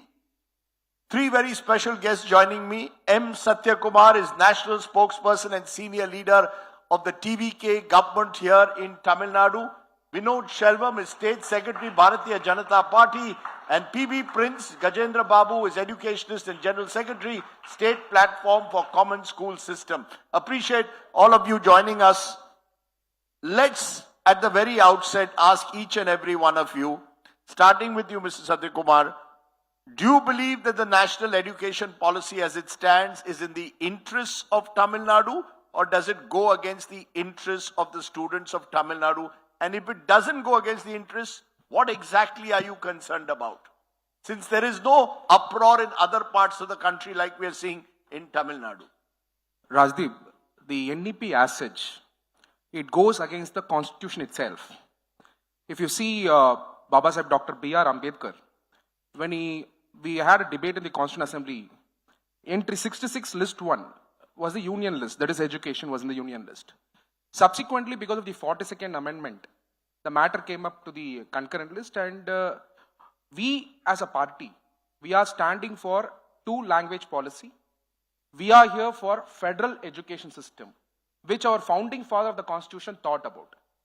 That's the standpoint we wanted to take, because we wanted to give importance to the linguistic ideals, and Tamil first, Tamil pride is our idea, Rajdeep. No, but let's be very clear, Mr. Satya Kumar, because before I go to the other panelists, you are saying the national education policy is against the interests of Tamil Nadu because you see it against federal principles, because you stand for a two-language formula. A three-language formula doesn't necessarily mean Hindi. Is your opposition to Hindi or is it to a three-language formula? Nothing stops you from doing English, Tamil, and any other language of your choice. See, what happens is, in the name of three-language policy, the backdoor entry will be for Hindi. Per se, what we are looking at is only two-language policy, where we have a Tamil language and English as a link language, which is in the spirit of what state autonomy resolutions that Rajapannar passed, and subsequently all the parties adopted the same, and we are here only for the two-language policy. Rajdeep, in the name of three-language policy, what eventually will happen is, Hindi will come in the back door, point number one. Point number two, centralization of education. What's happening in NEP? There is a higher education commission. Under that, you have regulatory authority, which is also controlled centrally. Second, we have national accreditation body coming up. And third, standard setting also will be done by the center. We want federal education system. We want to determine, based on our linguistic idea, we want to determine what should be our world-class education. What we are looking at in Tamil Nadu is a world-class education. We all know about the history of Tamil Nadu, where many of the parties in the past, after the independence, they wanted to close the school. But Karmaveerar Kamarajar opened up the schools with the midday meal scheme. So in education as such, Tamil Nadu is at par and we want to move to a world-class education, not adhere to a vocational education models what the present government is trying to bring, that is union government is trying to bring in. You know, the argument, Vinod Shelvam, is twofold. One is Hindi being brought in from the back door, and B, centralization of education, which according to Satya Kumar ji is against the Constitution of India as envisaged by Baba Sahib Ambedkar and governments even after that. Education, each state should be allowed greater autonomy to decide its education policy, particularly a state like Tamil Nadu, which has shown enormous progress when it comes to education. Firstly, I would like to insist that the dangerous game being played by TVK right now without accepting the new education policy is only going to affect the poor students who cannot afford to pay lakhs and join schools like Vijay Vidyashram run by the Chief Minister. Now, if you are opposing Hindi so vehemently, why does the Chief Minister's family run a school which teaches 3 languages, particularly Hindi in it? So when the Chief Minister does not have any answer, when TVK members and DMK family members can run schools which teach 3 languages, and that's not a crime. So when some family has money, 3 languages becomes a skill. But for a poor student, 3 languages becomes a burden. Let's not forget that. And new education policy in no place mentions you have to learn Hindi. So now when Tamil Nadu does not accept the new education policy, what happens? A student in Bangalore, a student in Mumbai, a student in Delhi, a student in Hyderabad gets to learn more than what the student in Chennai learns. So why should Chennai suffer because of certain politicians and political parties want to play the game of language politics just to say that these reforms are not good for the state? That's the first question. Secondly, today the TVK is rubbing shoulder to shoulder along with the Congress. Now, which is the political party which took the education system from the state list to the concurrent list? If you have that much against the system, then you should first cut your ties with Congress. But then you rub shoulders with Congress and then you come and complain about the education being in the concurrent system, which is pure hypocrisy. Let's not forget that. At the same time, the education policy which is being introduced is the need of the hour because the students of 2040 cannot be learning a syllabus from 1980. We need to equip our students with better knowledge, with better syllabus, with better to face the world which is now, it's all about artificial intelligence and data sciences and robotics. For that, the education syllabus of 1980 will not hold good, and that is why the central government is insisting that the new education policy should be adopted uniformly so students of India can perform better. Let's first understand this. Who's deciding the policy, Chennai or Delhi? I mean, the centralization from 6th standard onwards, all the examinations, curricula, all will be increasingly centralized. Do you support that as well? See, the policies of not just education, all the policies get decided at the center because that's why we have a parliament. So if the parliament was in Chennai, that would be decided here, but the parliament is in Delhi. So a lot of decisions are being taken there, and we accept that because that's a national capital, and you're from that Delhi as well, so you should be knowing about this better.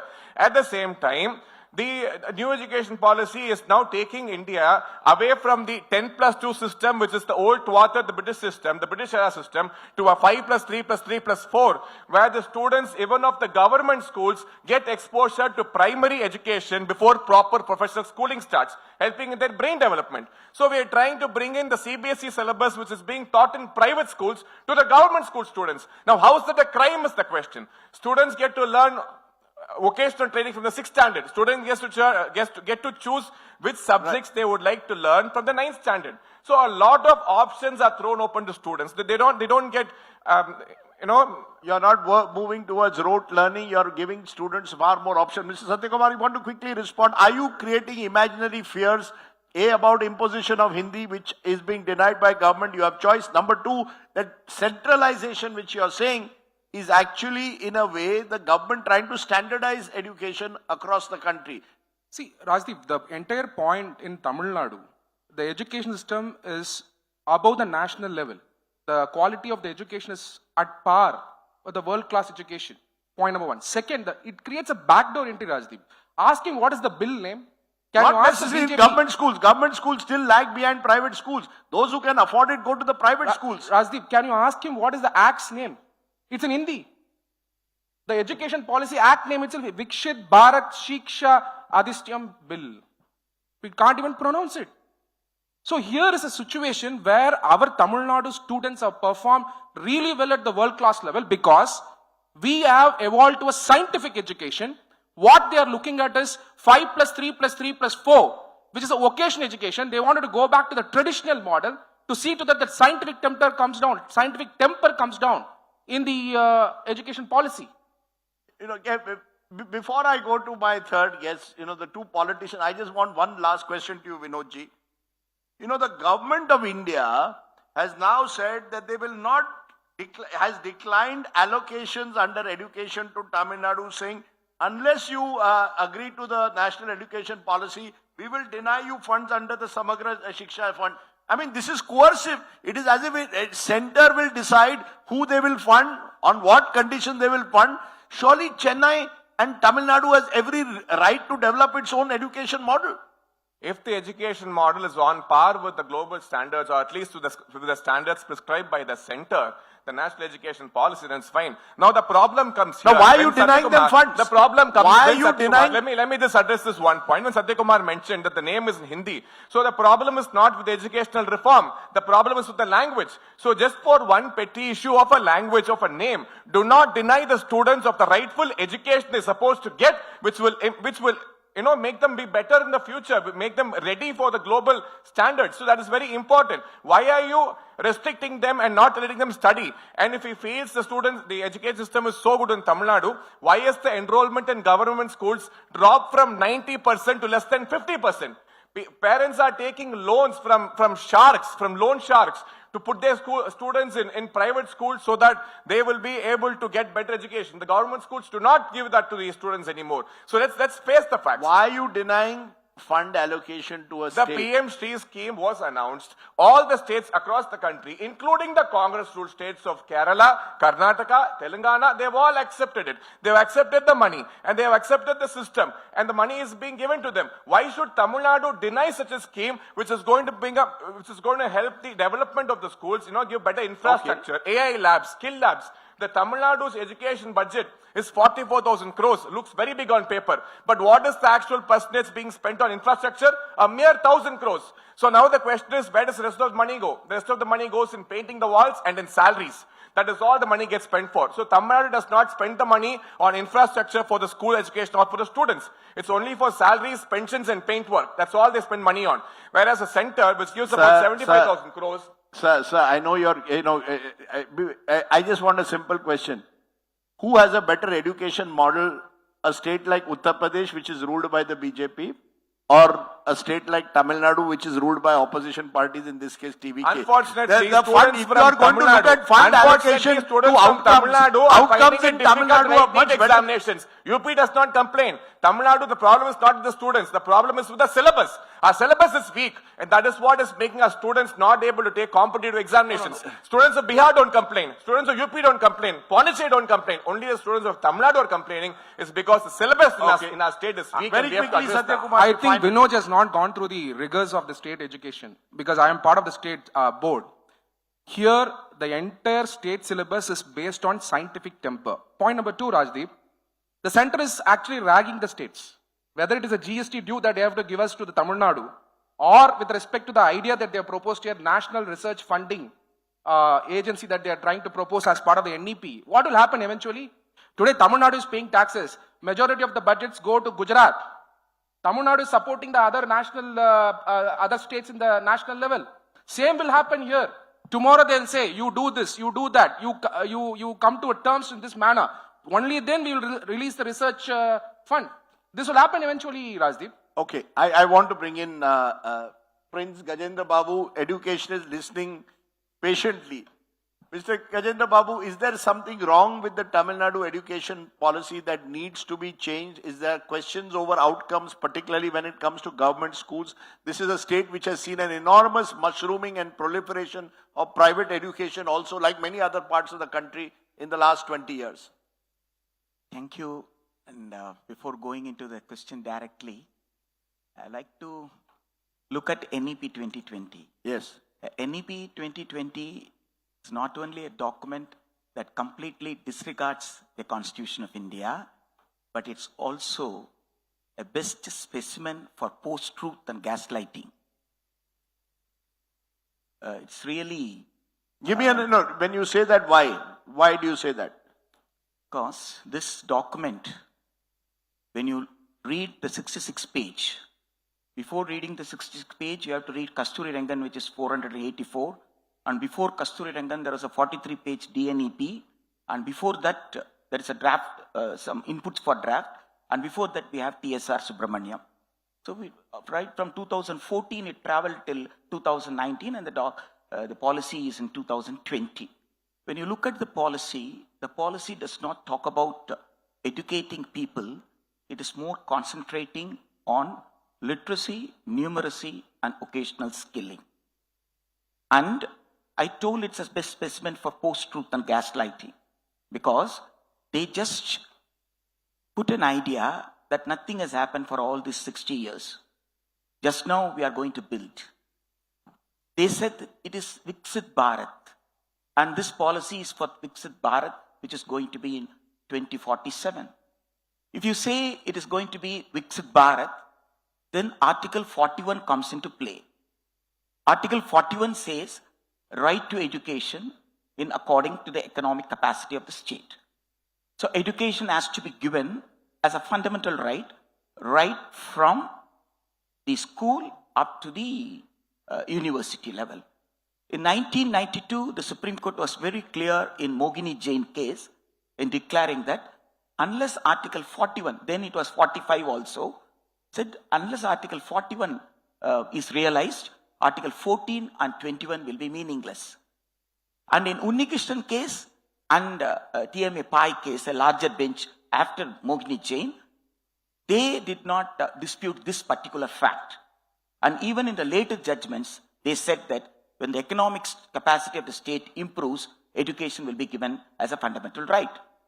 But now, when you look at the legal document, the Viksit Bharat Shiksha Adhishtan, which is pending in the JPC, Viksit Bharat was a slogan in the beginning, then it is in the policy, now it is a legal document in the parliament as a part of a legislature. Now when you say it is Viksit Bharat, then where is Article 41 is the main question. But instead of giving it as a fundamental right, the bill doesn't provide any finance. The bill only takes away the powers of the states. By Article 247, List 2, Entry 32, regulation is a there are two different issues. There's the national education policy and there's the Viksit Bharat Abhiyan, which is coming in, which essentially centralizes high education. No, they have stated in the... what is your fundamental problem with the national education policy? That's what. They have stated in the objectives for statement of objectives and reasons attached to the bill. They have said that this bill is being placed to realize the National Education Policy 2020. That is what it is stated in the statement of objectives and reason. So it is giving a legal status for the NEP 2020. When I speak to proponents of NEP, they say it will improve the quality of vocational education in our schools, that the next generation needs to be equipped for a new economy, and therefore vocational training will also be given equal importance post class 8. Many people say this. What we basically need to understand is that there is professional education, there is technical education, there is occasional education. But what it is talked in NEP 2020 is occasional skilling. Occasion means job. Yes. You are making a person job ready even before he could complete his elementary education, which is not fair, which is not in any part of the world. Better than me, you know Finland. Better than me, you know Germany. There, the people are introduced to visit a place for observation. It is experiential learning. Experiential learning is totally different from occasional skilling. You are not talking here about experiential learning. You are only talking about occasional skilling. So you believe that children must be allowed to complete their schooling before you actually move into vocational training? Yes, of course. You can't have class 8, class 9 students moving into vocational skilling. Yes, because the students in India, not only in Tamil Nadu, in the entire India, we know, still we have first generation learners stepping into the universities and colleges, first generation.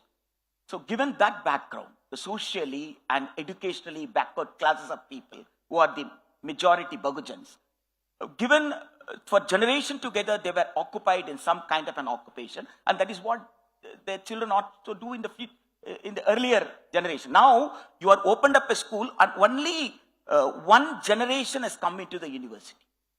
So if you ask them to get skilled even before they complete 18 years of age, that is before schooling, before they step into a college, naturally it is not going to help them in any way. Whatever occasion that you are going to give now, whatever skill that you are going to give now, it is not going to be useful to them after a decade or so. You know, you're making an important point. You know, the NEP, according to Mr. Prince, is that it is against the concept of social justice. That students from poorer, disadvantaged background, first generation learners, you're suddenly asking them to make a far greater leap than can be expected of a 14, 15-year-old. And social justice is the core of education, particularly in a state like Tamil Nadu, where social justice was the platform. The whole cry of social justice was done through education. If I compare Gujarat today with Tamil Nadu, on all outcomes when it comes to education, Tamil Nadu is way ahead of Gujarat. So if you're saying that what is it about this Tamil Nadu model, Vinodji, that is troubling the center or the BJP so much that you're saying, let's get rid of this old model, let's come up with a new model. Why fix something when it ain't broke? When we talk about social justice, why is Tamil Nadu the only state in India which is denying the entry of Navodaya schools, which are nothing but government schools which are providing CBSE education? It's there throughout the country. Why is Tamil Nadu the only state which talks about social justice, denying Navodaya schools by being built and offering good education to the poor students? This is the first question. Secondly, mere enrollment into school and passing out does not mean the student who is passing out gets killed. Of course, Tamil Nadu produced some great minds. C.V. Raman was there. So many names, we can keep naming them. But the past success does not mean future reforms should take place. Future reforms is necessary because today the entire world is changing. What was there in 1980 is not what is there today. Today we need these reforms to come into place. So pure enrollment and showing results in examinations does not mean the student is well equipped enough to take on the challenges of the new world. Moreover, the classrooms in Tamil Nadu are becoming party training camps. You go to a government school and take the syllabus, they don't read about Alexander, they don't read about world history, they read about what Anna spoke on what stage, they read about what Periyar passed what resolution in which year, they read about what Karnanidhi has written in the Mursuli magazine. And this is what the entire syllabus is based on. But then how come the outcomes, no, 1 minute. If all of this is true, how come the outcomes of Tamil Nadu are significantly better than Gujarat? That is why the looking at all parameters. If I look at all literacy related parameters, Tamil Nadu is way ahead of a state like Gujarat. That is why the CBSE school enrollment is so high and the CBSE schools are not allowing the NEP to be, the lobby is so strong and the government has fallen prey because most of the CBSE schools are being owned by the politicians. And they are not allowing the new education policy to come here, and that will make sure that their business will go down. So education is nothing but business in Tamil Nadu, and that is the reason why new education policy is being rejected. Prince Gajendra, respond to that. There is some truth in that, right? If education is being converted into a business, according to Vinod Shelvam, that's the reason why many Tamil Nadu politicians are opposing it, because they run education like a business. I am really happy that the BJP spokesman, Mr. Vinod, is able to recognize Rajiv Gandhi's Navodaya and is also very concerned about why the people of Tamil Nadu are not studying about Alexander, etc. I'm really happy to hear these words from him. But the real issue is that the Navodaya, we opposed Navodaya. Yes, we are opposing Navodaya. We are opposing PM Street, Prime Minister's School for Rising India. Both we are opposing. Why? Why? That is the question. We have a very famous and a very important educationist, N.D. Sundaravadivelu. And he spoke when Navodaya was introduced. There is a small booklet. Of course, it is in Periyar Tidal. I do not know when I say Periyar Tidal, you get offended or not. But the book, a small book is there in Periyar Tidal. And he was the director of public instruction, director of school education. When Sri Kamaraj was the chief minister of Tamil Nadu, he categorically stated that Navodaya is against Article 14 of the Constitution. He categorically said that when India attained independence and we became republic, and more than 4 decades, after 4 decades, you say that you are going to establish few schools, a school per district, which will have all facilities, where few hundred children will be studying. You are going to spend crores of rupees, but we, the state governments, whether it's just Gujarat, Rajasthan, Maharashtra, Madhya Pradesh, Tamil Nadu, whichever state, it is a state government which is universalizing the education, but providing, establishing schools, state schools. Now, when we have tens and thousands of schools in Tamil Nadu, you are not giving fund for all the schools uniformly. Instead, you say you are going to spend lots of money into one particular school in a district. This creates a big disparity. It is not going to, you say that few people will be benefited. Do you say that when there are lakhs and lakhs of tribes and Dalits, 100 will be selected? There are 30 lakh children in the government school, scheduled caste children in the government school. But when you talk about the Navodaya, you are going to select few people. Likewise, PM Street comes after 75 years of age. You are saying that you can't even provide equitable access to quality education for all children in India, even up to school education. And you say about Viksit Bharat. That means Viksit Bharat is false. If Viksit Bharat is true, Article 14, Article 21 talks about freedom of life. Supreme Court had said freedom of life means a life with dignity. When you say there is a PM Street Kendra Vidyalaya and there is another school called Kendra Vidyalaya, when you go to the website of PM Street, the PM Street says this school will help a child to face any challenges in getting into a higher education. That means that opportunity will not be available for a student who is coming from another Kendra Vidyalaya. Suppose both are Kendra Vidyalayas, both are union government, but this Kendra Vidyalaya is called PM Street Kendra Vidyalaya. That Kendra Vidyalaya remains as a Kendra Vidyalaya. The same thing is going to happen when it is going to come to a state government. There will be a state government school and there will be a state government PM Street school. You mean to say state government PM Street school? So what's the solution? The solution is providing equitable education. At least up to school education. You mean to say in 1949, you said that education cannot become a fundamental right because state's economic capacity does not permit. That is why very clearly they said in Article 41, when the economic capacity develops. And Supreme Court said, when the economic capacity develops, the state will provide. But do you accept, kindly tell me, that economic capacity of Union of India, the economic capacity of the states have not developed. And it has not even developed in the last 10 years. So still there will be discriminatory school system. Well, the fact is also that we have invested far less in education than has been promised. Every government comes to power, both at the state and center, that we will invest minimum of 6% of our budget. We've not even gone past 2 to 3%. So the question arises, why not just focus on quality education?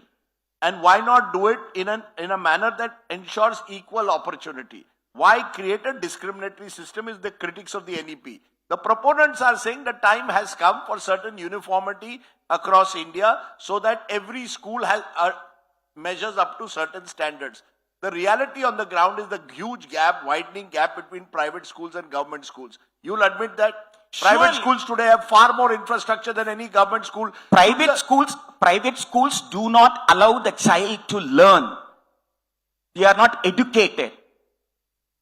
They have a very big screens. They have good painting. They have good building. They could not produce an international Olympic athlete in any part of India. Any private school. Any private school have not contributed to ISRO. Any private school have not contributed to a PWD in any of the states. So you're calling for a strengthening of the government school system. Strengthening of the government school will ensure a dignity of a child. It will ensure equitable access. That is the promise of the freedom movement. And that is the vision of the Constitution of India. If you say that even after celebrating 75 years of Indian Republic, we have least regard for Article 14, Article 21, Article 41, and we can't say anything. That is why we say Viksit Bharat of Mr. Narendra Modi is a farce. I really appreciate whatever sir had spoken, and that is exactly what I'm also saying. This is why the new education policy is the need of the hour. So all the students get the same standard education which he is talking about. Will it He's improve talking the quality about of government schools schools? lacking Sir, standards? will it improve which the is- standards of government schools, which For are that- appalling for- at the for- moment? The state government has failed to do that because the syllabus is so bad. I just told you, the school syllabus is almost like a party Sir, training camp. The school syllabus has not improved. Sir, The Dravidian ideology which he believes in has not improved the school syllabus, and that is the reason why the new education policy is needed. The last 50 years, why has the enrollment in government schools gone down to over 50%? He has no answer for that because I he's have the only answer. supporting I them. have What is the the answer. answer? A very good answer. Because the They have Supreme been Court going down so badly 2024 is because the private I school have lobby answer. is so I have a very strong. good One answer. by one. Yes, I have a very good answer. Because it is not only the CBSE school, because many schools, as my friend said that, Mr. Vinodji said that, many CBSE schools have come in Tamil Nadu. When did it come? After 2010, till 2010, those schools were having, they were calling themselves as matriculation school. Suddenly overnight, why did they go to become a CBSE school? Was CBSE came into picture only after 2010? It's not like that. We have CBSE for the past 70 years. But what the real problem is that they said they did not want the state's regulation. The fee determination committee is there which controls the fee. And when there was syllabus, it was a syllabus approved by the National Curriculum Framework. That was Samachit syllabus. And there is nothing difficult, there is nothing wrong in the syllabus. Now, I told the direct answer to him is that not only the advertisements of the private schools, but an affidavit filed by the National Testing Agency in 2024, when there was irregularity in the NEET, when they filed an affidavit, the question is that for a particular question in NEET, there was two answers. Choice B and choice D were given 4 marks. The Supreme Court said, how can there be two answers for one question? The National Testing Agency, not by oral submission, but by a sworn affidavit, they said that pre-2020 NCRT textbook and choice B is correct. Post-NCRT textbook, choice D is correct. Now the question arises, what was the difference in basic physics between post-2020 and pre-2020? That question was not at all raised. Now I am directly coming here. I am not going into that case. The issue is that when you ask a teacher what is the answer, the teacher will say this is the answer. No teacher will say according to this textbook, this answer is correct. Nobody will say this. When you look at this affidavit, any teacher in any part of the world will laugh at NTA. But NTA did not care. Why NTA did not care? Because there is a larger conspiracy. The affidavit says that pre-NCRT textbook, pre-2020 NCRT textbook, post-2020. That means you are giving an idea that questions are taken from NCRT textbooks. So you are asking the parents to admit the children only in the schools which has got, this is an idea. You are using the Supreme Court to spread this idea. The CBSE schools, private schools are spending money in advertisement. Without spending advertisement, the Supreme Court is used as a tool to spread an idea that NCRT is better. For me, I can challenge, kindly get me a chemistry textbook here, an NCRT textbook here, a state board textbook here, any subject. I can challenge. The state government Tamil Nadu textbook is nowhere deficient when compared to NCRT. You have it on your hand. Tell me this should be age appropriately between 15 and 17 year student. For the cognitive skill of a 15 and 17 year student, this should be there in the text.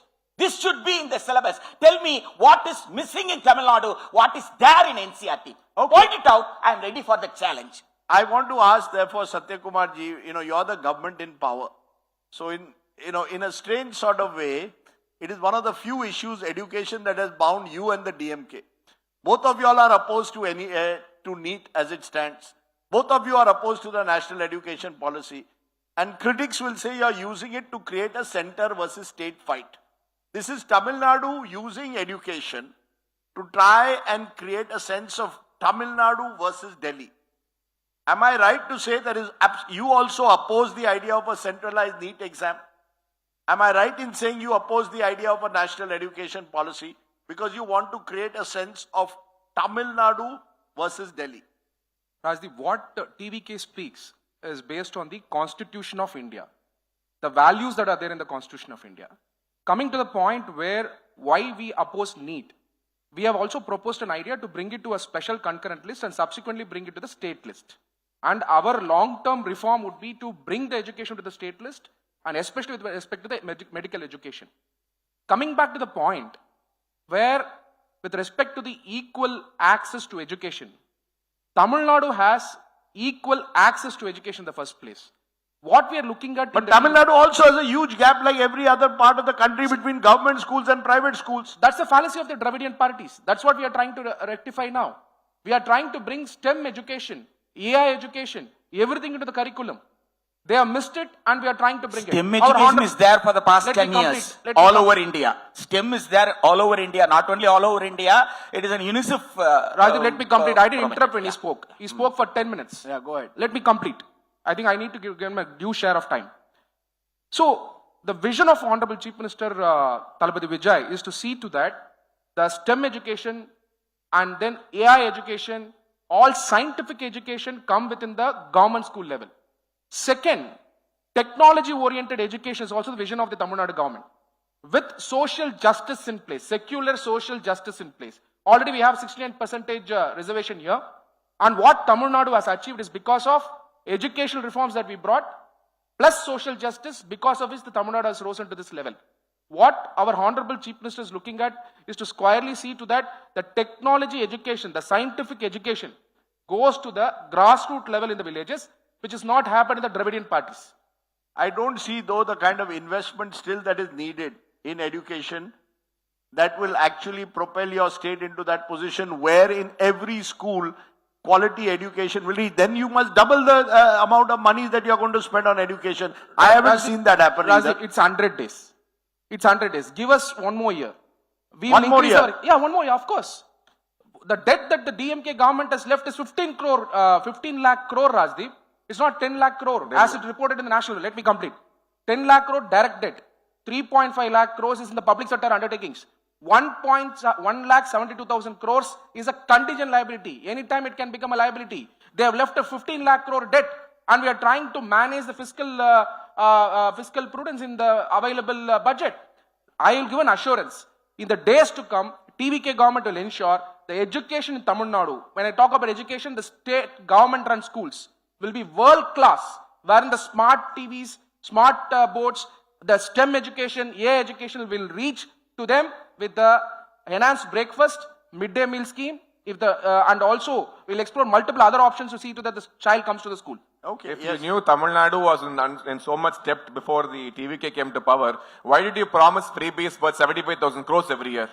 You promised freebies for 75,000 crores every... Don't interrupt me. Don't interrupt me. 75,000 crores every year after knowing Tamil Nadu was in debt. And now what did you do? You are going to borrow an additional 1.5 lakh crores to pay your salaries and to run the administration. Now, where is the question of allocating any funds for education with this kind of a government in place? And 100 days excuse, 6 months excuse, they first wanted 3 months, then they want 6 months. Now he wants 1.5 years to prove themselves to the people of Tamil Nadu. So till then we have to suffer under the TVK's rule. The TVK's textbook comes from the DMK. Whatever the DMK spoke before, the DMK cut, copy, paste and comes and speaks that out. They don't have an ideology of their own. They don't have a policy of their own. In fact, a political party is just a shadow of the DMK and it is doing what they left. They're continuing to do the same, not for the welfare, not for the betterment of the state, but for the welfare and the betterment of the Chief Minister alone. No, but then, Vinod, you should also, wherever there is a BJP-ruled state, also show me a model. I want to see a BJP-ruled state which has taken education levels to the to another scale. I don't see that. You can ask Gujarat. None of the BJP-ruled states are complaining show about one NEET. school in Gujarat. Why are students from Tamil Nadu alone suffering? I'm telling you again, the problem is not with the students. The problem is with the syllabus we are feeding them. We are not helping them develop themselves. We are trying to curtail them by opposing every development which is possibly coming to the state of Tamil Nadu. The Dravidian parties do that. Today, the TVK is doing the same thing. The textbook mistakes done by the DMK is being done by the TVK. This is nothing but purely, it's not helping the state progress in any way. The TVK needs to realize that before it's too late. So what I understand is Vinod P. Selvam is trying to say our education system is not helping BJP. That's what you're trying to say. Rajdeep, The entire essence here is... Your education system is not helping the people of Tamil Nadu. That's what I'm trying to say. In fact, the people of Tamil Nadu should get benefited from the education system. You're not helping them. You're not helping them. The second issue here is with respect to the policy direction.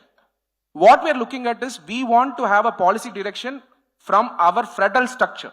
We wanted to have it in the state autonomy perspective.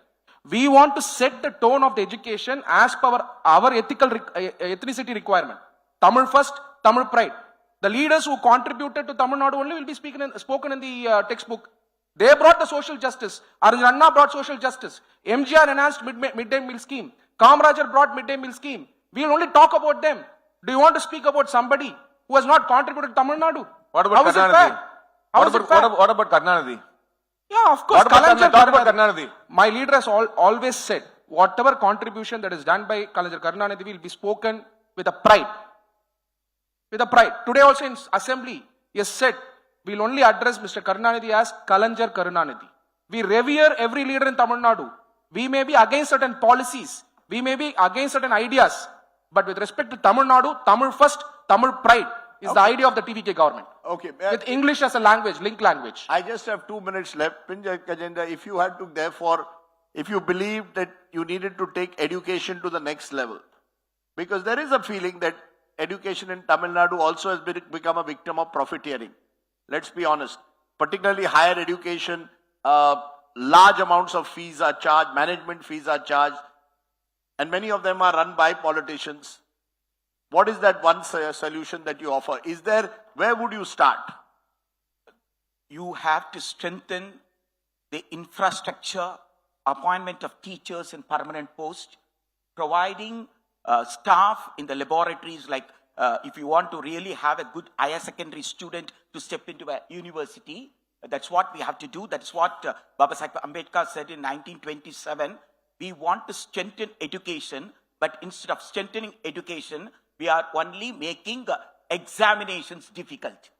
Now, NEET or whatever, Common University Entrance Test, whatever it is only complicating, it is only denying space for the people who are finding it difficult even to step into arts and science college. Now, the real issue is that the syllabus has no problem here. The pedagogy is not a problem here. The evaluation is not a problem here. The problem is we have to provide adequate number of teachers in permanent post. We have to strengthen the government schools. Once the government schools is strengthened, the people will stop going to private schools. The weakening of private schools and strengthening of the government schools is the only solution to ensure that all people will get equitable access to quality education. Instead, we are talking about providing coaching classes. When the government is not even able to provide a postgraduate teacher for physics, chemistry and botany, where is the question of providing coaching classes? When you talk about why is Tamil Nadu is opposing NEET and other things, we are opposing NEET not because of our children cannot write any exam. It is because it is stressful. The stress that you are creating to multiple choice questions, the stress you are creating. But that is true for any other state of the country. What makes Tamil Nadu so exceptional? When one state, when was Article 15 was amended into 15.4? It's because of Tamil Nadu. It's because of Shembagam Duraiswamy's case. It was because of Periyar. There was a constitutional amendment that has benefited the entire India. That is Mandal Commission later. That is OBC. So what would you replace the NEET with? What would you replace NEET the normalization process that Tamil Nadu has is suitable even for all India quota. No. What would you replace NEET with? That's what I'm saying. Strengthen education. CBSE schools, the government Kendra Vidyalaya schools, the government Sainik schools in the union government. How would you do the medical exam? What kind of medical exam would you have? You have to provide a good teacher who can produce a good botany student. Examination. Would the examination be run by the Tamil Nadu government or is it central government? Yes, the Central Board of Secondary Education will run the CBSE examination. Tamil Nadu Higher Secondary Board will run the Tamil Nadu Higher Secondary examination. When there are different Who will run NEET? Normalization. How do I get into medical normalization school? Is there. Normally, whatever marks, 500 or 600, whatever may be the mark, it can be normalized 100. See, that was discussed in the Madras High Court case when the Tamil Nadu abolished the competitive exam An act was passed and that act got the presidential approval. That act was challenged in the High Court, later in the Supreme Court. High Court upheld the act and High Court said, what are the drawbacks of a competitive exam? Who is benefited? And why it should not be there? After So you would do away with national competitive Yes. exams? Yes, any kind of entrance examination for an undergraduate course is only a stress on the child. If you're really interested to have a better student, you have to strengthen the higher secondary course. That is only a student-friendly policy. Yes, Vinod. I assume that sir wants to replace NEET with more capitation fees and more money for Yeah, the very private good question, colleges. Mr. Vinod That's has the thing, Mother. raised a very Sir, good question. Sir, let me complete. Yeah, Then after he completes, I want to answer Moreover, because it's a very since he was important talking question. about the Madras High Court, let me Yes. remind him that it was Supreme Court which said the NEET is mandatory. It was Yeah, not. It was not me. It was not BJP. It was the Supreme Court which said that the NEET examination is mandatory. Also, competitive exams. So tomorrow he'll say that no need of UPSC. Anyone can be an IPS. That is for Anyone can be employment. IAS. Employment is different What from is 17-year-old undergrad- child writing an entrance examination. I'm to talking become an about the architect, 17-year-old to child. become an One by architect, one. you need an examination. To become an engineer, you write an entrance examination. To become a lawyer, you write an entrance examination. But only to become a doctor, NEET is a problem. That is because only the medical colleges charge 2 crores, 3 crores, 5 crores. So the mafia is so strong in Tamil Nadu. The education mafia is so strong. They make sure that there is no NEP, they make sure there is no NEET. So students have to understand this, parents have to understand this, and we have to act right now to make sure that our students get social justice in the form of uniform education for all. I'm very happy Mr. Vinod opened this hall for a very good argument on the capitation fee, on the fees that is being collected in the medical colleges. I thank him very much because pre-NEET, whatever fees excess collected by a medical college, I'm talking about pre-National Medical Commission 2019 Act. Whatever fee that is collected is illegal. We have a senior counsel, Mr. N.G.R. Prasad. You can go and ask him. We have filed the case. We have. But that is the Number concern. one. Sir, that is the concern. You abolish NEET Yes. and you will go back to a That is- capitation fee that's what system. That's what I'm telling. That's what I'm telling. What was illegal before NEET is today it is legal. What is illegal before NEET, today it is legal. Before NEET, if a student has secured 400 marks and there is another student who has secured 200 marks, you can ask a question on the owner of the college, how did you admit?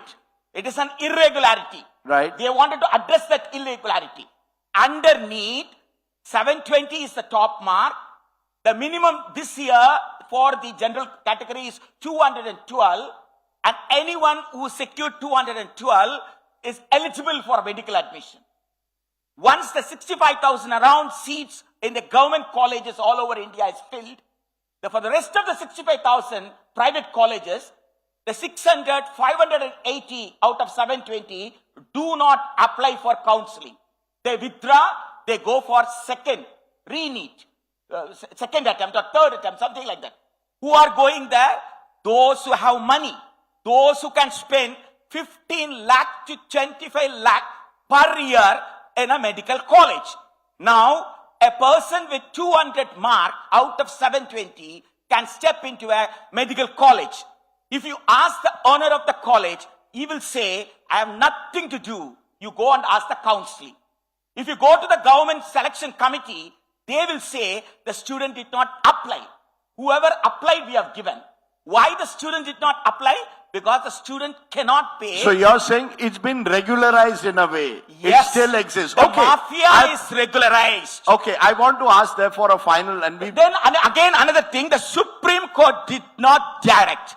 In the 5-bench Model Dental College case, 2 documents were presented. One is Professor Ranjan Roy Chowdhury appointed by Mr. Narendra Modi's government. The other is the Parliamentary Standing Committee on Health and Family Welfare. Both the committees did not recommend NEET. And in the Model Dental College, they said that you have got expert committees recommendation, come on, go and implement. Then where did the NEET come from? They only talked about common entrance test, And the 92nd report of the Parliamentary Standing Committee placed on the table of both the houses on 8th March 2016 said that common medical entrance test barring the states which do not wish to come into the ambit of CMET. So Mr. Narendra Modi's government disregarded the 92nd report of the Parliamentary Standing Committee, and MCA Act was amended and Section 10D was brought in. That is on 2017, NEET became compulsory, and it is not because of Supreme Court.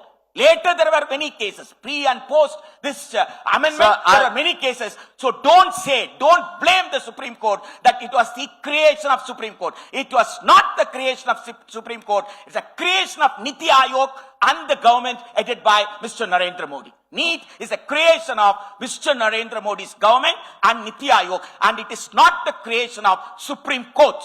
Okay, I'm going to leave it there. As we can see, education is a highly polarizing subject. We've seen it. Yes, Satya, you want 30 seconds. Final word. All the regulatory authority, be it the accreditation body, standard setting body, they don't have a statutory backing, parliamentary approval, because it's part of the NEP and they're trying to set it up. For example, National Testing Agency. Why do you find so many problems? So many lacunas in the institution? It does not have an act. It was merely by a cabinet approval. We are worried about this. That's the reason the paper leak happened in NEET. They are trying to use the power in place wherein they are trying to bring in institutions without statutory backing, without the parliamentary approval. NTA is a registered society. It is not NTA is not an agency with the statutory backing. I'm going to leave it there. I think at the core of it is that at least if we can have these debates on education, in a way, hopefully we can build a consensus, not just nationally, but also importantly here in Tamil Nadu, a state where education in a sense has almost got weaponized by political parties. I appreciate though you joining us and sharing your thoughts, because this is a very, very important subject for the future of the country. No country can be truly Viksit without getting its education policy right. Satya Kumarji, Vinod Selvam and Prince Gajendra, thank you very much for joining us here on the show today. Give them a very big hand, ladies and gentlemen. Rajdeep, can I request you to hand over a token of appreciation, please, to our speakers as well? As long as I get one on.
You want to place it right now?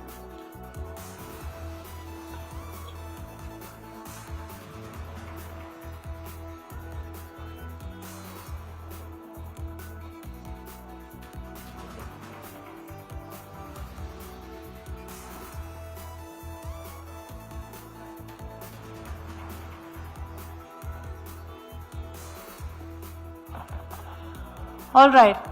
Ladies and gentlemen, we're all set for our next session. We've had some very interesting conversations for the next few hours, but we're back to our theme, 100 days of the Vijay government. Over the next 1 hour, we will have the top team of Chief Minister Vijay here with us to speak about what the achievements of each of their sectors has been. And to kick that off with a 100-day report card, please join me in welcoming Minister Adhav Arjuna here onto the stage. Can I have a round of applause, please, to welcome Minister Adhav Arjuna onto the stage? the Minister for Public Works Department and Sports. It's an honor, sir, to have you here at the India Today Roundtable. Please.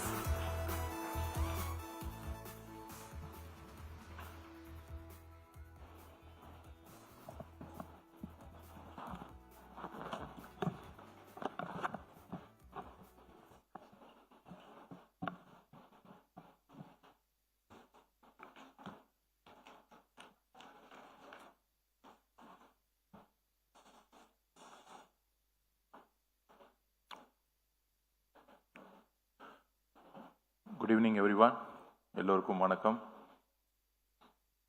தெய்வத்தால் ஆகாதே நின் முயற்சிதான் மெய்வருத்த கூலி தரும்.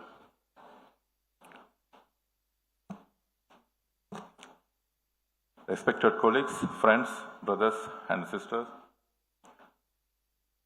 let me begin with the words of Perengir Anna, Ondre Kulam, Orune Devan. Just 4 words that carry the whole meaning of the social justice and equality movement. All humans are equal. Thandai Periyar and Perengir Anna movement was not built in the offices. It was built on the streets, in small town, in village meetings. It was built by the common man of Tamil Nadu. Anna's idea created a movement, a revolution, and then a government. Today, as legacy continues, the people of Tamil Nadu have given power to our Chief Minister through C. Joseph Vijay. This is not just a change of the government. It is proof that the ideals of the social justice and equality are still alive in the heart of every Tamil person. Let me be honest about who won this election for us. The women, the mothers and sisters and Tamil Nadu made us win. They stood in queues in the hot sun to vote for the whistle. The youth made us win. The young men and women who had never voted before. Students who came home from the college just to cast their one vote. Even the children win it for us. Children for believed in our leader and wanted the parents to vote for us. This is a historical victory. For many years, people said election in Tamil Nadu were decided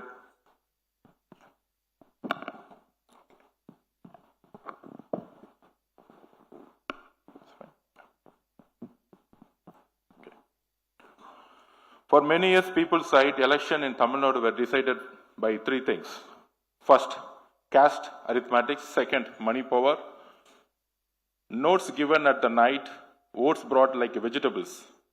Third, religious politics. Divide people and rule them. This election destroyed all 3. The voter looked at the 3 and said no. And as a bonus, nepotism was destroyed. The DMK president, general secretary, the treasurer's son, all lost this election. As Thandai Periyar said, freedom without social justice has no meaning for the common man. In April, the common man remembered that warning. Karl Marx wrote the tradition of old dead generations way, like a nightmare on the brain of the living. The simple words, the old must be destroyed before the new can be built. So, what have we destroyed and built in 100 days? We have ended the party fund.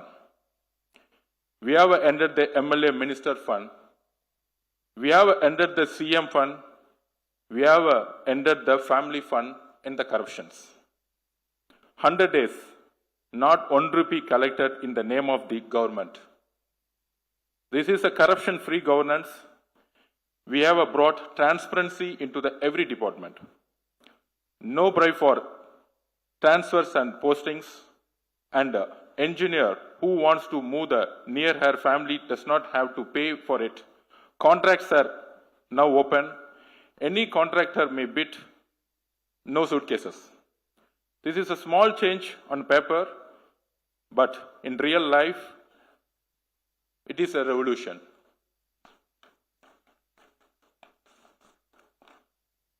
We passed as a resolution demanding the abolition of NEET, so that a poor village government school students dream of becoming a doctor in protected.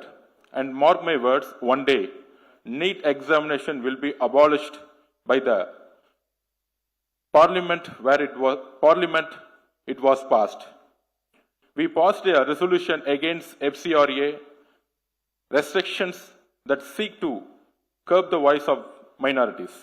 We passed a resolution against delimitation that will punish Tamil Nadu for controlling the overpopulation. These are not new ideas. These are the value Anna thought, Periyar thought, and revolutionary leader Ambedkar thought.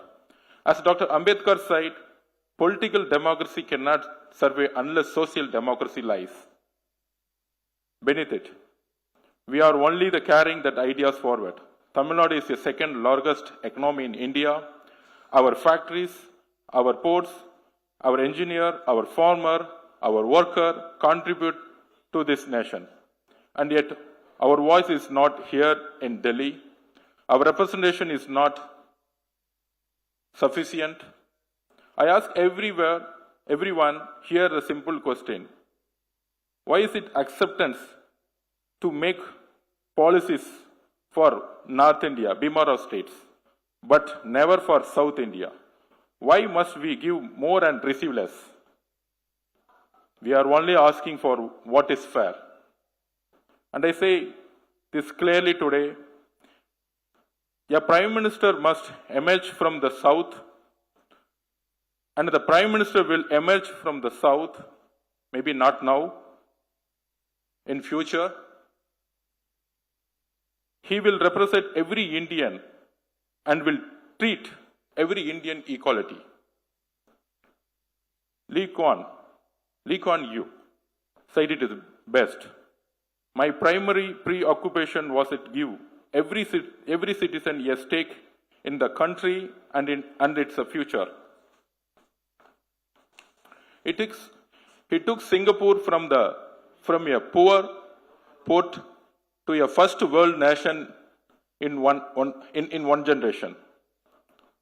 Not by luck, by discipline, by clean government, by planning 50 years ahead, and by making sure ordinary family owned a share of the future. Once again, as Lee Kuan said, we may be a small country, but we must have a big dreams. We are looking at the same scale of development in Tamil Nadu, world-class roads, world-class ports, world-class schools and hospitals. We will not build by destroying the livelihoods of the poor, the fisherman, the farmer, the small trader, and the daily wage worker. If they are left behind, it is not development. Every family must hold a stake in the new Tamil Nadu. Tamil Nadu will become the number of destination in India for the production and service industry. The global investor will look at our state first. We are a state with over 50% youth. We will build on the innovation economy. We will become the new Silicon Valley. Our farmers will get fair price. Their production will be value added here, and it will be the export globally. We will build world-class stadiums, academies, Olympic academies, and bring home Olympic medals in future, particularly 2026. We have the vision in Olympics. And Tamil Nadu will become the sports capital in India. Friend, 100 Day is a small beginning, but it is an honest beginning. We are honest for people.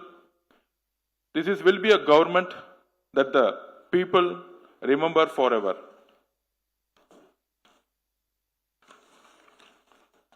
And finally, I have one small request to make. When I was a college student living in a sports hostel, India Today Tamil magazine was where I read my national politics. It is in deep analyze, and this research gave me for my first real understanding of national politics, particularly 1999 non-Congress NDA government, 5 years Vijay government. So I started political science when I was 2002. So 2002 to almost 10 years, more than 10 years, I learned from National Politics India Today Tamil magazine. So that place at the heart of Indian political journalism must be held on it. Keep the analyze, keep the research neutral. The readers and viewers want nothing more. So thanks to opportunity, my Tamil audience, எல்லோருக்கும் வணக்கம். India today 100வது நாள். கண்டிப்பா இந்த 100வது நாளுடைய foundation, planning, vision, honourable CM உடைய vision ஒரு 100 இயர்ஸ்க்கான ஒரு விஷனா இருக்கும் எங்களுடைய government.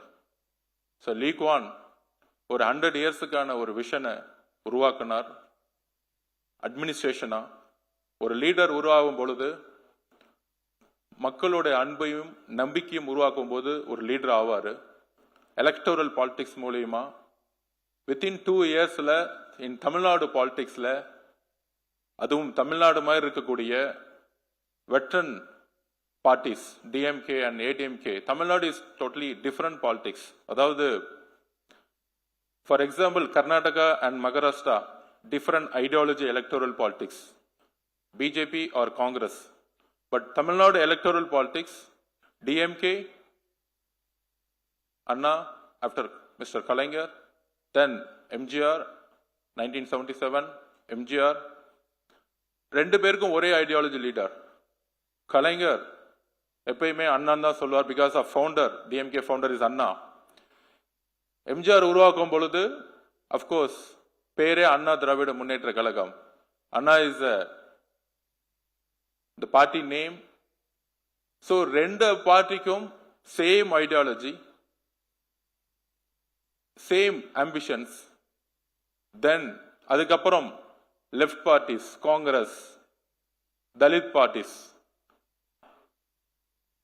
Minority parties, Muslim League, எல்லாரும் இருந்தாலும் தமிழ்நாடு இஸ் மோர் திராவிடம்னு சொல்லுவாங்க. திராவிடம் means equality. One word, simple. திராவிடம்னா ரொம்ப ரிசர்ச் பண்ண வேணாம். திராவிடம் மீன்ஸ் ஈக்குவாலிட்டி. அதுதான் அண்ணா பெரியார் உருவாக்குனாங்க.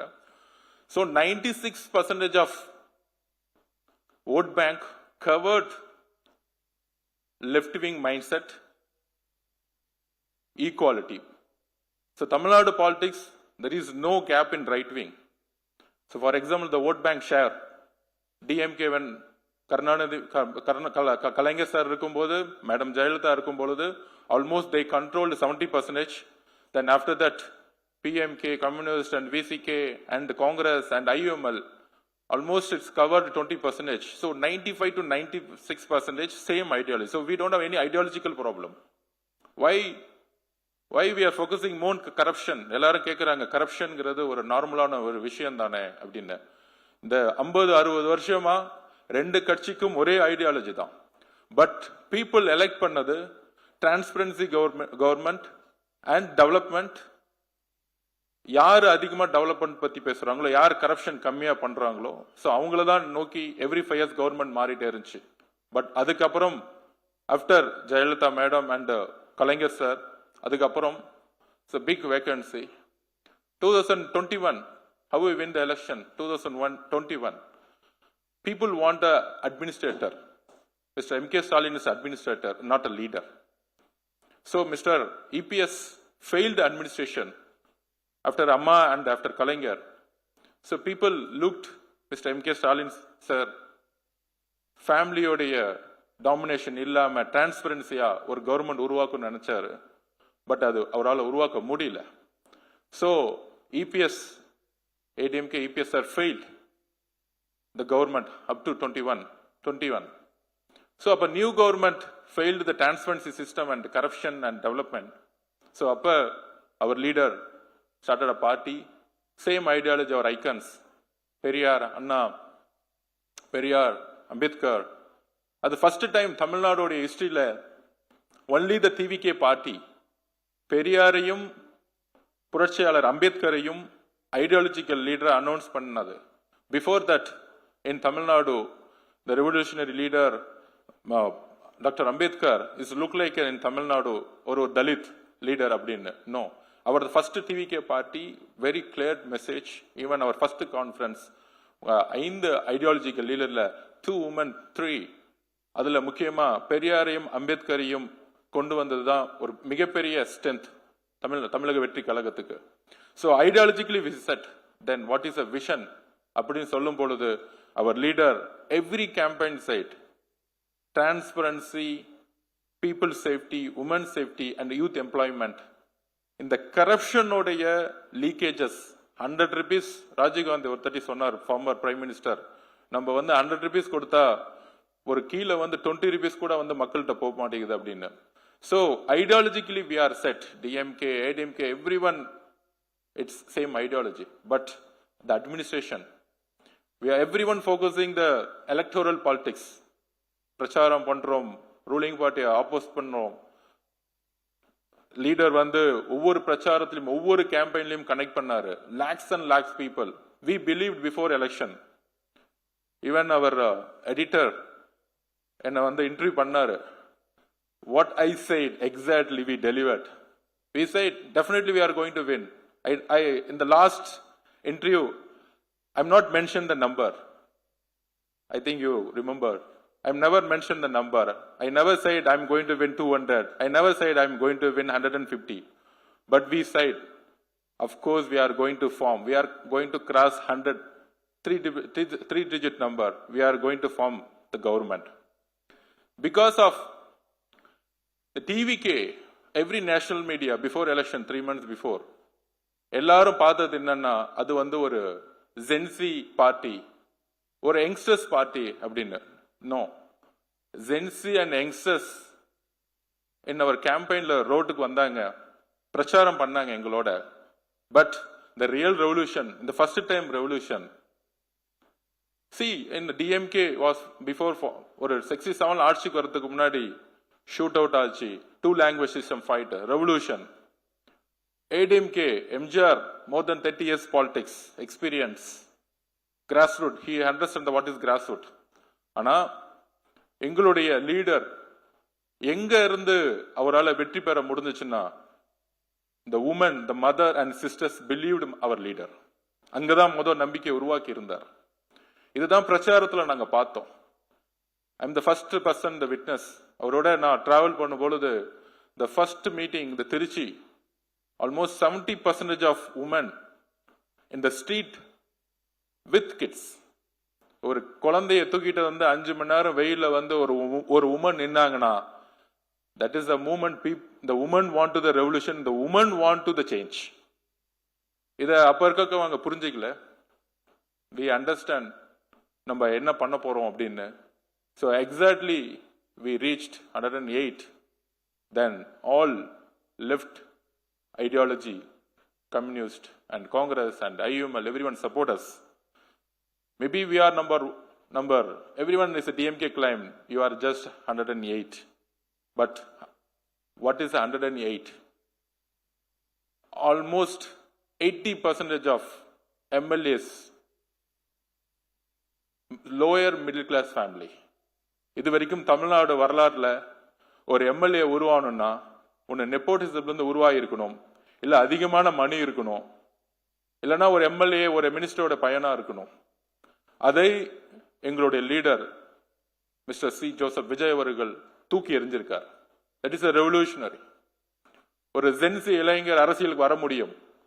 After Anna 1967, you just, my question, the DMK current leaders, maybe அவங்க திமுகவுடைய வரலாறே படிக்கல.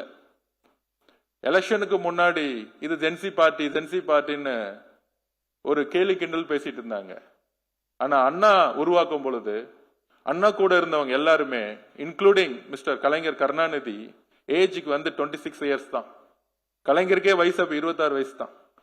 அப்ப அண்ணா திமுக உருவாக்கும் பொழுது ஜென்சி வச்சுதான் கிரியேட் பண்ணார். ஆனா அதே திமுக இன்னைக்கு 2026 எலெக்ஷன்ல ஜென்சி பத்தி என்னன்னு தெரியல, யங்ஸ்டர்ஸ் பத்தி தெரியல, உமன் பத்தி எதுவும் தெரியல. ஜஸ்ட் 5,000 rupees கொடுத்தா போதும், 1,000 rupees கொடுத்தா போதும், உமன் ஓட் போட்டுருவாங்க. No, you cannot build a trust, particularly women கிட்ட பணம் கொடுத்தா ட்ரஸ்ட் உருவாக்க முடியாது. You should prove every day, you should prove every day. That is a woman vote bank. So இந்த அண்ணாவுடைய எலக்டோரல் பாலிடிக்ஸை டிஎம்கே உடைய கரண்ட் லீடர்ஸே படிக்கல. They don't know what is a youth revolution. They don't know what is a woman revolution. So, இந்த வெற்றியை சாத்தியப்படுத்தது பெண்களும் இளைஞர்களும். அந்த நம்பிக்கையை உருவாக்கியது தான் எங்களுடைய தலைவர், எங்களுடைய சிஎம் திரு சி ஜோசப் விஜய் அவர்கள். ஆனா ஜெயிச்ச பிறகு அவருக்கு நான் டெய்லி பார்க்கிறேன் செக்ரட்டரியேட்ல, அவருடைய ஆபீஸ்க்கு போகும்போது வெற்றி பெற்றதிலிருந்து இன்னைக்கு வரைக்கும் இதே டிஎம்கே ஜெயிச்சிருந்தாங்கன்னா ஒரு டிஸ்ட்ரிக்ட் ஹெட் குவார்டர்ஸ்ல எல்லா இடத்துலயும் பயங்கரமான செலிப்ரேஷன் நடந்திருக்கும். இது வரைக்கும் டிவிகேவோ நாங்களோ இது வரைக்கும் வெற்றி பெற்றுட்டோன்னு செலிப்ரேஷன் பண்ணதே கிடையாது. டே ஃப்ரம் ஃபர்ஸ்ட் டே அவர் ஒரு லுக் லைக் ஏ பொலிட்டிக்கல் மாங்க். என்ன செய்யணும், அடுத்தது என்ன செய்யணும், அடுத்தது என்ன செய்யணும், இவ்வளவு பிரச்சனை இருக்கு. ஒவ்வொரு டிபார்ட்மெண்ட்ல என்னென்ன பிரச்சனை இருக்கு, particularly corruption. For example my department, PWD highways, tomorrow my demand actually. So, how to stop the leakage? எல்லா பணத்தையும் எப்படி ட்ரெஷரி கொண்டு வர முடியும், எப்படி கவர்மெண்ட்டை மாற்ற முடியும்? Just 100 days. But the opposition party ஏதோ நம்ம 25 years பவர்ல இருந்த மாதிரி கொஸ்டின்ஸ் டிஎம்கே பக்கம் கேட்டுக்கிட்டே இருக்கிறாங்க. But the biggest problem DMK, what ever the questions answer DMK கிட்ட தான் இருக்கு. Because they ruled more than 25 years. நீட்டோட பில்ல கொண்டு வந்ததே அவங்களுடைய minister mister Gandhi Selvan. But அவங்க பேசுறது என்ன சட்டசபையில்? ஸோ இந்த மாதிரி they tried to campaign, negative campaign. But our leader and our party, still we are in the ground, we are with the people. நாங்க இன்னும் அமைச்சர் ஆயிட்டோம், இல்ல எங்களுடைய சிஎம் முதலமைச்சர் ஆயிட்டங்கிற எந்த விதமான ஒரு தலகணம் எங்களுக்கு கிடையவே கிடையாது. We want to work for people. More than 18 to 20 hours our leader is working. Morning 4 o'clock கால் பண்ணி இந்த டிபார்ட்மெண்ட் என்ன ஆச்சுன்னு கேட்கக்கூடிய சிஎம் தான் எங்ககிட்ட இருக்கிறாரு. அதனால definitely it's not every one side. we can call Tamil Nadu is the first state right now corruptionless state. கண்டிப்பா உறுதியா சொல்ல முடியும். It's a true. CMDA, housing department, registration department, in highways, everywhere, everything we stopped. Of course, in lower level corruption is there. Is more than 40-50 years corruption in official level. But the leader எங்கேயோ அந்த லீடரை base பண்ணி தான் அபிஷியல்ஸும் மாறுவாங்க. இதெல்லாம் கொஞ்ச நாள் தான் இருக்குன்னு நினைக்கிறாங்க, கிடையவே கிடையாது. Every day our leader said leakage should stop, the policy should neutral, transparency, even every tender system, everything right now controlled by dashboard CM office. Even small, for example, leaders say எல்லாருமே கேட்பாங்க, leader மீடியாவை பார்க்கறது இல்ல, leader மீடியாவில் பேசுறது இல்ல. அவருக்கு democracy மேல எவ்வளவு தைரியம் அப்படின்னா, தமிழ்நாட்டில் எந்த லீடருமே லெஜிஸ்லேட்டிவ் அசம்பிளியை லைவ் பண்ணதே கிடையாது. They just cut over CM, just cut and telecast. First time in Tamil Nadu history, he opened up for live. Some advisors வந்து CM சொன்னாங்க, நோ ஓபன் அப் பண்ணீங்கன்னா நம்மளுடைய பார்ட்டியில் ஏதாவது தப்பு பண்ணா வெளியே வந்துடும். சிஎம் சைட் நம்ம தப்பு பண்ணாத அளவுக்கு நம்ம கவர்மெண்ட்டை ரன் பண்ணணும், தப்பு நடந்துச்சுன்னா சரி செய்யணும். We are a very strong opposition party right now. DMK 57 and ADMK right now 41. So DMK and opposition parties watched every movement, every file. We need it. The good democracy for development. We need a strong opposition parties to watching us. to raise the question in the assembly. That is a democracy. Our leader made it. So he is a very democracy person to open up everything in assembly live and even every contract, open contract. So Tamil Nadu is ready for development, like to fight with the global level, not interstate, for global level. Singapore, Hong Kong, UK, US, look like that. We need that kind of innovations, innovation cities, positive economy. So before positive economy, we need a clean up, transparency, corruption less. So I welcome all industry people, investors. Tamil Nadu right now is ready for the investing part. We don't have any political pressure, single window system, very friendly. Every minister is friendly. No family raj, no monarchy. Mannarachi தூக்கி எறியப்பட்டது. My first voice in Ambedkar book. I just joined. Ambedkar is my connectivity. In Ambedkar book, I raised the voice in front of our leader, Mr. Vijay. I met first time. அப்போ நான் சொன்னேன், மன்னராட்சி 2026 தூக்கி எறியப்படும். So எங்களுடைய தலைவருடைய பிரச்சாரத்தினால மக்களுடைய support மன்னராட்சி தூக்கி எறிஞ்சப்பட்டுச்சு. ஐம் ஷுர், ஐம் கான்ஃபிடென்ட், நாங்கள் 100% தப்பு செய்ய மாட்டோம். மக்களோட மக்களாக இருப்போம். குறைந்தபட்சம் next 3 elections, our leader will be a CM. This is a very strong message.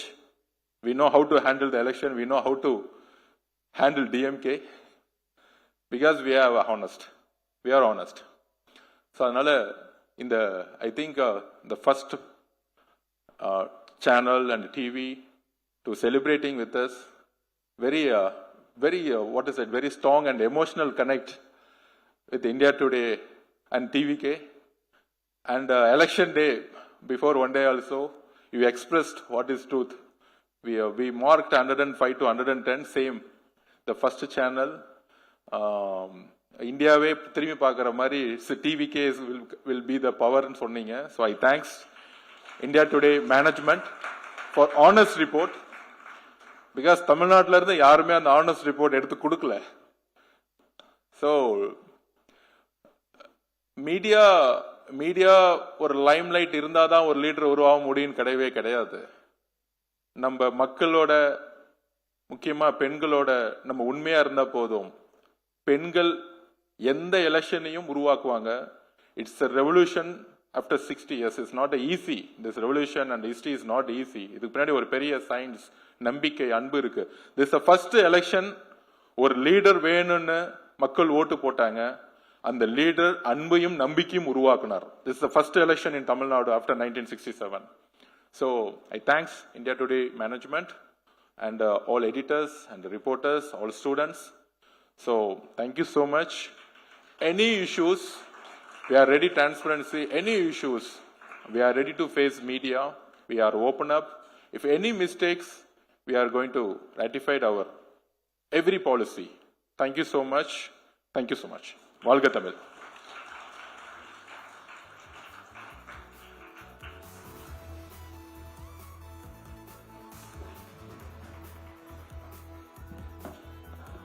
Can I request the Honourable Minister to please come back on stage so we can hand over a token of our appreciation. Rajdeep, could you do the honours, please?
And I know you've been waiting for this one. If I can have everyone outside to also enter into the ballroom, because we're set to welcome Sai Abhyankar, music composer, producer, and singer. He's just standing by. So once again, everyone outside, please come in, take your seats. It's going to be a packed hall. And so after that, you won't get any more seating. So I'll request all of you to please enter.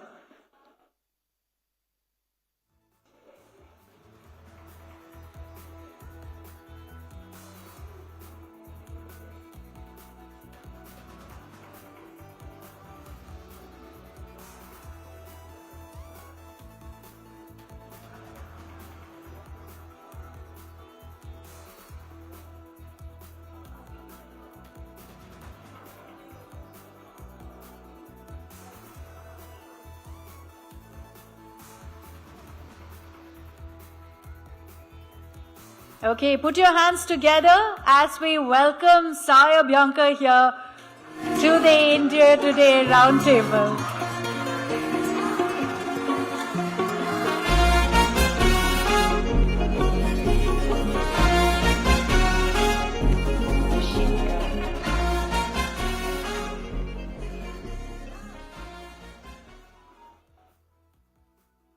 Hi, Sai. Vanakkam. I was expecting you to come all funkily dressed and all of that. At 21, you're dressed in a very Indian, simple attire. Yeah, nice to be here, and yeah, just thought of wearing it today, that's it. Might be something relatable to my next music video, so. You can't. Yeah. You can't tease us like this. You can see already people are getting excited. You can't tease us How are like you this. all? So much of energy. I think they're too busy blushing away over seeing you, but they're all very excited.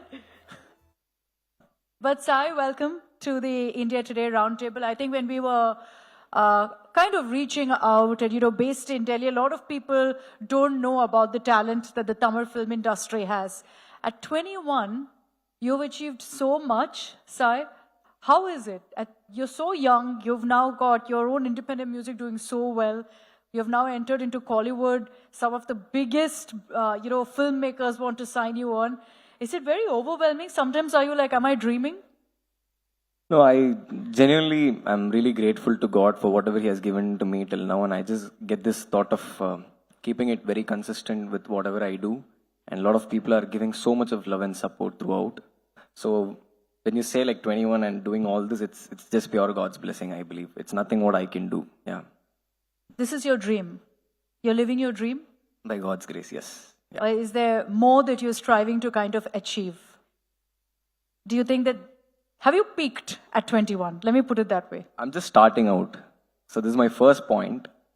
So I've kept my peak somewhere else. I just want to work towards it and work hard in silence. Which is what?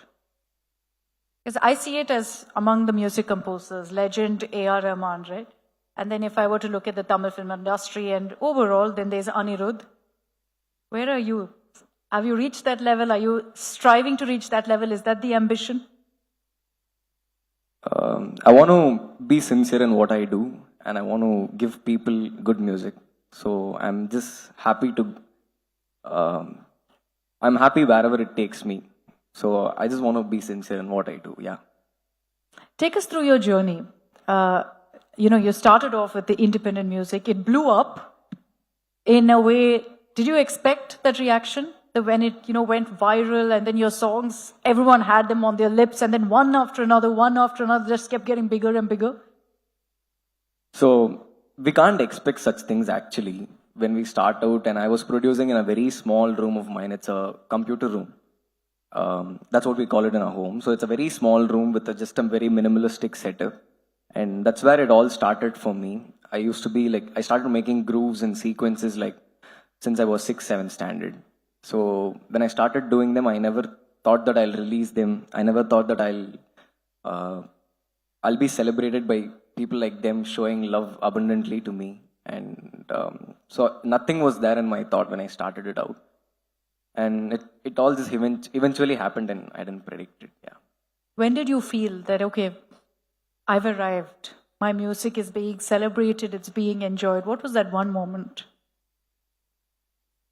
To be very honest, I think the first fan moment or first time when somebody really liked my music, and when I saw a group of people singing my song, I felt like, fine, I've done good work and people are liking it. So let me just consistently do this good work and people are going to love me more. Which song was that? My first song, Kachi Your Sera. first one, Yeah, Kachi Sera, is what you got that massive response for. absolutely. Did it kind of intimidate you? Did you feel that, oh my God, people have loved it so much? Where do I go from here? I have to live up to that expectation. No, if I think about it, most of the time I'll get scared. So what I'll do is I'll just start working immediately if I see some people saying like great things about the song, or if they show their love so much. Like, it's my responsibility to keep it till I go to the grave. So I want to fulfill them happily. Like, so I just go and start working immediately once I see these kinds of things. So now after this, you're going to go and start working immediately to bring you Absolutely. back. Yeah, I came from there. I'll immediately go there back. What is the process you go through, Sai? You come up with these amazing songs with such different tunes that I very often wonder, where did this come from? You know, it's such fresh music. It doesn't seem inspired by anyone. So what's the process? How do you come up with some of these different tunes, especially the chorus, which is so unique in each song? Thanks for noting it. But I think, not like, if something has to inspire us, like as musicians, I'm looking for inspiration day in and day out, looking for, because there have been like really big legends in our industry, in other industries, and there have been a lot of good music out there already. So I really look forward to listen to a lot of songs, and I want them to inspire me to make good songs. So it's healthy, and also I think, I have a lot of inspirations that I look forward and to take something from them and work on my music. Can we make the announcement everyone's been waiting for about your next Absolutely, yeah. song? Yeah, Shall we yeah. do it? Yeah, absolutely. Okay, so we've got a surprise for you. Sai, for the first time, is going to be announcing what his next single is titled as. Do you guys want to know? It'll have to be a bit louder to convince him to show us. Are you ready? So my There it next is. song is Radhima, and I hope you all will like it. We are working with a lot of love, and it's a breakup song. Oh no! So don't think like you just got married with a fake tali in the last song, and right now getting your breakup. It's nothing is planned, but it's a breakup song with a lot of love. It's a peppy breakup song. Yeah. Thank God it's a peppy breakup. Yeah, song. yeah, So yeah, it's a yeah. happy breakup. It's not a happy breakup. It's kind of a state where when she's gone, you can't do anything, but you can't at the same time say Nalla Rupo. So it's At a feeling 21, you're thinking all this. I have to. So Romba experience in this. Where did this come from? This won't come from anywhere. I've not been in any relationship. So I think it's that state where you feel like, see, I can intend you can be happy in your life. But genuinely, what will I be doing after saying Nalla Rupo is Radhima. Yeah. I can't wait. Yeah. I think approved already. I think already super hit. I'm 100% sure you guys are going to love it by God's grace. So looking forward. 2 questions. Who's going to star in it? I think that will be revealed like soon. It'll be some big star. Obviously. That's what we come to expect of you. Yeah. I think people ask me more of my leads than my songs, so I'll tell them sometime very soon. Yeah. So that expectation you're going to live up to. Touch wood, yeah. And is there a hook step? Of course there is a hook step. There's like proper dance vibe to it also. So I don't want to say more about it. I want you guys to listen to it and share me your love. Thank you. Amazing. Big round of applause. I think you'll all ensure, I'm sure, that Radhima is a big hit. Love you. Thank you so much. Thank you. You, Sai, don't just compose music, and I spoke of this. You have a hook step which you perform exceedingly well. You're a great dancer. Is that something you learned along the way? Don't be modest. You are a good dancer. Yeah, I'm accepting it. I'm not very that humble. I've started practicing things that can make me perform well, and I want to do it outstandingly well. So I'll practice until I do it outstandingly well. Yeah. So you just learned this, that you can dance? You just realized somewhere on the go? Yeah, I think like somewhere or the other, I think Pavaramalli helped me to break the barrier of, okay, fine, I'm not a dancer anymore. I think But even before that, you danced really well. yeah, okay, let's not go too much into it. Yeah, I think I'll make some good music, but I think, I think I want to like be a good performer also, so I'm learning dance. If you had to rank your own music, which would be number one? Whatever they love. See, they'll all have different votes. What do you I think they've had good amount of lunch. They're not able to speak now. I'll take it. But yeah, I think whatever they love will be my first song. No, but I'm sure one had a certain process that stood out for you more than the others, maybe? Radhima. Or maybe Radhima. Yeah. That's your number one right now. I'm not promoting it. I'm just genuinely feeling Radhima is my personal favorite right now, and I hope you all love it. You're keeping, expectations are really shooting up. But, you've told us about your independent music. Take us through what it's been like entering into the film industry. Working on so many of these films, big projects, big bang projects. What has that experience been like? Different? Yeah, it's been overwhelming, to be very honest. Because I think before I signed my first film, and I signed my first film, within the same week, by God's grace, I had to sign 4 other films. And the first film was Benz, which I signed. And the first film that came out was Dude. I'm so fortunate by God's grace, and I'm so thankful to my directors who have been supporting me and giving me so much love and freedom to work. Because coming from this independent space, they give me a lot of trust.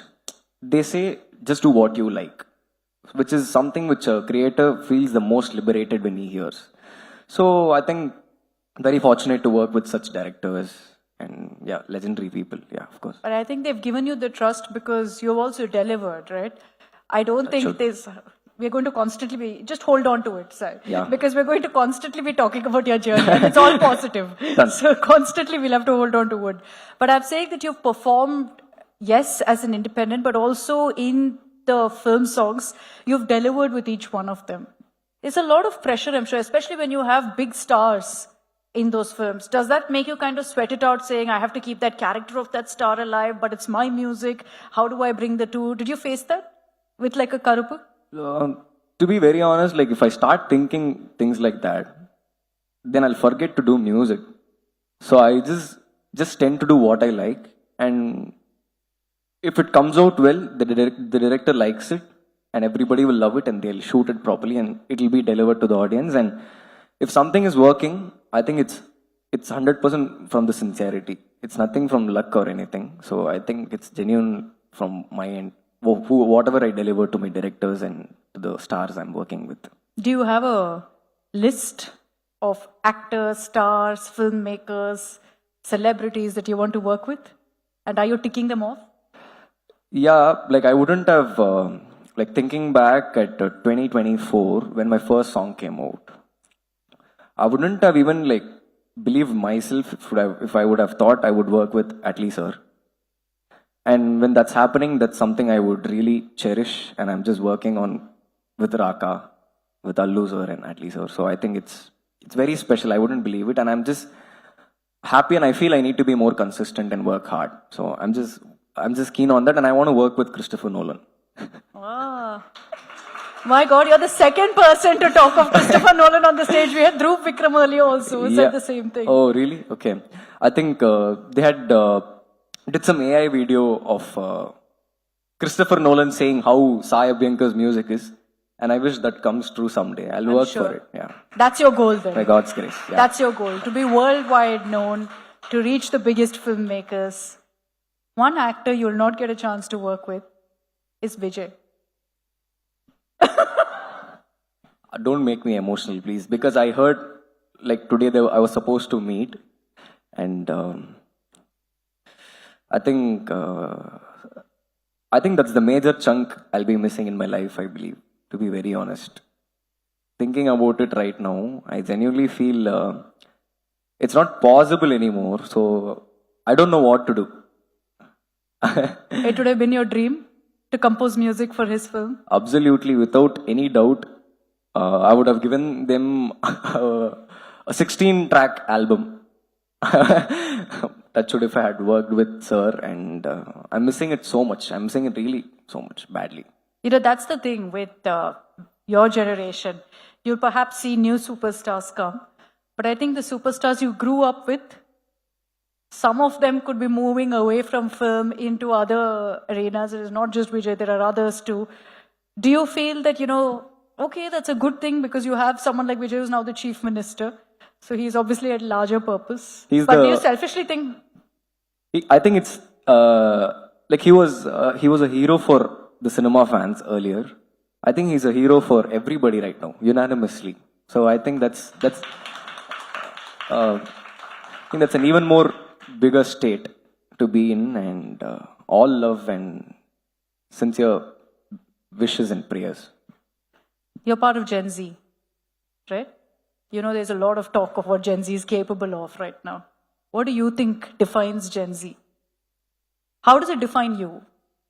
I find this one thing with our generation, like our people, I think most of them in here would relate. We try to be very true. We don't actually want to act, or we don't want to. Have no time for pretense. Yeah, like I think they're not pretentious. This generation is not like. I don't have anything to say about this generation. I'm also part of this generation, but I'm saying suddenly I felt like some guy with a beard talking like. But I'm saying we do whatever we like, and we are very true to our heart, and that will land our generation in a very good place, is what I believe. Eventually, there will be a lot of stars from our generation, Gen Zs. It won't get you into trouble? That you wear your heart on your sleeve, that you say what you think, that you have no time for pretense. You don't think that will get you into trouble, rather? I think they'll be true to themselves, right? So I think that's what is very important at the end of the day, right? If I'm going to sleep tonight, I just need to think, okay, fine, I've done justice to what I'm supposed to do. I'm truthful to myself, and I like being that. Like, I do it. And I think our generation, because I'm hanging out with a lot of my friends, right? So I'm knowing it. They don't want to talk. They want to do. They want to just like finish off the things properly, on time, being punctual about everything. You're a very wise Gen Zer. I'll tell you that. Okay, fine. You're very wise. You seem to be much beyond your years. You speak like someone who's, you know, experienced it all. எல்லாம் வாங்கின அடி அப்படி, அதனால ஒரு பாடி வாங்கி வாங்கி இதாகி ஒரு ஷேப் ஆயிருக்கு ஒரு மாதிரி. எக்ஸ்பீரியன்ஸோட. ஆமா, எக்ஸ்பீரியன்ஸ் வந்திருக்கு. No, but I have to ask you this. With so much that's changed in the last few years in your life, you've become a star everyone knows here in Tamil Nadu. How much has your life changed? It's no longer normal, I'm sure. It's extraordinary. No, it's the same right now. My parents keep it like very straightforward. Anything, they don't care about anything. Absolutely. If I go home, they'll be like, "Auntie, slippers wash பண்ணி வச்சிரு." Like it is. அதில் வந்து நீ I used to play pickle. So அது வந்து ரொம்ப கேவலமான state of இதில் இருக்குது, போயிட்டு வாஷ் பண்ணிவிடு அப்படின்னா சரி ஓகே நான் பண்ணிட்டு வருவேன். அப்புறம் வந்து இன்னைக்கு you can take your own food, there's nobody in house, so you can just take care of yourself, கரெக்டாக பார்த்துக்கோ அப்படின்ட்டு போயிடுவார் அவர் பாட்டுக்கு. ஸோ அதனால் வந்து they have kept things in the same way. Yeah. So they keep you grounded. Absolutely. And I think that's the most important part of being what I am today. You know, for everyone in the industry right now, whether it's in the Tamil film industry or in others, the buzzword is pan-India. Do you have a goal? I must tell you, by the way, where I come from, I live in Delhi, and in Delhi, Pavaramali is a huge hit. Everyone knows the song. Do you aim to go pan-India? Do you think that's your ultimate goal? To have a pan-India film, music? I'll give one more thing about this indie, because you told me about this. So I think there is some set of Hindi lines in this indie, and I wanted to compose a Qawwali for a very long time. So I'm blending Qawwali and breakup together in a commercial genre. Wow, I'm really juicing you out for everything on that song. Waiting. But tell me something, if you had to pick one as your inspiration, would it be A.R. Rahman or would it be Anirudh? Inspiration? Yeah. Would it be Rahman sir or Anirudh? I think I've grown up listening to all their music. So I think both of theirs, I'm sure. Yeah. Raja sir, MSV sir, R.D. Burman, Kishore, like I think Lata Mangeshkar ji. Wow, Like, okay. I've listened to all of them. So I think when we listen to them, they just go inside us. Like as musicians, I just feel like they're already a part of me right now, all of them. So I think I'm like everybody's inspiration to me. You don't have one idol who you look up to, who you think that if that person praises my music, that's it. Them. All. Then you've done it. You've done it already. Do it consistently, yeah. What's the one genre you think you want to explore? That you think you haven't been able to kind of do, but I actually want to see? ask them. Can anybody tell me what do you want me to try? Try a sad song? Yeah, what do you want me to Do try? you want him to try a sad song next? Do you want him to try some other kind? Melody. Done. இதுல இருக்கும் இந்த இந்தியில இருக்கும் Everything is there in this next song. ஆமா எல்லாமே இருக்கும் இதுல it's a full meals you can just like after having it you can be like this right now that's what I hope you love it thank you. No, but the reason I ask you that about the genre you want to explore is that I come back to the question I asked you earlier about peaking, right? About reaching your peak at 21 because you've achieved so much. That I always wonder for stars like you who are so accomplished at such a young age, do you kind of say, okay, now next I'll do this, now next I have to do that? How do you challenge yourself then? Because it's all flowing in, right? Offers are coming in, you're getting music out one after another, all the stars are lining up for you. See, I'm very fortunate to receive this love at this age. Hold the chair. Okay, the chair. So, அப்படி இருக்கும்போது it keeps like I just feel that I don't need to do anything other than my practice and being grounded. I just genuinely feel this way. So I want to learn a lot. I have a lot of things that I haven't even touched yet. So there are a lot of things that I want to explore and give them. I have a lot of vision that I want to share with them. So they are the half right now for me. So half of me, yes.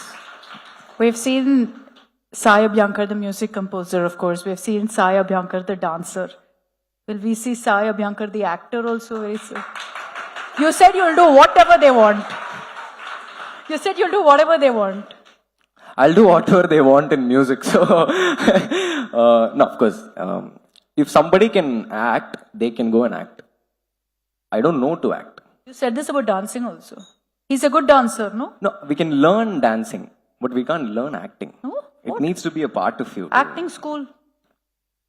என்னங்க நான் உங்களை என்னங்க பாவம் பண்ண நான் வந்து நல்லவனா தானே பேசுறேன் so I think that's not my cup of cake to do and I don't think I have the features to do it also. Yeah, Abhish, let them say that. They're all saying please go for it. They will say it, but they'll again scold me when I go and act, saying that you can do better music, so why are you going and doing this? So I'll do happy music. Fine, that's fine for me. Okay, Sai, before I wrap this up, and I have a special request from you at the end, but before I wrap this up, I want to bring it back to the next track that you will be releasing. Just in a nutshell, tell us why this one is so special for you, more than the others. You said this one will stand out for you. Why? ஆமா அது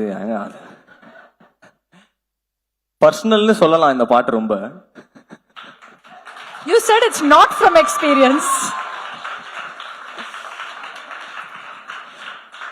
நீங்க கை தட்டுறது கேட்டா சந்தோஷமா இருக்கு, அந்த lyrics நினைச்சா எனக்கு கொஞ்சம் வருத்தமா இருக்கு.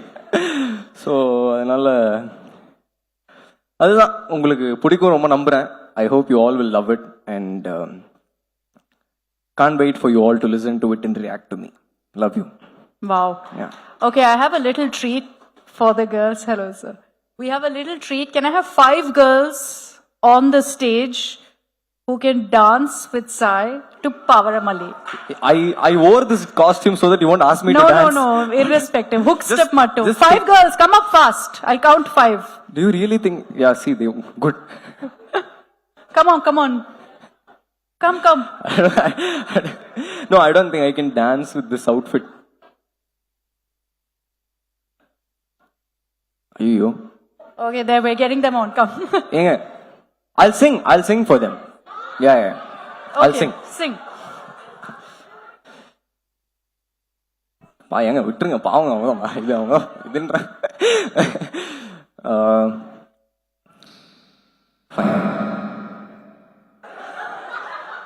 Hello, check, check, check. 1, 1, 2, 2. Can you reduce the reverb a little bit?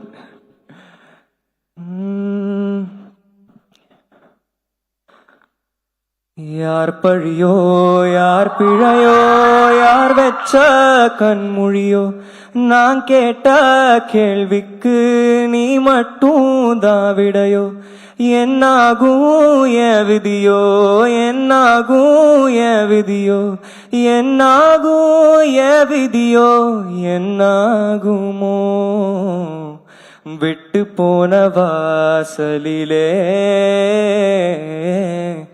வாழ்க்கை தீர காத்திருக்கேன் காத்திலுள்ள காதலெல்லாம்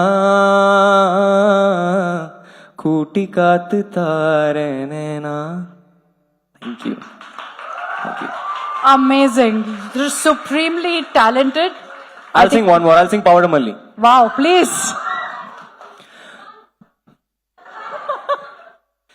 பொடி நக்கல வச்சுன்னு தவில அடிக்க பாவழமல்லிய கட்டிக்கவா பாவழமல்லிய கட்டிக்கவா நான் பாவழமல்லிய கட்டிக்க கிலோ வெக்கத்துல தான் வெள்ள பெருக்க வாசத்தெளிக்க வச்சுக்கவா வாசத்தெளிக்க வச்சுக்கவா அடிய ராணி ரெட்டா ரெண்டா காமத்தலங்கட்டுன சூடா பக்கா கிர்ரா காவெக்கத்தை விட்டு வாடா என்ன நீ கூட விட்டு இருக்கலாண்டா நிழலா ஒன்ன நான் ஒட்டி இருப்பேன்டா சுத்து வட்டாரமே வழிய விட்டா கண்ணாலே ஒரு பட்டாளமே எங்கும்படி பாப்பாலே அடி நெய்சி நீ ஆனவளே ஆலங்கட்டி பூமகளே தித்திக்க வந்தவளே என் அத்த மருமகளே சித்தப்பு சிக்கனு சிக்கனு வாராலே ஜொலிக்கும் முத்தன்னு முத்தன்னு தாராலே. Thank you. Thank you. Thank you so much, Sai. That was amazing. Thank you. Thank I you think so we much. got a glimpse of his talent and I'm stunned. Thank you. Thank I'm you honestly so much. stunned. Thank you so much for being so Thank sporting. you so much. It was All the really very nice best do to this. you, Thank Sai. Thank you All so the much. very best. Thank you.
How amazing was that? Thank you. Thank you so much, Sai. That was amazing. Finally, with devotional outfit, you made me dance chicken. Fine. Happy. You're happy. I'm happy. I'm very happy. Thank you so much. Thank you. Thank you so It was much. Thank you. amazing. Thank you. Thank you. Love you, Makale. Thank you. Thank you so much. Thank you.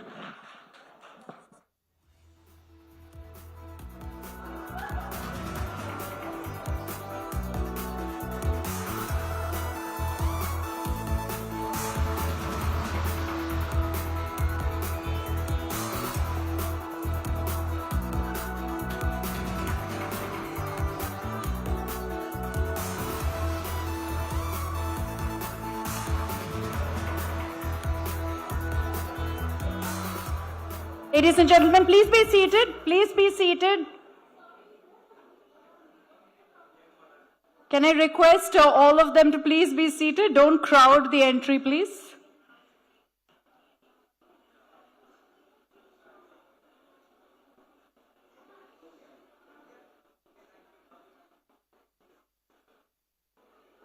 Okay, we're going to start off the next session. I know there's a bit of a frenzy, so girls, I'll request all of you to please take your seats. We're closing the doors. Please be seated and settle down. Let's get back to serious business. Our next session is all things finance. I'd like to call on stage the session moderator, Pramod Madhav, to introduce our speaker, the Honorable Minister for Finance, Pensions, Planning and Development of Tamil Nadu, Dr. N. Murray Wilson.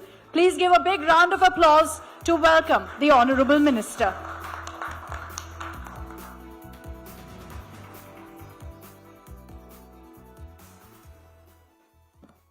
Okay, before we start, I have to tell you, that was an entertainment session. Now you're going to have an economic and important knowledge session about the state of Tamil Nadu. We have the Finance Minister from the state of Tamil Nadu, from TVK government, Murray Wilson. Thank you so much for speaking to us, sir. Can you give us a small introduction about yourself for the national audience? Good evening to all of you. Thank you for your invitation. First, I am Dr. N. Murray Wilson. I represent RK Nagar ML constituency from North Chennai, from TVK. Currently, I've been nominated the portfolio by the Honorable Chief Minister of Tamil Nadu, C. Joseph Vijay, as the Finance Minister of Tamil Nadu. My background is very 20 to 25 years I've been into this education field. But not just as an educationist, but also a basketball player. I belong to the basketball fraternity. I've played, I'm still playing basketball in my clubs. So that's my background. Now God has entrusted me through the Honorable Chief Minister to take this portfolio of finance of Tamil Nadu. So, sir, if you don't like, let me just ask you this, because this is a portfolio that has been held by Thangam Tenors, that by PTR, and now we are holding this particular portfolio. What do you see for when it comes to Tamil Nadu finance? What is it that you see? It's such an honor, first of all, because first time MLA, and given me this most important post, as you said, was handled by the Gen Chief Ministers of Tamil Nadu, followed by PTR and Thangam Tenarasu. It's such a responsibility position I'm in, because I'm learning, as the Chief Minister said. It's the first time we have been elected to this government. All the MLAs, including me and most of them, are very new to this. But we are learning a lot of things, what has gone through in the government, because 50 to 60 years, what they've ruled Tamil Nadu. And it takes a lot of time, a lot of patience. As you know, the Honorable Chief Minister is very patient in hearing. He's a very good listener. So I'm taking much of time in listening to the Finance Secretary, to all my HODs, regarding the entire finance of the state, which is a huge, huge task. But I'm sure that with the help of my entire team and the inputs which I'm receiving, and also from all the stakeholders, we will do good in the coming days. Tamil Nadu has a goal of $1.5 trillion to achieve that. What is the present status? What are the kind of situations that you find that needs to be sorted out? How are we going to reach this? See, it's an ambitious number, 1.5 trillion, what the Honorable Chief Minister said. But if you look into the 100 days of celebration as we are sitting today, and 1 lakh crore investment has been generated from all the investors. That means every single day 1,000 crores. So we have reached 1 lakh crore. It's all because of the trust and the confidence the people have, the investors have on this government, especially with our Honorable Chief Minister. It's because he has said very clearly, no corruption, honest and transparent. So with that statement given by the topmost chair of the government, that's the Honorable Chief Minister, everybody believed. So on account of which now we could see that 1 lakh crore has been brought in as an investment. It's a positive sign actually, very positive. Because in the past, what I could say from my experience, being in the education field for almost 25 years, I was a part of a consortium also in my self-financing engineering college and schools. Whenever we approach for any requirement, for example, for a no objection certificate for schools or colleges, I was a victim. So I have to pay something. Then only the generation of NOC will come. For the license and everything. Yeah, NOC, yes, of course. Nobody can deny that. The former ministers also cannot deny that. Because I have to be honest here. Because the chief minister says we have to be honest in everything. So only when we go through that pain, we can command certain things. We can instruct certain things. So now when I could see my other colleges, schools, chairman, secretary are coming forward with happiness, because just at the application time itself they are getting their things done without any payment.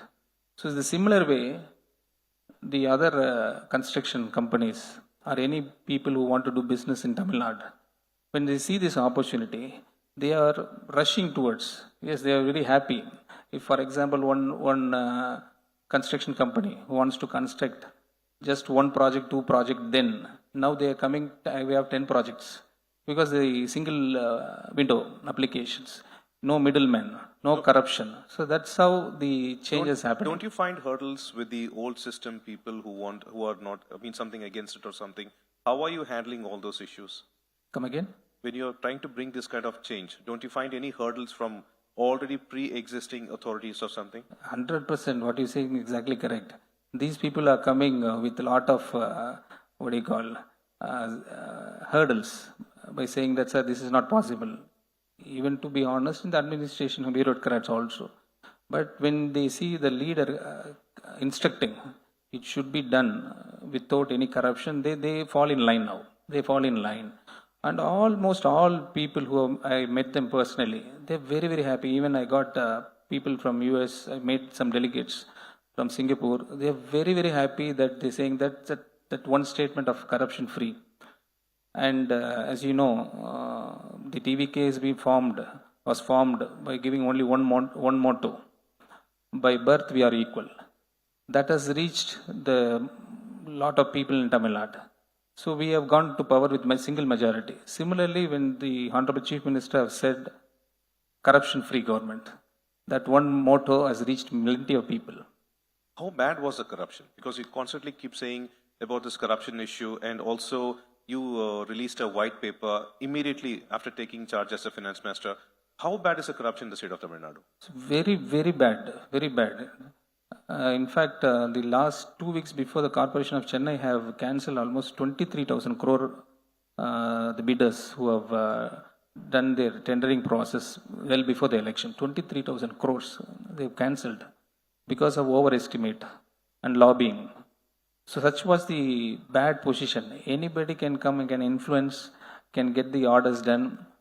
And what I learned in the last 100 days as the finance minister, when the file used to come, there were a lot of RAS, reverse administrative sanction. That's one very important thing everybody should know. Earlier, for example, one project they would have commenced with 100 crores. Again, they will submit a reverse administrative sanction, saying that another 50 crores is added. 150 crores. Extending it. Yes. Now we are stopping all these things. Now we are holding all these things. And we are instructing the current ministry, and under the guidance of the Honorable Chief Minister, that our ministry also should follow one DPR followed by one tender process, and we have to finalize the deal. We should not come for RAS unless and until it is a necessity. But previously it was not followed. In excess number of corruptions. In fact, we have done a local audit also, and we have come out with 3 important departments. And it is with the office now. We are going to declare very soon also with 3 important departments of the state. So as Murray Wilson, a first-time MLA and now a first-time minister, we see a kind of heated debate that is happening inside the assembly. How are you handling it? See, as I said, we are all first time. we are excited, actually. We're excited to sit in the very prestigious assembly, 100 years old. We are sitting there, we are sitting in front of the two ex-chief ministers and one ex-deputy chief minister of the state and the former ministers. And we are excited to raise questions then and there. Whenever we see, as I said, I am a personally victim. When I could see some wrong information provided by the senior counsel of the previous regime, then everybody will start asking questions, right? Then we will stand on it, but they are not having any proper answer. They are saying, no, it's not marab, they will say. It is not in the rules. You should sit. No, you should not ask question. Only the concerned minister should answer. That way they will change. They will divert things. That's happening. But we are super excited in the remaining days of the session. You should definitely, you will welcome all the ministers in the future also. They will learn a lot of things. They will come very, very strong in 2027 when full budget is prepared. No, one thing is very certain. You have completely made the assembly session live. So it is much more interesting than any other program, be it, whatever we see in the television. So that's how it's happening. But the one thing we constantly see is that you are fighting against seasoned politicians on the opposite bench. How exactly are you trying to deal with them? See, we are talking about honest approach, but they don't. One such thing example is the interim budget what they have submitted in the March 2026, then followed by white paper, then followed by our revised budget.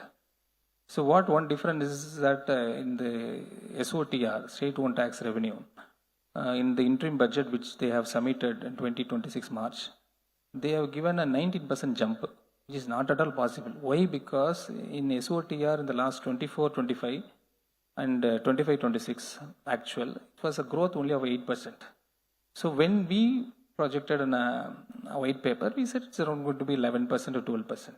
The similar way when we said in this, when we submitted the revised budget, they didn't accept. They were saying, no, it's not possible. Then I said, no, 19% is not possible, only 12%. So you see, the honest submission of anything will take time, but they have to accept. But they will accept very soon because the people outside are accepting what is happening. Everything is live. Yeah. So let me ask you this particular one. What DMK is actually stating is that like whatever white paper you gave and this is a narrative from the DMK end, that whatever has been claimed as an achievement of the government are not matching. And they still state that whatever has been the achievement of the previous government is being once again portrayed or displayed again. Is that so? No. See, I'm still saying this. They don't accept. They are not in reality. They are still believing that they are still continuing the government. That is what they have taken up in their mind. They believe they are still in the government. Yeah, accept 100%. So that's why they are trying to form the government or with the opposition also. Again, still. But still we could see in the assembly, they're joining hands for, when we raise things, they're joining hands together. They're signaling. So these things we are seeing live. Okay, they come in support handy with the ex-chief ministers. So it's funny to see, but they are not coming to real terms. So it will take some time, very soon, very later. We need to discuss this. Are you saying that the DMK is actually going in hands with AIDMK to oppose you inside the assembly? Yeah, of course. I'm saying that. What about the signals? What are they doing exactly? See, if you raise one question, for example, regarding one, like for example, SOTR. Let's talk about SOTR. When the chief minister, when the minister speaks, when I speak and I say to them, the former minister, Tangam Thanas sir, as this is explaining, he's a very good scholar. We have to accept it. That's an honest thing I have to say. He's very calm and composed, except. But followed by the chief minister, former chief minister, Edapadi Palanichami also will similarly put the same question. Why? I don't know why, but they put the same question. When I gave the answer, he will keep quiet. But the second question will not be raised again. We are quite confused what's happening. There are a lot of things, such examples will, we might please tell us more actually. See, I could say only one thing. They fall on the same line, everybody. Because the Chief Minister, the former Chief Minister, Mr. M.K. Stalin, have said this government will not last. It will take almost 2 months, 3 months, 6 months, the government will fall. I don't know why he said that. He is huge disrespect to the people of Tamil Nadu. After being given a single majority, a single largest party of the state, with the voter turnaround, 85% of the entire Tamil Nadu, first in history. And still he is confident, having done lot of things at the back door. And he is saying, then we could very well smell it. When the statements followed by the arrangements, what they are doing in the assembly, it's a very evidence of what they are going to do in the future also. What exactly is it? What evidence are we getting inside the assembly? Because this we tend to miss out, that is why. No, take for example the resolutions which we have passed in the assembly. There was a lot of debate you might have seen. Yes. The Cauvery, NEET and delimitation and so on. So there's a mixed kind of response. Not unanimously, not many of the bills have been passed. But again they shake hands. I don't know why. But people, they're thinking that we are 108.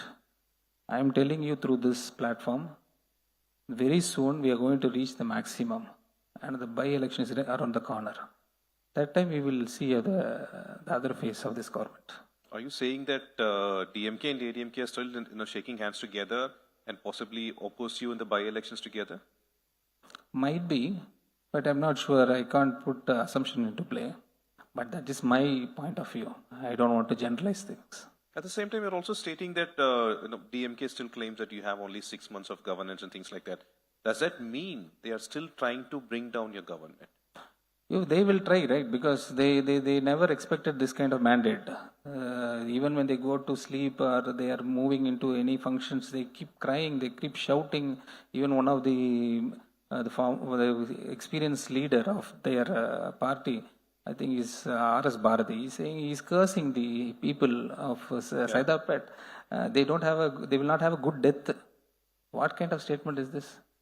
So they're not in a mood to accept the reality, and still they want to do something. And every time they go, they blame the government for nothing. We are just 100 days old. We have just formed the government. We are learning, and we have made corruption. See, very simple, sir. See, if this is going to continue, the next 4 years, next 15, we are planning for 15-20 years. 15 years. 15-20 years. 15, Our CM is very clear. Just for 100 days, when we are focusing, when we are insisting all the people there will be no corruption, how can they digest? Because 60 years they have ruled. They have earned a lot of things through party fund. All of a sudden, the people of Tamil Nadu got practice to this corruption free, and they getting the certificate, everything. Suppose, I'm not sure they will not come, but in case in their reality, in their dream, they are going to come. If they go and approach any again, please give me party fund, what will happen? There will be revolution. This is already a revolution, visual revolution. Again, there will be a huge revolution. But you have to explain to us about this particular party fund, because this became a huge issue inside the assembly, finishing with the CM's hand movement and everything. What is party fund? How is corruption involved in it? See, that's why I said, earlier I said, having running institutions. One NOC, for example, just I want to say a very small thing, minority certificate, because we have from a minority institution. Then minister, he used to ask 5 to 8 lakhs for that particular certificate. We have to pay for renewal. Just an example. Our association members have felt that. In particular, I have made that. I also been a victim on that. So we are will be affected on that. So this was normalized. And everyone should pay this. Yes, today in the assembly also, when the Honorable Minister of our Health, Arun Raj sir, has said the corruption has been normalized. So all the people from the DMK are shouting, how can you say in the previous regime the corruption has been normalized? You have to take this word out. But here I can say it was the thing in the past. It was everything money, you get certification. I want to ask you one thing because you brought this minority label now. The thing is that like Murray Wilson a couple of times has been by BJP has been brought out for certain of your beliefs. Do you want to respond to this BJP's allegations? See, by birth we are equal. This is what our leader have said from the day one of this formation party. Similarly, we have focused on secular social justice. That is our hardcore we have in that mind. In my personal life, I have been brought in that way. See, it's not my mistake by birth, Christian. It was way I have been brought up. In one word, in extra, what I could say is that my grandfather, that is my father's father, is a Muslim, Muhammad Ayub. My brother-in-law and my family is a Hindu. We are secular. If you want to talk about that, you can talk. But having followed for years this particular religion, I have been brought up in that way, studied in a Christian school. I've been followed in that rosary way. So I quote things from the Bible, which I was not offended for. I was not offending anybody. Just saying, but it was taken the wrong side. But if you look at the other people, what they are quoting right now, being the leader of the state of the BJP, he says about a woman. I never said that. I was talking about love, empathy. But he's saying he's commenting on a woman. That it's not good, right? So that's what I'm saying. We are secular. I'm a secular person. The party is secular. We are here for Tamil. We are here for any religion. As I said, my brother-in-law, my grandfather, they had love in 1912. He married Marcella from Pondicherry. You know, Pondicherry is a very good place. It's a lovable state, lovable union territory. It's Auroville, French colony. So we have come my grandfather have done that way back. So even my Muslim family members are still there. And my brother-in-law who is following Hindu religion, he visits Tirupati every week, every Saturday. So we are secular. Only their mindset have to change. My mindset is very clear. This is your response to BJP. Change your mindset. Change your mindset. We are secular. Another important thing is that, like when you said talking about Tamil Thai Varthu is a very important issue, and now the Chief Minister has made it mandatory. Still, there seems to be certain kind of issues that could be raised over this, claiming that this is not going ahead. Whatever TVK does is whatever DMK has done earlier, be it Tamil Thai Varthu or be it various other issues. Is that so? See, Tamil Thai Varthu is must. We have passed a resolution also in the State Assembly. When some people wants to bring on, want to push this Tamil Thai Varthu second, that should not be the case here. Everybody, in irrespective party, DMK or ADMK or TVK or a Communist, Congress, we stand by that word. So Tamil Thai Varthu should be sung first. That is our stand. That is what our State Assembly has proposed. Everybody unanimously has accepted that. People who have different opinions can practice somewhere in other state. Very clearly, BJP wants to say that TVK is the new DMK. Is that so? How do you, TVK is the new DMK? DMK. Because you're also opposing NEET, you're also opposing delimitation and issues like that. Anything affecting the state, we are there for them. Where does this come from? DMK, we follow DMK. We are not following anything for family rule. We are not family rule. Their family rule for the last 40 years. His grandfather was a chief minister. His son was a deputy chief minister then. Then his sister was the MP. And other cousin was an MP. Where do we see TVK there and that? Nobody is forming here that way, right? So we are not anywhere compared to the DMK. TVK is not DMK. Well, this is the finance minister from the state of Tamil Nadu, Murray Wilson. Very clearly, he might speak soft, but your words are definitely going to reverberate. Thank you so much for Thank you so much. Thank you. Thank you very much, Minister, for joining us here at the India Today Roundtable. Can I request Pramod Madhav to please hand over a token of appreciation to the Minister for taking the time out and joining us. I know, sir, you had a busy assembly day and after that you've come right over, so thank you for that. Can we have a round of applause, please, for Honourable Minister Dr. N. Murray Wilson.